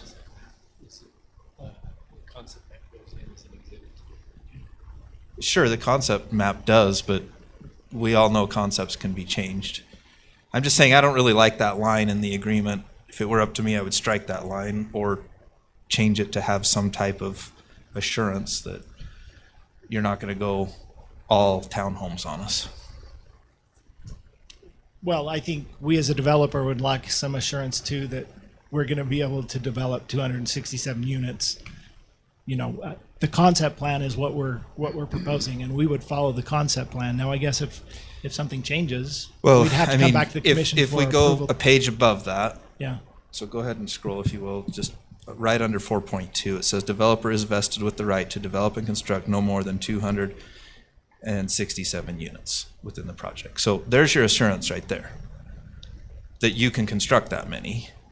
So where's our assurance that you're not going to construct that many townhomes? Right That's now, what I'm getting at. Right now, all I can say is the concept plan, and then, yes. So in our PC zoning district, when that was adopted, we have a lot of PRUDs and a lot of development agreements out there. And when the PRUD section was taken out of our code, we added an amendment section to the PC zoning district that applied to all PC zoning districts, all PRUDs, development agreements and things like that. There's a list of things in that agreement that qualify as minor changes. And it talks about minor changes would include less than a 5% increase to number of lots, increase or decrease to open space, and there's a limit to it. So, See, and that's what I'm wanting here in this agreement is a limit to it. Hey, we can adjust it up to 10% without coming back to you to amend the agreement. But if it's more than 10%, we got to come back. Does that make sense? it makes sense to me. I know we had talked to them about putting that in. I think it was taken out. But our PC zoning district amendment section would apply to this, and it limits it to a 5%. And so it's even less than what you're proposing there. Isn't this TC's, not PC though? Yeah, this is TC. I understand that, but when we created the PC zoning district, the amendment section was supposed to apply to all PC zoning districts, the town center because it's a development agreement, and all PRUDs. I was just like, you kept saying Yeah. PC and I just was like, Yep. So thank you. So I was trying to think ahead because of all the PRUDs we Can have. can you speak to why that was removed, or can someone speak to why that was removed? If that's the case, then what objection would anybody have to having that in this agreement? Well, Is there an objection to that? Well, I would ask the Okay, applicant. so let's to put that in the agreement, make it simple. Hey, we can go up to X percentage. That's cool. We'll look at No the problem. language that Josh has drafted for the PC zone, and we can put that in there. We don't have a problem with that. Okay. We don't have a problem. That's all I was getting at. Like, let's put it in there. If there's a limit, let's put it. Okay. So Mike, I circled the same thing, but also on page 36, it says the same thing, but kind of reversed. Developer may adjust dwelling units in the ranges from townhomes to single-family homes, but not exceed the 267 and not have to do an amendment. So are you saying like you can do more single-family instead of townhomes? in I that. think that's what that says. Yeah, Yeah. what we're saying is we aren't going You to want the exceed 267. We want flexibility because if townhomes aren't doing Selling. very well, maybe we want to flex into something different. Okay? But that's going to be the maximum amount. Remember, things could change and it could be less than. We just don't know. And we're used to that with any developer. I mean, that's the case with any development agreement we've ever done. Like, we understand the maximum concept.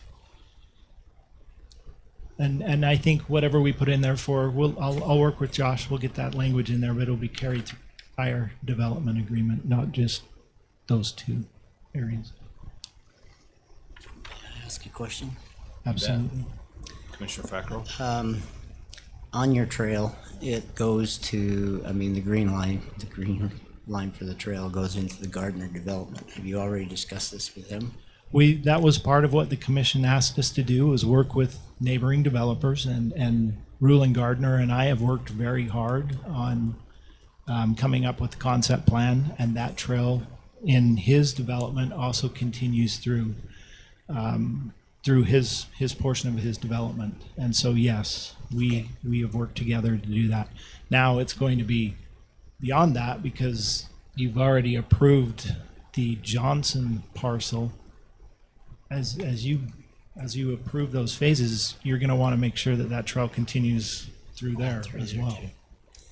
So also then we had some discussion in the work session on that one set of townhomes where the park is. Yes.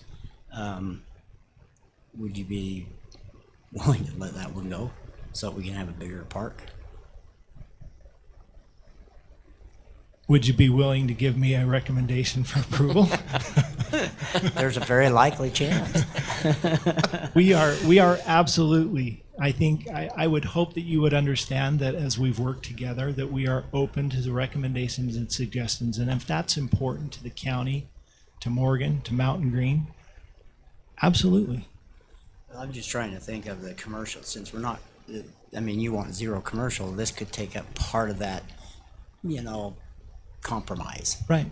And to give us a little bit more, especially if we take it over as a county, if we take it over, it'd be nice to have a park that's bigger. So, just a thought. No, yeah, we're open to that.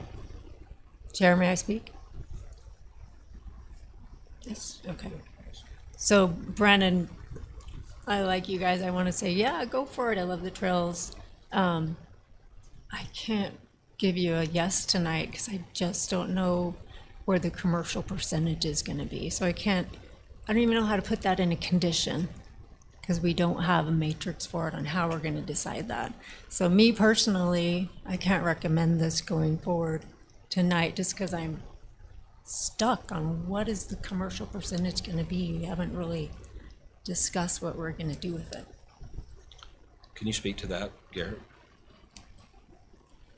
So my understanding is that the applicant is requesting an approval tonight. And so I think the discussion can go back and forth, and if you agree upon a percentage, then it could go forward. But I don't know that, and I can't speak for the applicant, but if you have a condition of approval that you have to have X amount,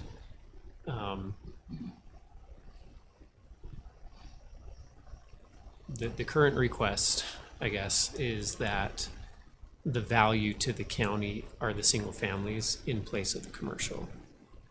Right. Now, if there's an agreement on that, I think we can add that as a condition to make that change and then bring it back, or just approve the final form or give some guidance to the attorneys and to Josh as we redraft. But so the conditions have to be in the motion, is what you're saying? the conditions will need to be in the motions. But I wouldn't make a condition if you say, okay, we're going to approve it with the following condition that you have. I would agree to that before you choose a number, because they may not want approval with 15% or whatever that number is that you throw out. So Brandon, we talked about this thing, the commercial percentage, and maybe having some type of matrix. And did you get a chance to think about that or discuss it with your team and bring something to us? Or Not for the commercial matrix, but for what we were giving to the county and what we were asking for, or what we were asking for, yes. That matrix has been put together. You know, I'm gonna be honest with you. If you were to put commercial on that site, where would you put the commercial? You wouldn't. well, I'd put it right behind the fire station. me personally, I'd put it to the east of the fire station along Old Highway. Your lot you want to rezone, part of that. Not all of that. But So Okay, what and kind I of commercial? understand that. I understand that, and I don't want to get off on things, but we went down this road based on information and feedback from the commission, and Now, hold on, Brandon. The feedback that I gave you was you still have to have that commercial transferred to somebody else. So don't say we went down that road based on feedback from the commission. We told you multiple times that commercial, you either In transfer to somebody else or you build it, one or the other. in February, we were denied an application that was TC, that met the TC zone that had commercial. You weren't And we were- denied. That's not It true. was not approved. We asked you to come back with something different, and we asked you to work with the other developers, but it was not denied. Okay, what part of that did I not complete or comply with? You did go back and try to work with the other developers. You did not transfer any commercial to anybody else. We don't have an agreement to do that. You did not come back with any commercial within your project. So that was what we asked you to do, either transfer it somewhere else or come back with commercial in the project that makes sense. You didn't do either one of those. So to say, hey, I did everything, I think is very disingenuous. Now, Okay, well, that being and that- said, what you've suggested here is that there's a benefit to the community by going with single-family homes. And frankly, I think that's what I would love to hear you go through. Okay, what are the benefits to the community? If we agree we're giving up all commercial, what does Morgan County get out of this? Because if we go back to and maybe Commissioner Nickerson can read this section for us because he had it up a minute ago. I don't know if he still does. If we go back to the original ordinance, essentially we have to have a substantial benefit to the community as a whole. Do you mind reading that? Yeah, so it just says, let's see, this is in the text amendment, section 2B, the substitutive land use configuration development pattern or secured public benefit provides a substantially greater and more durable overall benefit to the county and the town center area than strict compliance with the commercial allocation requirement. And that's all in the And- development agreement. We've got what we're, So list it out for the benefit of the public that's here. List out what are the substantial, greater, and more durable overall benefit to the county and the town center area. Can I just say something before, Chair? You bet.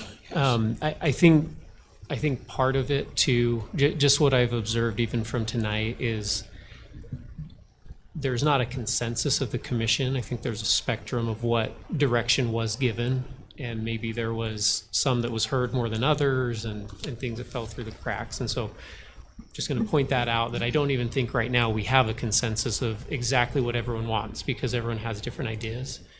And then just a reminder that the TC zoning doesn't require any single family homes. And so as Brandon is outlining the substantial benefit, you're going to have to think about, are we fine with all townhomes, or is the single family a substantial benefit? So I'm just going to lay that there's a You a made that clear spectrum, earlier too, and I yeah. hear that, and that's what I'm saying. I want you to list out, that's one of them.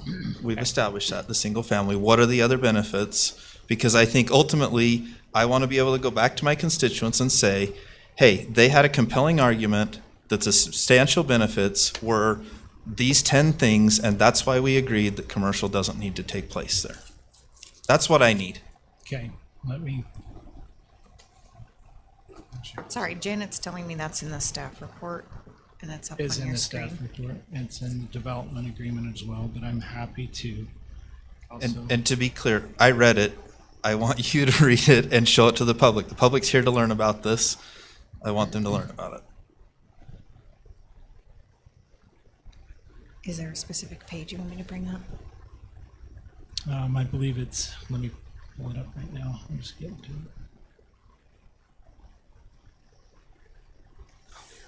It's in findings. Yeah, findings.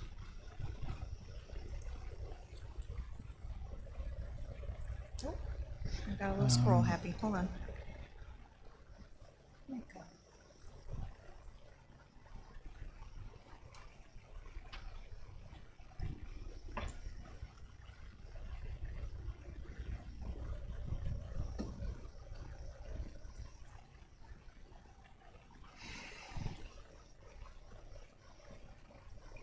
Just one second. Let me get there.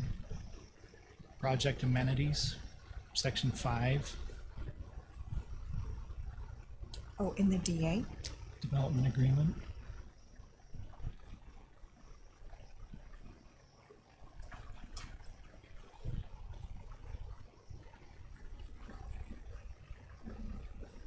You said 5, Brandon?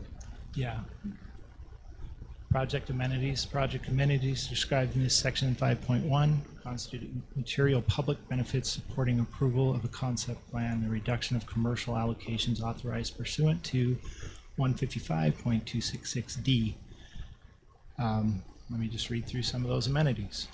We're providing, again, under the TC zone, we're required to provide some kind of a clubhouse for the community that is at least 750 square feet. Our clubhouse for the community, now I know this isn't the community of Mountain Green, but the clubhouse for our community is approximately 2,000 square feet. In addition to that, we are providing pickleball courts. We have said that we will give the community of Mountain Green, or anybody, I guess, for that sense, if they want to drive from Morgan to Mountain Green, the use of a pickleball court. Willing to do that. We're providing a trailhead access, paying for that access, paving it, creating the crossing along the creek, creating the open space, the corridor, the benches, the trees, whatever that looks like as we go through the process, along with some acreage associated with that open space to the community. The community has the ability to go in and I assume if they wanted to, lay on the playground that will be provided in the open space. About the only thing that wouldn't be open to the community of Mountain Green would be the clubhouse and a pickleball court. But should the commission decide that maybe they want 2 pickleball courts to be accessible, let us know. I think it might be helpful to have the public comment and listen and to what our citizens have to say. So Thank you. thanks, Brandon. Appreciate it. So I'll look for motion. Mr. Chair, I move that we move into public hearing. I'll second. Have a motion by Commissioner Nickerson and a second by Commissioner Newton. All in favor? Aye. Aye. Any opposed? Okay. Motion carries. We'll look for public comment. Tina Kelly, Mountain Green. I know there's other people who want to talk. I appreciate Commissioner Newton bringing up that point on page 150 because I don't think that you're trying to limit their number. That's already written out, but they could change the number of townhomes, and that's what I'm concerned about with that language, because they're saying that we're going to get 143 townhomes in exchange for giving up the 35% commercial. Basically, you get 143 townhomes instead, or single-family homes, sorry. You're getting 143 single-family homes, a paved trail, which they may have been required to put in anyway, 2 tot lots, which they would have been required to put in anyway, 2 pickleball courts, one accessible to the public, one not. A clubhouse, which is not accessible to the public. It's accessible to the community that it's built in, but not accessible to the public. So the one trade-off that they're saying would be beneficial is the 143 townhomes, but that language left in that form allows them to change the number of townhomes, at least as I read it. And I read through, there are several places where it looks like you could change the numbers. So, but in the proposed findings from staff, it does list those things out. And it does say provision of at least 143 detached single-family homes as part of the project's enforceable housing mix. That's if you follow the staff's findings and add them to your motion. Another thing, there's a whole separate page of staff corrections. I'm not sure if they're going to be included, but I found them to be very valuable as I read along in the development agreement, because it tightens things down instead of leaving them loose to be misinterpreted later. But I'm not sure that you want to give up all of that. The whole reason you rezoned this, and you figuratively as the commission, not all of you that are here, rezoned it to TC is you really wanted that commercial zone. I remember saying that this would be better as a PC zone because it didn't make sense. It wasn't part of the town center. It was a mile outside of the town center. But the commission specifically wanted commercial, and this was one of the areas that they felt that they could get that. And giving that up for the 143 townhomes, I'm not sure if that's everything that you want to do. Also, I could see the commercial going in on the back side along the freeway. Does the commercial have to go in today, tomorrow, 5 years from now, 15 years from now? Are you giving up space that might be good commercial space in the future? I don't know. I'm not a planner. I've only been on your side of it for years, so that's a question that would be in the back of my mind. And I do want to say, I know I'm probably over my 3 minutes. I do appreciate your time and effort. I know that doesn't go said often enough. This has been a long debate, and rightly so, because it's going to make a big change to the community. Thank you. Thanks, Tina.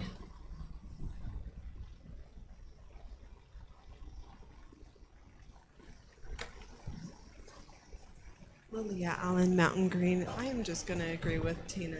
I don't believe the amenities are a fair trade-off for our community.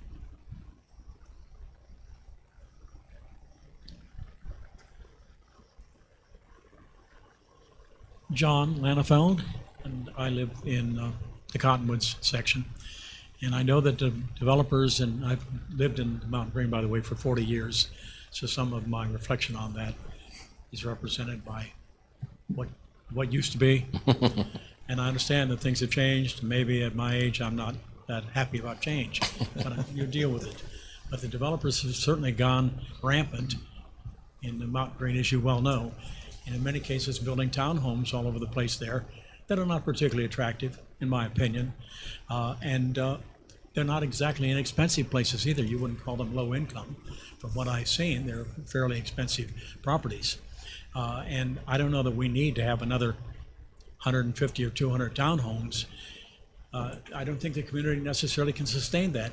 The traffic situation on the old highway is getting to be a bit of a problem now as well. And a lot of these areas now coming down from the highlands is going to be real problematic for people to even get onto the old highway because of the traffic now that seems to be inundating the entire area. So am I in favor of further development of that area? No, and I'll admit that straight up. Maybe when they get the off-ramp there that they're proposing after I'm dead, then basically maybe that will alleviate some of the traffic issue. But for the present time, I don't really think that the community is going to benefit very much by a development of this magnitude anyways. So just my opinion. Thank you.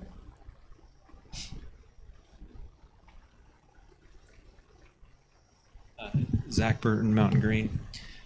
A couple points that I'd like just to expound on is, from what I understand, Mountain Green and Morgan County has repeatedly identified expanding the commercial tax base as one of their initiatives. And so we're saying that they need to have 35% commercial, but the trade-off of that, somehow we've come to the conclusion, or that single-family homes are now a trade-off to commercial.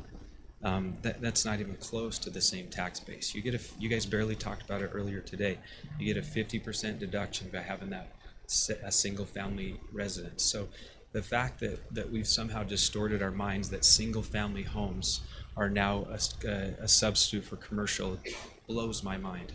And I'm respectful in the fact that developers want to make money, but I would agree with some of the things that said before. When a developer is proposing and he pulls up on his own thing and shows that the amenities added to the community are trails, those trails will end with those 3 developers. Where do you connect them? The only people that will logically use those are people that are in that community. I already said the commercials, or the community center over there. So you're telling me the trade-off again for commercial and higher density is that the community gets 1 pickleball court and 0.1 acres added to the fire department.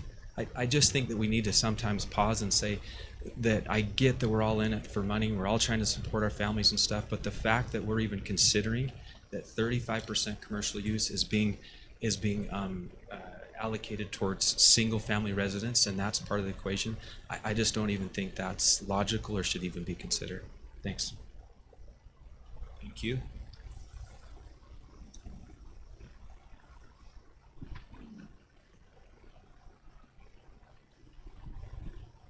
Tyler Nelson, Mountain Green. I'm also a firefighter for Mountain Green Fire.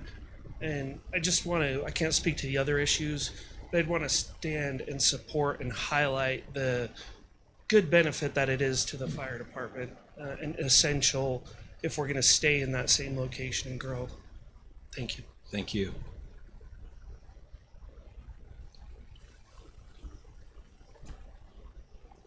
My name is Jennifer Lance, and I'm a Mountain Green resident. I don't want to take a lot of time. I just want to thank the commission for your time, for everything you do, and just leave the words that we really do desperately need commercial. So to consider this without commercial benefits wouldn't be an asset to the community. Thank you. Thanks. Ryan Everhart, Mountain Green. If it's a residential development, it needs to be zoned residential. Don't make an exception for town center to be all residential. Thank you.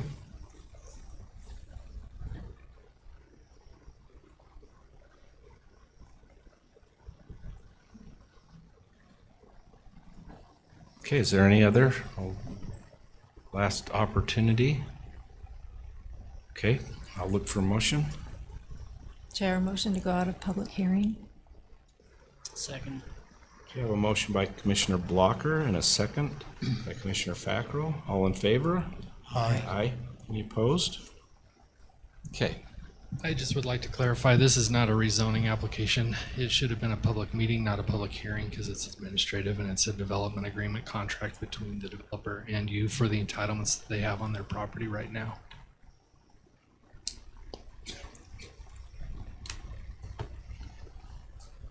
How did it get posted as a public hearing? Sorry, that is how it was sent to me.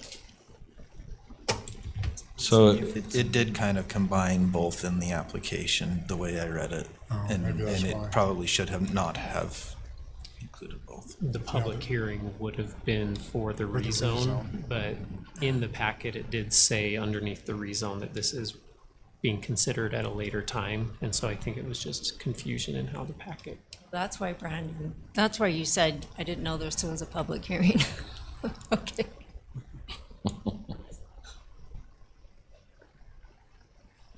Interesting.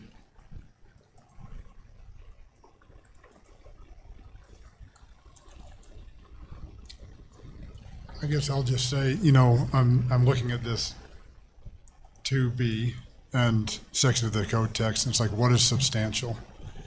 And I think, and I mentioned this in I think to Brandon, it's like, it's pretty arbitrary, not arbitrary, but kind of a question like we all look at it differently. What is substantial? And the current TC zone, they could do the whole thing. We could hold them to the 35% commercial, and it's it's all townhouses. They have that, and I think this is more for just the public, people that are listening and whatnot, is so they could go and we could hold them to the 35% commercial, and it can all be townhouses.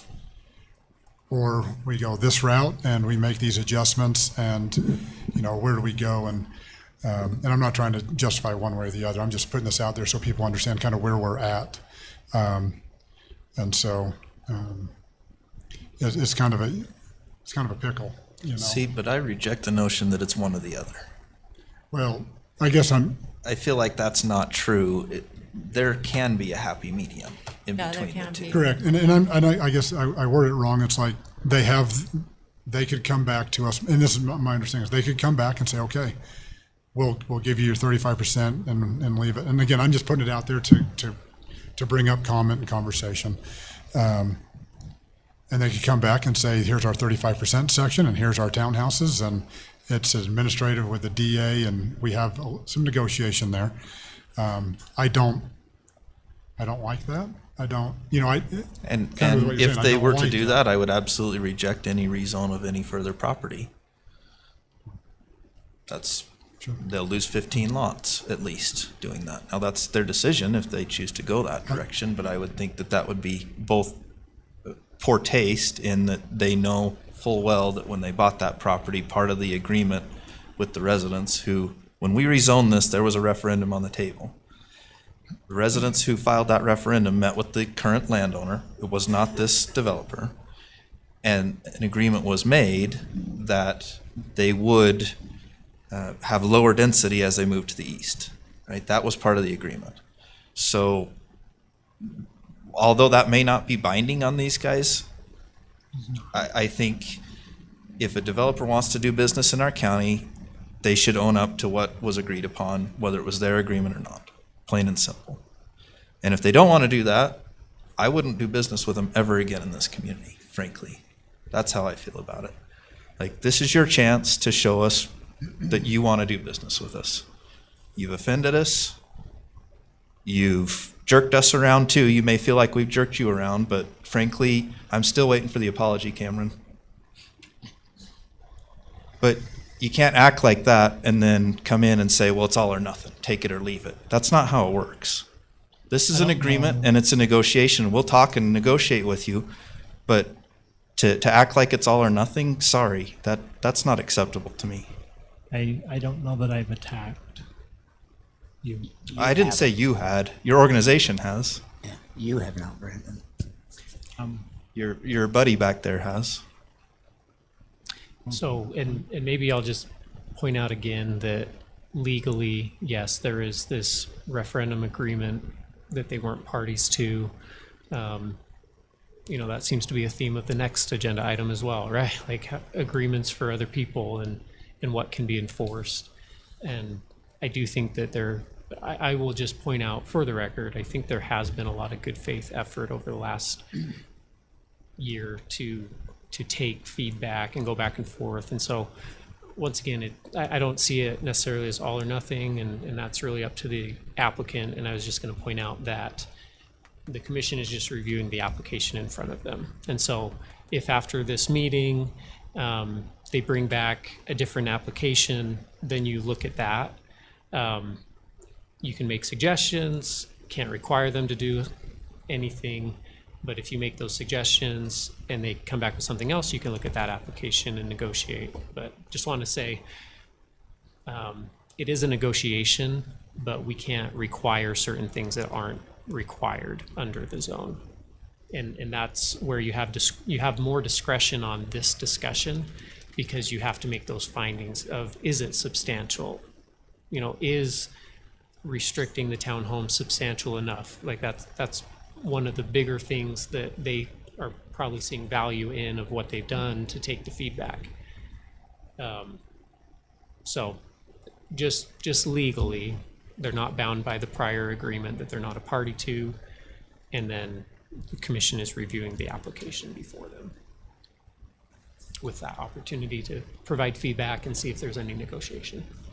Well, and I would note that the issue with townhomes is, it's not that we're against townhomes. The issue is we've had developers come to the community promising us affordable housing through townhomes, and then they build and market $800,000 townhomes. We're pricing our children out of this community. We need homes. We need small lot homes. We need townhomes. We really do. But we need them to be affordable. Our kids can't afford $800,000 townhomes. Our elderly can't afford $900,000 patio homes. That's insane. So it's not that we're against it. It's that we've been promised, hey, this is going to be affordable, you know, higher density, more affordable, great, okay, cool. And then we get stuck with not affordable. Well, And that's what I hear from the community all the time. That's why people in the community complain about the townhomes. They wouldn't complain a bit if their kids could afford to live in them. Well, neither, That's really none what of it us boils would down if we to. could afford to live in a lot of things. But I have never once presented to you that we're building you affordability. And I know you haven't. I'm just telling you that so that you can kind of understand where that it's not a hatred for townhomes. Right. It's we've been sold something previously. You're not selling that. I get that. You've never even alluded to that. In fact, you've said they're luxury townhomes, which leads me to believe they're not affordable townhomes, and that's fine. But the point is, that's why there's an issue here is we feel like our backs are against the wall a little bit with the community, where the community is saying, hey, we don't want to see any more townhomes. We're tired of it. We don't want any more of these. Well, they're tired of it because they're not affordable. And what's happening is we're building townhomes down there. They're being gobbled up by folks. Now, thankfully, you're trying to help with this, but they're being turned into secondary residences and Airbnbs and that sort of thing. I think you're trying to help with that, and you've included that in your development agreement, and I appreciate that. I really do. I think that's a great step in the right direction, and you heard us in that regard. So thank you for that. And overall, like, I do feel like you're trying to work with us. I feel like we're kind of to a point where it's like, well, take it or leave it. I don't really like that. I'd rather continue to negotiate with you guys and come to a solution. I think the reason why we're looking for a decision is because we have really tried to comply with what the commission has asked us to do, and at some point we've got to get a decision. I can't just keep working and hoping to get a resolution on something without knowing exactly what it is I'm trying to resolve. I came in here 12 months ago trying to resolve a concern with things that were listed, and we've provided you with our best effort in providing you with something that we feel is beneficial to us and to you.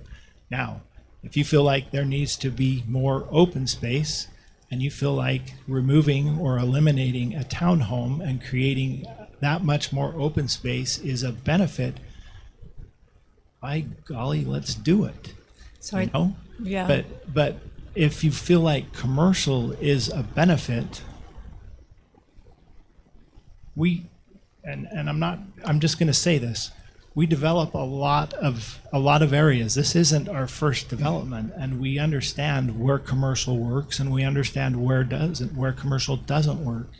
We've got developments in Utah County. We've got a huge commercial development in Utah County, and you know what it requires for that to work is homes.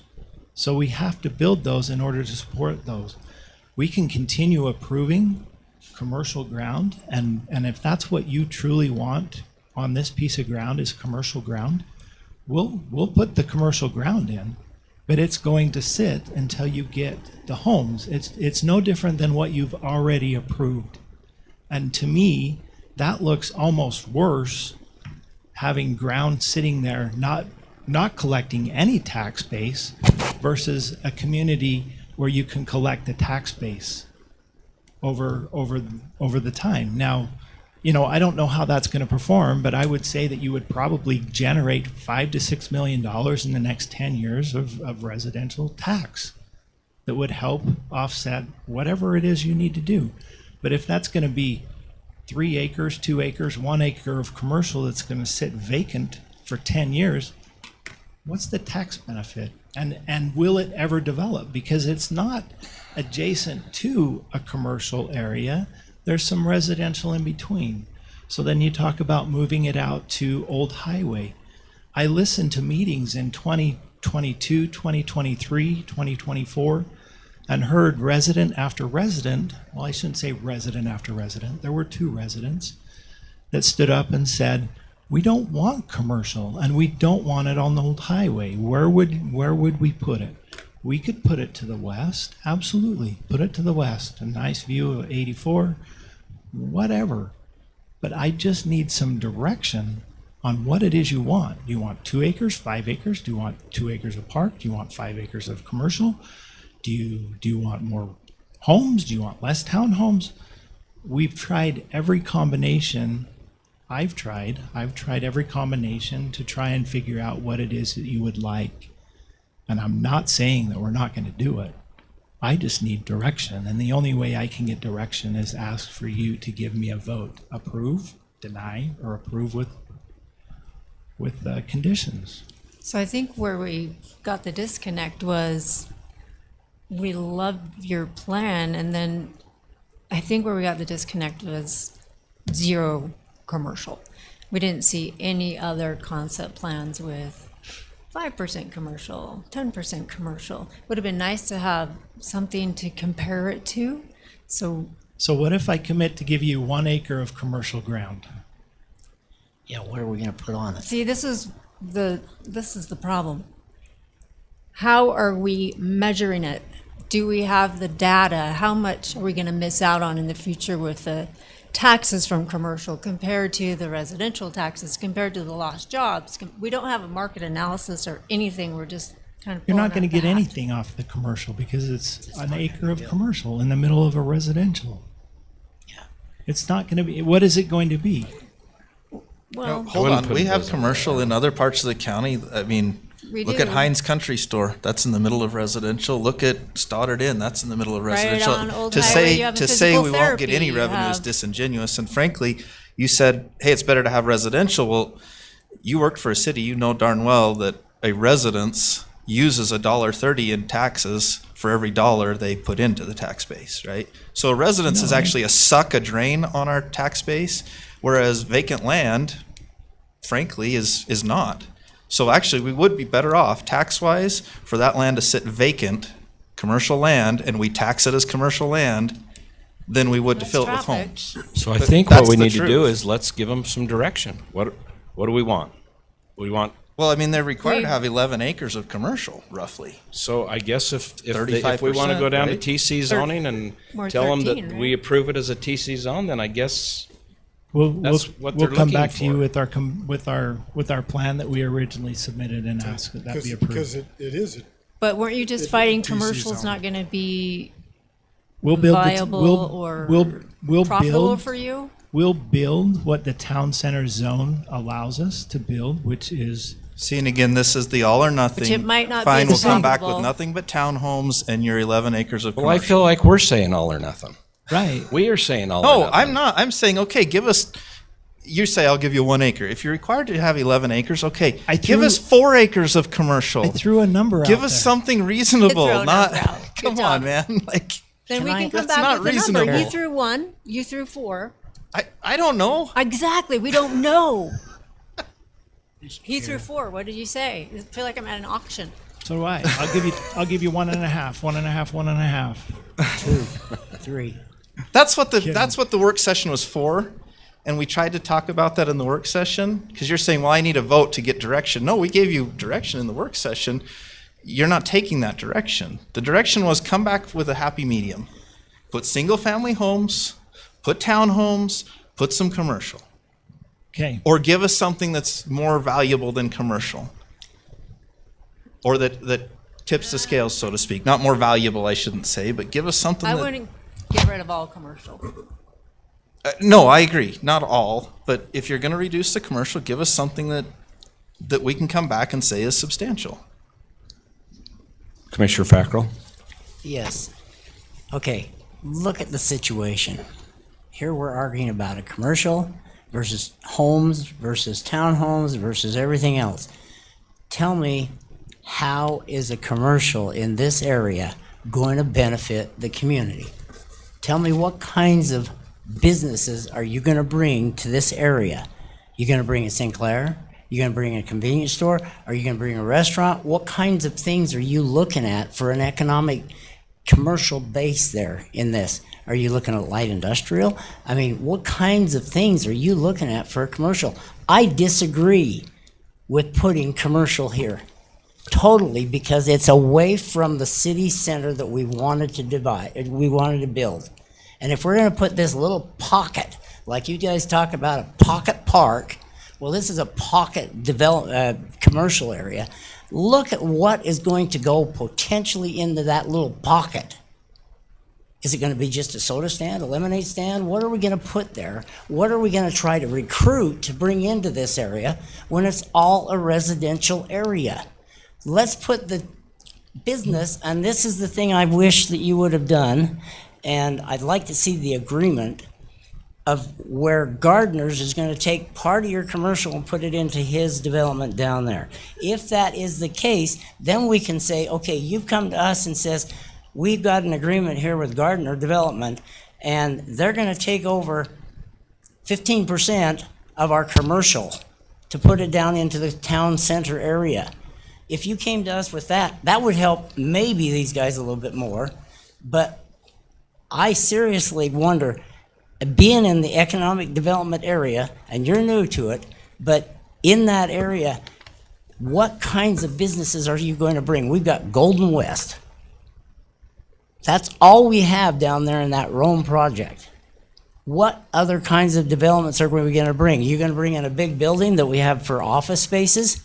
What kind of commercial do you want? It's gonna be a strip mall that would be vacant. I don't know. I don't know what. No, we have plenty of restaurants that exist in commercial or in residential zones in this county, and they do just fine. We've got what? We have plenty of restaurants that are Where's in our residential zones. Yeah, Taggart's. you've got Taggart's. We got. Yeah, and that's a city center. That's a town center right there, Taggart's. You've got. I wouldn't you've call got, it a town center. Well, that's their town center. You look at Peterson, at Hines. Yes, that's been existing there forever, and that's their town center. Peterson's town center is that little area. If they wanted to, they could go and put more commercial around there. Do you want to make a little town out of Flagship Homes and make another town center here and a bigger town center a mile away? No, That's if all they're I'm going to be saying all is look- residential, they should rezone But as it's residential. zone town center. It's zone town center. You voted for that, Blaine. I did vote for it. So don't come and bitch about the fact I'm that there's commercial in it now. I'm gonna bitch and complain about that till the day I die. Well, But you it'll know fall on what? deaf ears, You've but changed that's your opinions on a lot of things over the last 5 years. Okay, all right, we're gonna end right So there. I'm just telling you, you know what? I don't see a sense in the commercial area right there. I have a hard time with commercial there too, but I.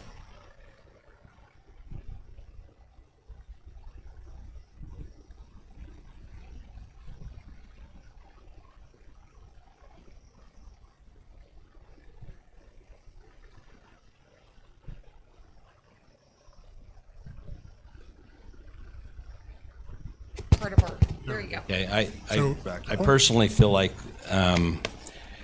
if we want commercial there, we need to give them a number on it. If that's acceptable to them, they can. If that works for them, that's great. I want to work with them. I don't want to do the all or nothing either way. But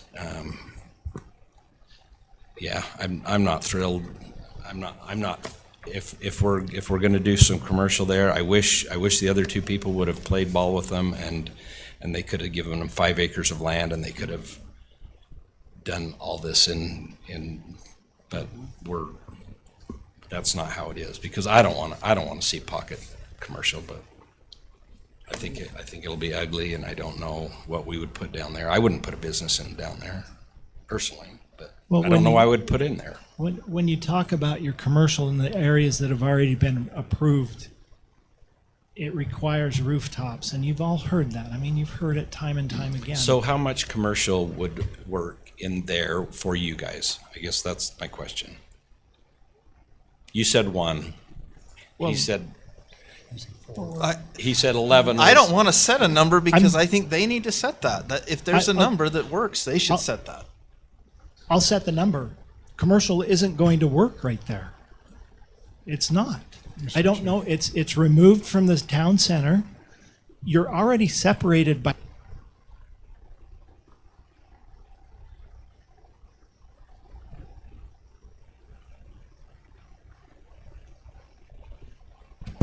There you go. Mine goes. can't. So I guess this is where I'm at. If you guys want to table it, let's table it and let's have another work meeting. And let's work it out. But I am asking that in that work meeting, we have a decision that's made so that we can move forward. We have worked hard, all of us, on this project. And I think we're all a little bit frustrated with the 17 different opinions that we have on what needs to go in there. So let's come, I want to come to you with something that we're comfortable with. And so I would accept, if you guys are willing, we would accept a table with another work meeting scheduled for 2 weeks from tonight or whenever, as soon as we can get that done. And let's hash out what this looks like so that we can come back to you with something that you are comfortable with. I thought we had met that, but we're not there yet. Okay, if I may, Mr. Chair. So if we do that, you're asking us to come back with, this is what our vision of substantial. If you're wanting to stay at 0, or if we want commercial, whatever, come back with. Yeah, tell me what your definition of substantial is. Because I mean, I'm sitting here hearing numbers thrown out, whatnot, and I drive down to Saratoga Springs and these different areas, and I see what's in these big developments and areas, and I have, actually, he's my new boss, and across the street from his house, kind of in this subdivision, big subdivision. And one of the things that people talk about is Ken Smith Park, and we don't have enough of this and that and whatever.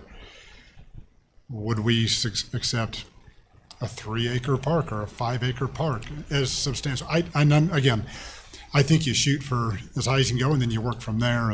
But I'm just throwing out there, like, is that what do we can? I think substantial is different to everybody here, right? And I think if we come back with a list of substantial in our minds, I mean, Raylene's will be different than mine, and Blaine's will be different than mine, and whatnot.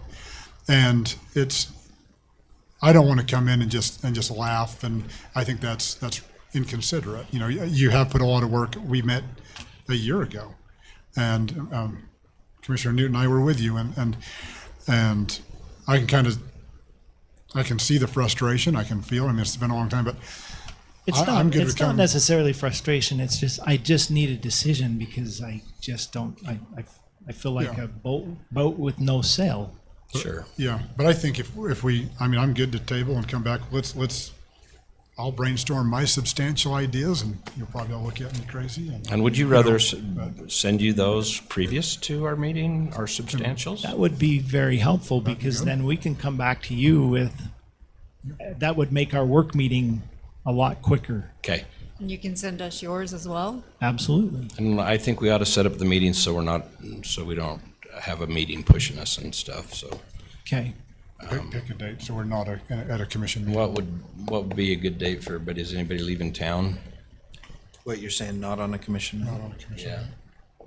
Yeah. Monday night. Time home evening? Are you talking like the 17th? Is that what you're talking about? I'm talking about the 10th or the 7th, or well, it'd be the 17th, yeah.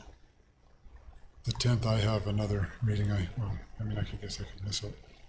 17th is your call. You can't miss it. I need your You're at vote. school, so how early can you count? I can jump out of school like 1:30. I can skip out. I got a good boss there, but I guess it's Raylene, the 10th. We have RPO, and I really need your RPO votes. meeting. I really, really, really need your votes. I need your votes at RPO. Yeah, so the 10th. That's a funding We need meeting. to be there for that. Don't you also have the COG on the 17th? At 4 to 5. Call will be 4 to 5. Yeah. So what date About were you the talking 13th. about? Okay, I'm good the 13th. No, my son's getting married. Oh, that's right. That's And right. we have an elected Could you do meeting the at 4. 10th at 3:30? The what? 3:30 on the 10th, because we should We be could do it done. after RPO. I've got that. I could do that. 10th at What time 3:30. is your RPO? It starts Starts at 2. 2 and it's done by I 3:30. leave really fast and I don't time? speed. 3:30 Monday the 10th. Can we do 4 instead of 3:30? 3:30 is a little early. Okay. Gives us a little bit of time if RPO Or- goes on. Is that? It's fine with me. Raylene, does that work for you? 4 p.m. on the 10th. Yes. Does that work for you, Brandon? Is that It gonna affect absolutely your does RPO? work for me. Yeah, Okay, RPO will I'm be done by. brainstorming right now. Brandon, I'll get you an email. And I just want to say thank you. Thank you for your time, your energy, your efforts. Thank you. I just, my thing, I think we just want to make sure whatever we do, we do the best we can to get it right down there. And so thank you for being even No, more thank you, passionate. Brandon. Thank you. Thank you. I appreciate you. And- You've worked hard on this, so. Okay. So we need a motion to table. Tell us date certain, or So Oh, I'm sorry. do we need You can to? table the decision until the 18th, which is 2 weeks from today. And, Okay. and then you will have to notice the other meeting on the 10th. All right, I'll look for a motion then. Mr. Chair, I move that we postpone item number 8, flagship home DA development agreement to the 18th, August 18th meeting. I'll second. Have a motion by Commissioner Newton and a second by Commissioner Nickerson. All in favor? Aye. Aye. Any opposed? Okay, motion is unanimous. I can Thank you give again, it, Brandon. I can give you the room till 6, and then it's, I think that's plenty of board time. meeting is taken, okay. 2 hours. Just If FYI. we send him stuff of previous, I think We could also move the move board somewhere if we have to. We can move that one. Okay. Could be moved easily. Okay. FYI, if you go after 9:30, you have to make a motion. Let's hope. Last one. Okay. Who's presenting? Okay, Josh? Is this one being postponed or not being postponed? I don't know. No. Well, this is another one where I've talked about it several times already. The applicant, I think, is in the audience. I don't know if they have a spokesman. I was just going to turn it over to them. Okay, thank you. There has been an emailed request to postpone this morning. But it wasn't before we could have updated the packet, so. But is it a postponement or not, or is that what you're going to They've tell made us, a Mr. Nettleton? yeah, they've made a request. Yeah, Ray Nettleton, Kaysville. I speak for the 4 landowners for development agreement number 3. And yes, we would like a continuance or postponement. Do we have like a date you're thinking, or? Okay, so I think this was one of the ones that we were talking about where you guys have been brainstorming, and we had talked about assigning 2 commissioners to meet with you on a regular basis to pound things out, right? So we have something when we come that we're not doing this. And so do you, go ahead. I believe this one is legally in order. I mean, we reviewed it and it's one that can be decided. It's just up to the commission whether they. I don't think they would like the decision tonight if that was the case. So that's why I am wanting to work with them and have something that our commission would love. So yes. So I'm just very confused because literally the only missing things are those pictures. And so I don't. It wasn't what was left out of the packet that is our Okay. concerns. So I guess then I'm confused. Is the commission requesting to punt or is the applicant asking to punt? The applicant is. And we were going to assign 2 commissioners. Okay. Of their choice to work with them extensively to get this done. There's so many moving parts to this thing, so. And whether that means 2 commissioners, the Nettletons and the Wilkinsons and the Pliers, and if whatever we've got to do, it's just these difficult ones are hard to do right here from the podium. So, and we don't want you to get more frustrated. I know you're frustrated. So, I'll say more frustrated, but we really do want to help and please the residents of the Cottonwoods and also let people develop their land as they should be able to. So any thoughts before we make a motion on I was just curious, postponement? do they need 2 weeks, a month, 6 years? Not that I'll not be a commissioner anymore. First meeting in September. Okay. No, I didn't want, like, if I make a motion, I don't want to be like, And do you have a preference on commissioners? Oh, my goodness. We're gonna get our feelings hurt if you don't choose us. Yeah, come on up, Dane. You're one of the owners. Listen, I talked, Dane Wilkinson, I talked with two of you today, and you didn't have all of the trails and the things, and I wanted to make sure that was hammered out. We've been working with the HOA. The goalpost keeps moving. We're trying to get that in the right spot. Why we're doing this is to put it off. And I don't care. I talked to you, Matt, and I talked to Mike today. It doesn't matter to me which two commissioners we get, so. Okay. Is there a preference from the commission? Because I'm happy to do it. If Mike's happy to do it, whatever you want to do. I live there. I think Raylene lives there, not to be involved in that discussion. You didn't call me, I live there. They didn't call me either, but I don't live now there. you're getting called out. I'm sorry, I didn't have your number in my phone. On the website. No excuses. If it makes you feel better, he's got my number, he didn't call me. You and me. Okay, all right. Is that good with you? Yeah, we appreciate your effort. And I appreciate you guys working with the MOA. I've been at some of those meetings, so you guys have come a long way, so that's awesome. Well, thank you for acknowledging that, so appreciate it. So we need to make Yeah, let's. We need to make the commissioners part of the motion? Yep. So who are so Raylene and Matt? So, Mr. Chair, I move that we postpone item number 9 to the first meeting in September. September 1st. So it is September 1st, with Commissioners Blocker and Wilson assigned to work with the applicant. Second. Okay, I have a motion by Commissioner Nickerson and a second by Commissioner Fackrell. All in favor? Aye. Aye. Any opposed? Okay. Honorable Garrett Smith. Thank you for staying that long. All right, so this is relating back to the exclusive right-of-way agreement that we were working on with Enbridge. There was a request from their upper management to remove paragraph 5. This is the indemnity provisions. The request is coming forward. My recommendation is to leave that in. Under paragraph 1, they may restrict or completely prohibit grantor, its successors or assigns, or any third-party access to the exclusive easement.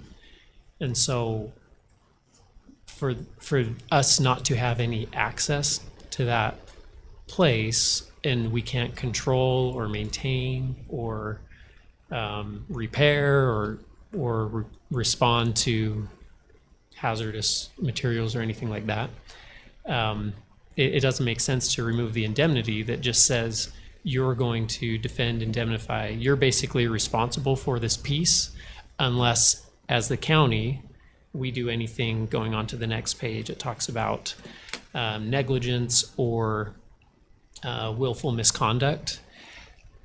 Sometimes we say, we're not even asking for gross negligence. We're saying that if we do anything negligent, we're not forcing you to indemnify us. But how do we not require them to indemnify us when we have no access or ability to control the property? So my recommendation is that we don't remove it, but they made the request.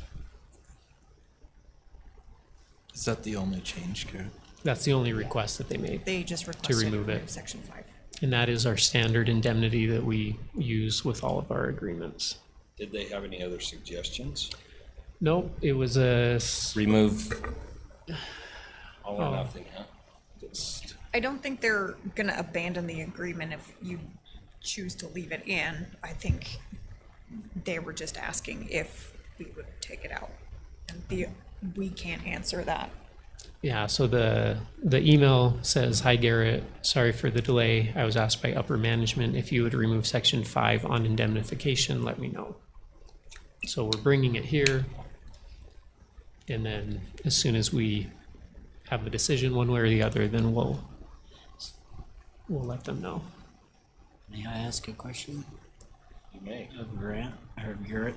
So you're saying in 1 that we've got to keep that there, but they're restricting us? Or do we need to change that? Well, the benefit to them is paragraph 1. It's as if they own it. Right. And that's not good. It's not bad either. I mean, like we don't want to be involved in Right. their operations and maintenance or anything like that. So I would argue that benefits both parties equally. Because but for them to take all the benefit of exclusivity but put the premises liability back on us by not third parties, for all intents and purposes, it belongs to them. We're just not selling it in fee simple, like the whole bundle of sticks.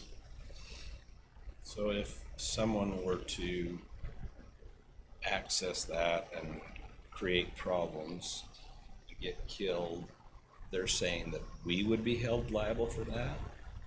They want to remove that they will indemnify us. So it's basically shifting that, the premises liability under the indemnification, we're shifting that premises liability to them, except if we are acting negligently or willfully engaging in misconduct, which is very standard. That, you know, like if we cause the problem, then we should be liable. But they're asking to remove that, and I'm saying I'm recommending that we don't, because if they can exclude us from there and we have no control over maintenance, operations, anything like that, then why do they get the benefit of excluding us, but we retain the liability, even if we did nothing wrong? Well, I think that we should follow your counsel on that, and if they push back on something, then maybe we can, you know, We can ask them to come to the meeting maybe, and have something written that works, you know, that doesn't put us in that kind of a situation. I don't know if it could be worded any different, if they have any suggestions. And I can respond and say, you know, depending on the vote tonight, I'll respond. If it's a no vote, then I'll say, are there, you know, do you have any suggested amendments that's not an all or nothing, you know, take the whole thing out? I think it'd be good to have you have that conversation as far as like our concerns versus their concerns, and try to, you know. But we probably ought to vote it down. That's my recommendation. And then, Is that we Mr. leave Chair, it I in. move that we reject the amendment to the agreement from Questar Gas Company regarding the right-of-way, exclusive right-of-way easement that's been sent to us.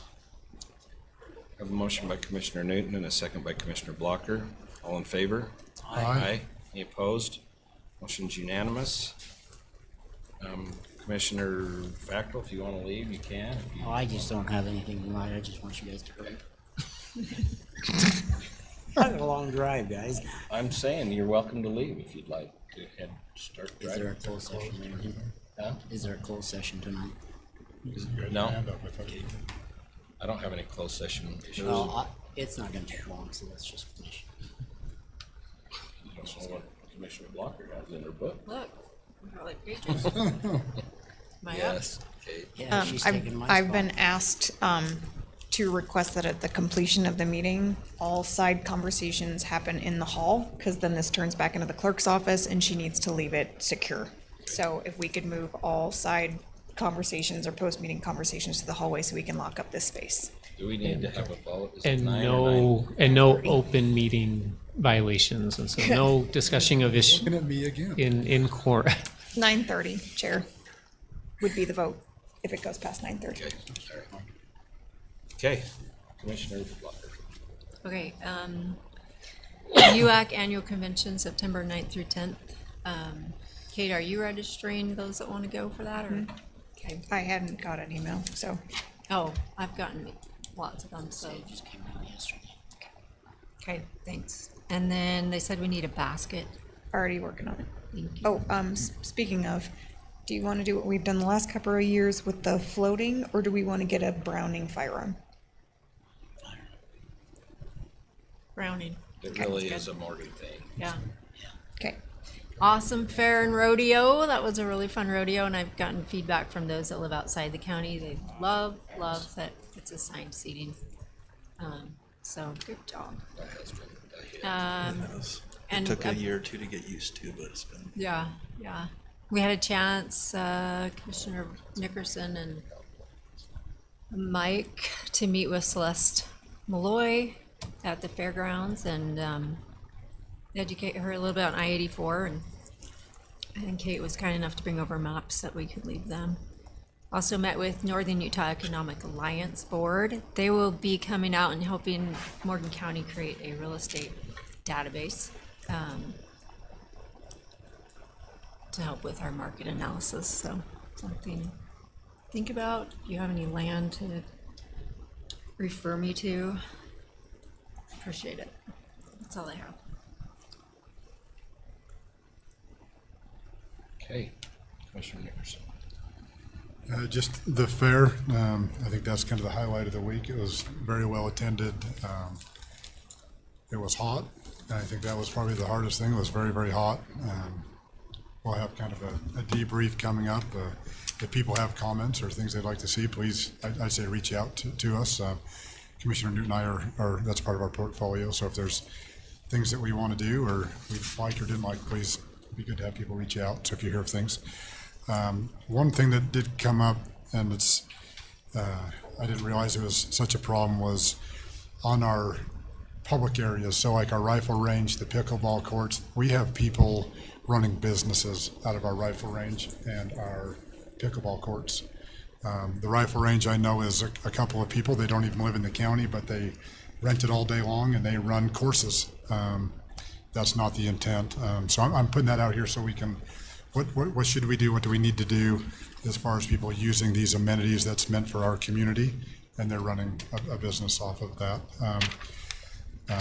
I guess somebody was teaching pickleball lessons, and you can't reserve the pickleball courts, I guess, but they were just taking it the whole day and teaching lessons, and our residents couldn't go and play pickleball. And one thing I've been thinking about is kind of the same thing with like the airport. Is we have people renting out their private hangars, and some of them are making some pretty dang good money, leasing out spaces for, which is in their lease, they can legally do that. But it's a pretty dang cheap per square foot, and then you rent out a plane for a space for $500 or $600, $700 a month. Then you put 3 or 4 other people's planes in there. If anything, and this is the reason I bring this up, is because of a previous comment I made about we've changed things so that money generated, funds generated at the airport stay at the airport. So if we were to tax that or something like that, it would only benefit the airport, make the airport better. And so I don't want to make people mad or whatever, but I mean, It is a business. it is a business, and they're making good money, and it would go directly back to benefiting them. And so I just want to bring it up. I think I'll bring it up. It's not on the agenda, but just as in public comment at the airport advisory board, and maybe I shouldn't. I don't know if you guys have any direction on that one, but it would directly benefit those people that use that airport, and they are making money on leasing out space in their hangars. There is an airport board meeting tomorrow night at 7 p.m. Yes. At Hangar CC2. Yes. And on that, I did request that they draft a letter for the commission for that item,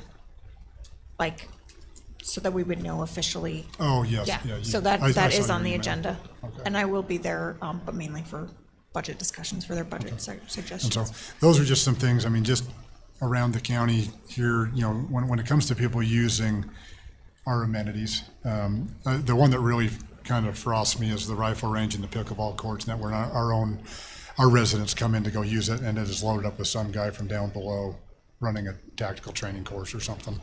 And that's not the intent, I believe, of our rifle range. And it's for our residents to use and people to come and enjoy. And if they want to do, I'm not against people doing that, but there needs to be a charge for them. You know, if they're charging $500 a person, they got 15 people on our range, they're making dang good money there. And we should be recouping, we should be tapping into that. That's, if you want to do that, that's fine, but I think we need to look at what's going on up there. So that's what I have. On that same thread, I think we have some of that occurring at our parks and our fairgrounds as well. We definitely have people continuing to camp at the fairgrounds and plugging into our power and taking our water and throwing poop in the river and whatever else. I witnessed that the day before the fair.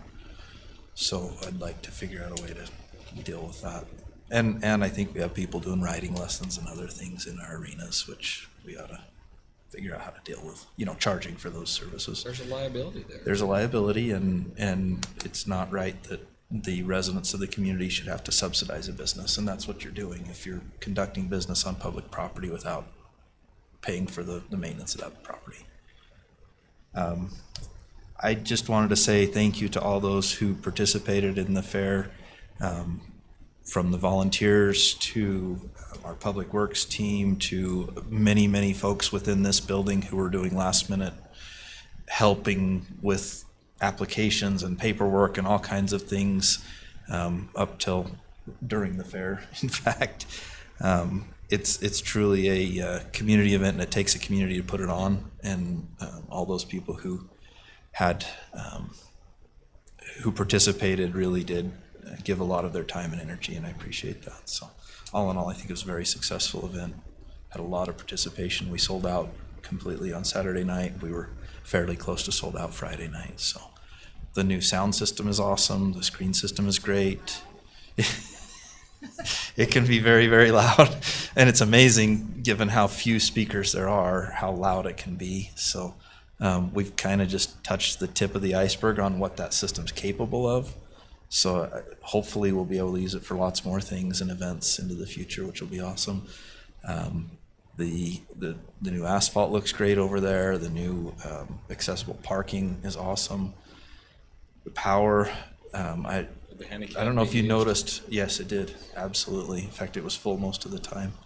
And I don't know if you noticed, but there was basically no generators running, so it was a lot quieter and nicer because of the only that power power. problem was the city's problem. Yes. They had a wire rubbed through on a broken weatherhead, and it shorted out the pole and We took out lost the- power in lost part of power the to fairgrounds. So our power was phenomenal. It was wonderful. We do need to acquire a couple more spider boxes and some cords, but otherwise we're in really good shape. So.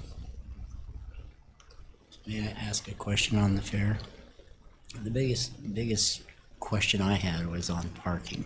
Is there any way to shorten the rows? I mean, where the Public Works put the barriers and they parked up against them. Is there any way to close them in a bit so that way more people can get in? Because they were parking clear down to the school, and that was the one comment I received on it, was just that. So for next year, maybe to decrease the amount of space between the rows. Yeah, they could definitely look at that. I know they did measure it before they set it out, but we also, have a fair amount of property down there where Barefoot Tubing is operating that I think we ought to take advantage of during those busy times and tell them, hey, part of your agreement is, because they've got several acres there that they're not using all of it. That is in our agreement. And it's in our agreement, I think, that we can use it, so we probably ought to look at that, and maybe that's an option. Yeah, but I just noticed that was a big problem. I mean, there was also people choosing to park clear down the commercial street, and there was still parking available by the pickleball courts. So Yes. I don't know if that was a. I think yeah, what maybe it it's easier was to get is, out. I think that they just noticed that people were parking there, and so they figured, well, I'm not going to get in, so I'll just park out here. And in reality, they could have got in. Yeah, that may very well be. But that could have increased the amount of parking area within our parking area. So anyway, just a thought. Anything else? That's it? Okay. Thank you. Well, I just, first of all, want to say thanks to you two for, I know you guys both spent an immense amount of time, and Kate did too, and helping out at the fair, so that's a big thing for a county. I think it brings in a good amount of monies for us, and the people love it, and I think you start feeling that community and patriotism when you're at those kind of things, so I love that. Secondly, Garrett, didn't mean to attack your integrity. Was not my intention. I believe you're a man of integrity. I was frustrated with the time. It was pointed at you, like I told you yesterday. As far as Janelle goes, it didn't even occur to me that was something that some of our residents had said to me, and I thought I better get that on the agenda and see if there's something that we can do to help these people. So, because I know my mother, I had to ask her, and she didn't. She looked at her thing and said, "I don't know if I got my discount or not," and I had to go show her, "Look, here's your." They're not that easy to read, those things, and so I am concerned about our elderly and our youth that aren't knowledgeable in that kind of stuff yet, that have just gotten to their first homes, and all of a sudden they're getting dinged, and it seems a little unfair to me to say, well, tough.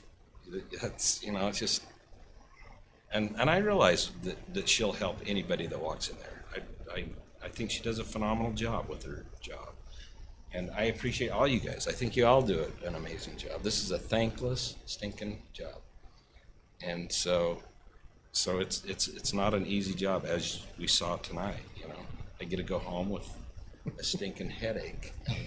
In 5 months, I'm not going to miss those headaches, because I seem to have one after every meeting. Hey, quit bragging. So if we don't have anything, I'll look for a motion to close this thing up, and let's go home and go to bed. At least I go to bed at this hour. I move to adjourn. Second. Okay, have a motion and a second. All in favor? Aye.